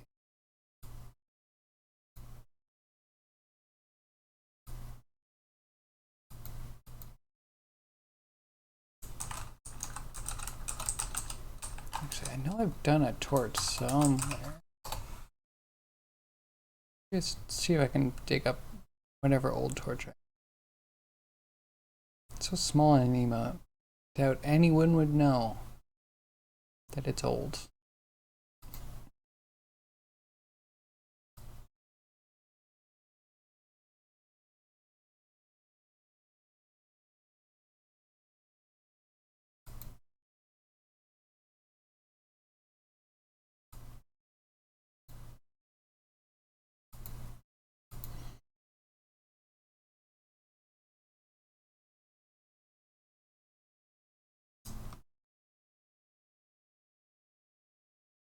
And that could be okay if we just get a flame.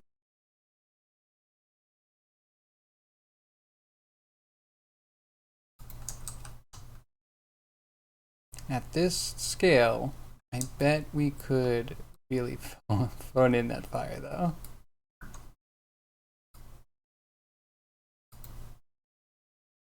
How hard could it be, right?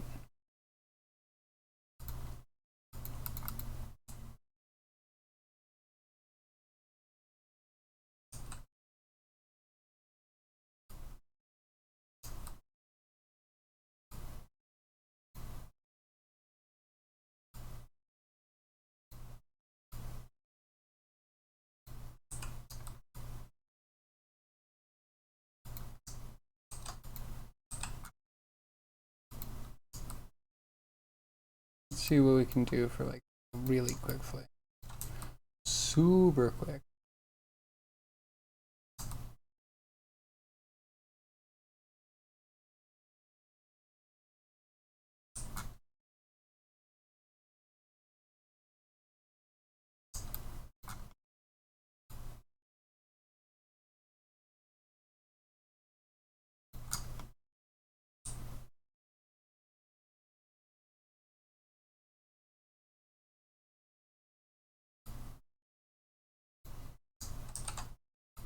That is a quicker.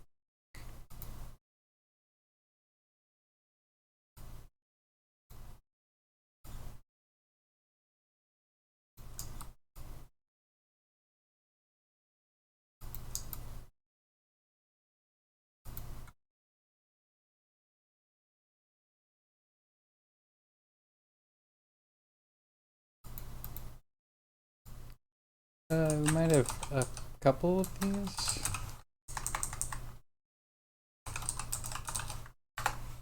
Aragne. Very important. Right, no diffuse whatsoever. Just emission.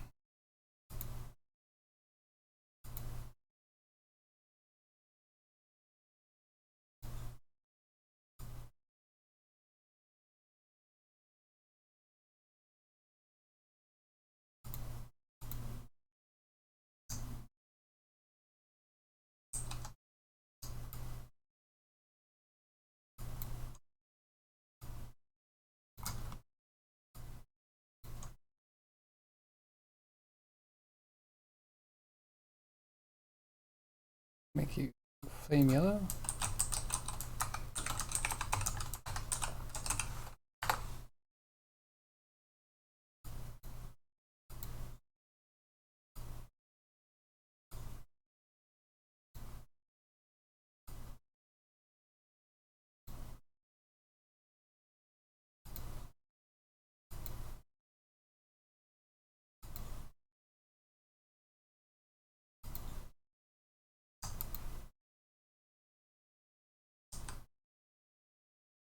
Little expert.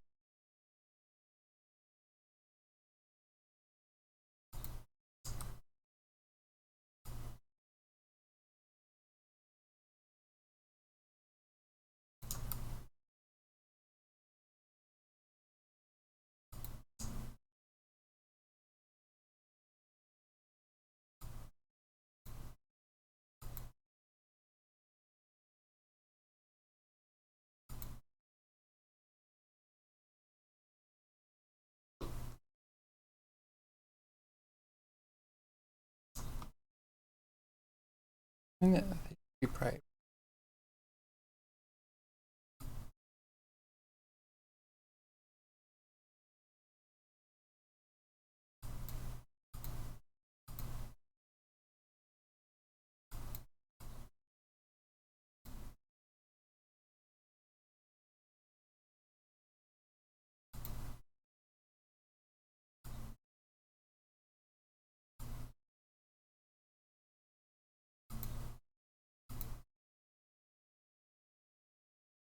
Oh, be beautiful.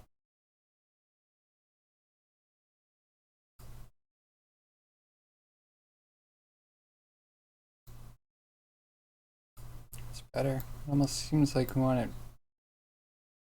almost not even.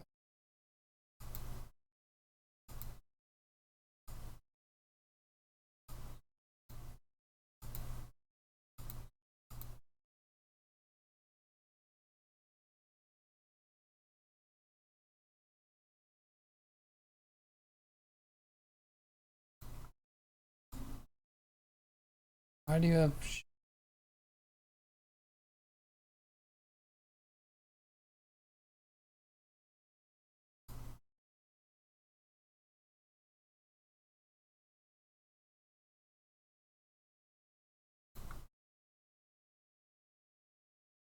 capacity?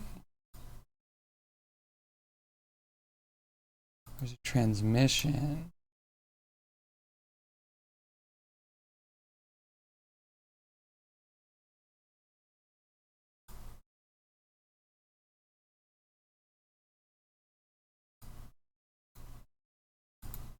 And try again.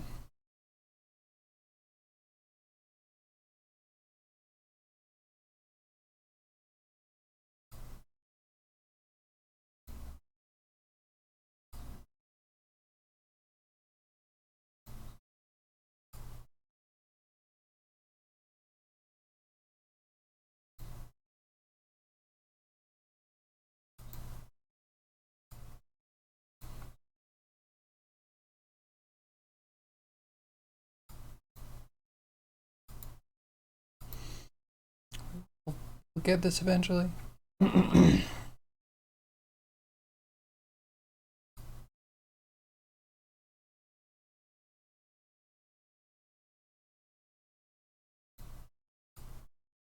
Brighter. Capacity.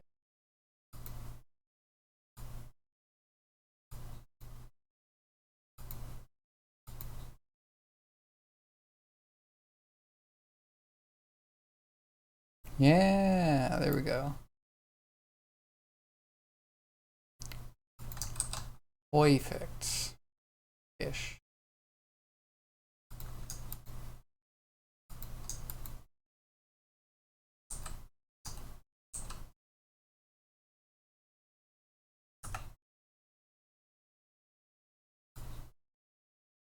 Somewhere we have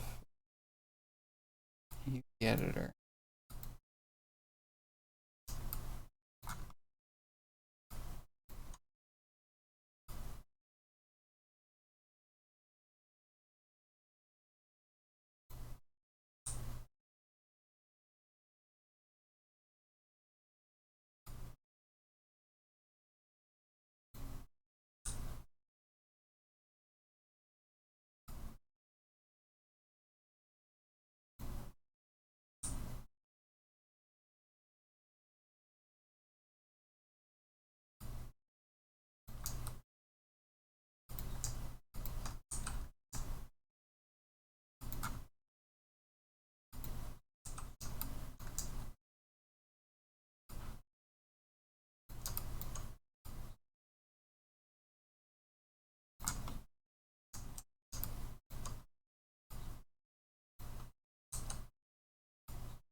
Let's see what that looks like. Done yet? You have a torch yet? Can we riot? I want to riot. Oh, they're bright.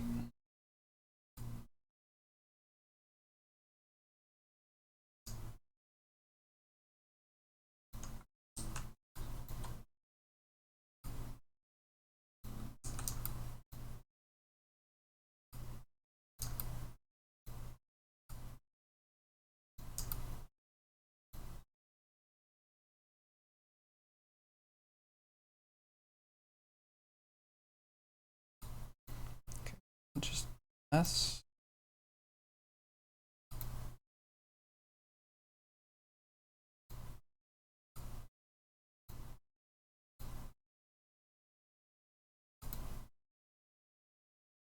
Feels like we're so close.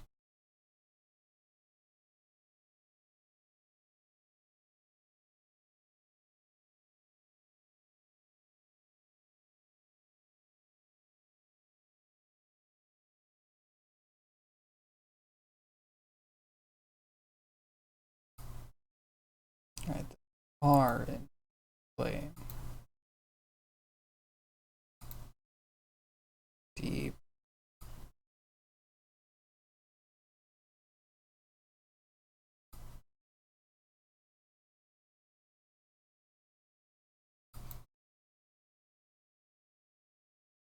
Will that work?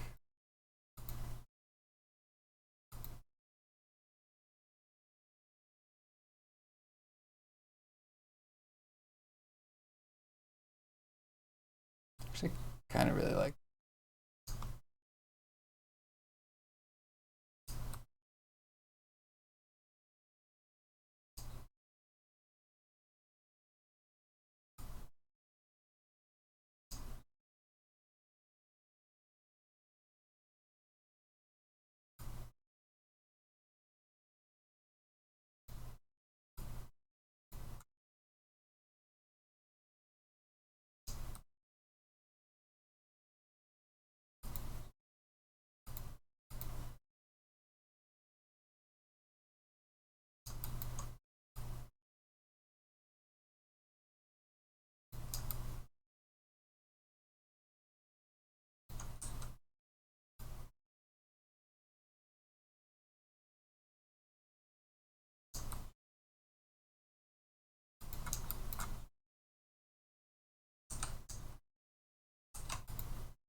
Soft select this bevel. Make it a little more.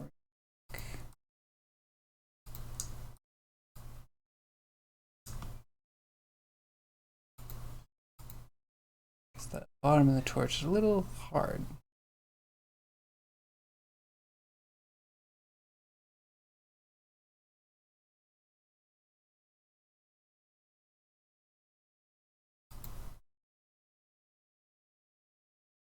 Come on, Arnold.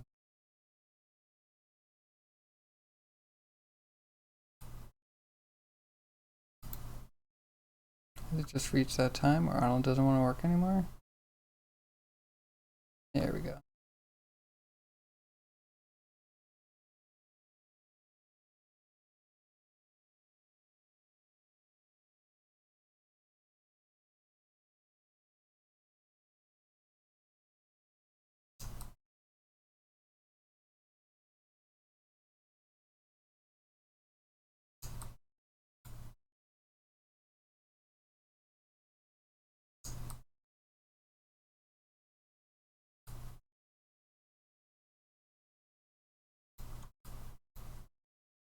Turn this one down a bit.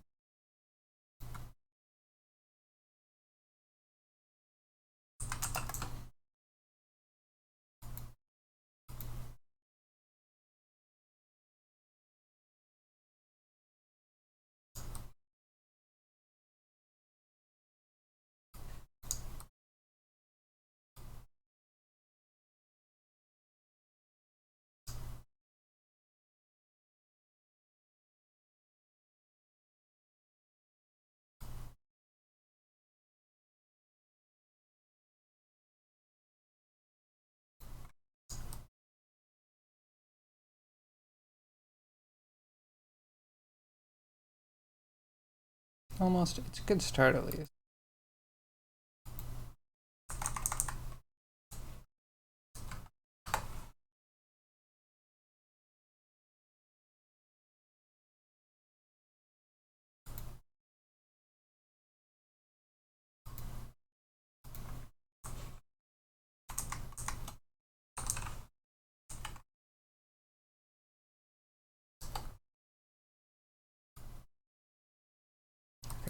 And then color managed.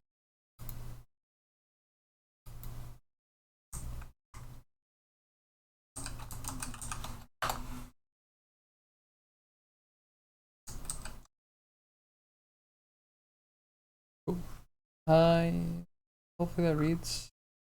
I don't know what the queue is like on new emotes, but we might throw it up and see what it looks like, and then fix it if it doesn't work.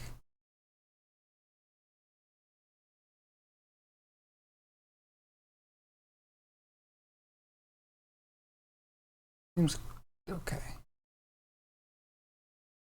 But just okay.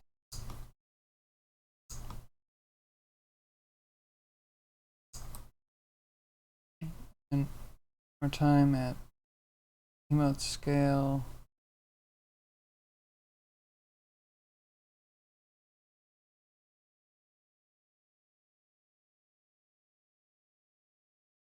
Maybe we could zoom a little bit. Just a little bit. I guess we could cut the ear off. We need a little bit of space above the head because the torch can't be at head height exactly. It is now, but it's also a little awkward.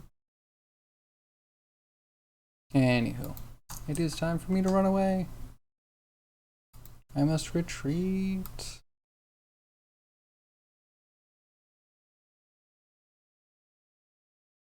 Find someone doing the thing. Oh, or we just go for Grimy. Maybe we raid the Grime Meister.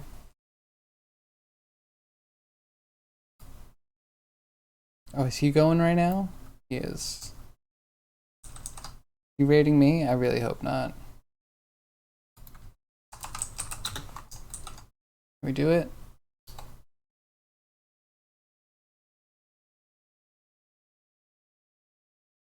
We're gonna try it. We're gonna see what happens. All right. Thank you everybody for joining me. I appreciate all you, my lurkers, my chatters, my VOD watchers. Appreciate it, every single one of you. Thank you for joining me today. I'll be back tomorrow between 2 p.m. and 6 p.m. Eastern Standard Time. Check out VODs and Discord. Links in the description for VODs and Discord. I know when I go live. I should be back tomorrow. And yeah, see you then. Goodbye.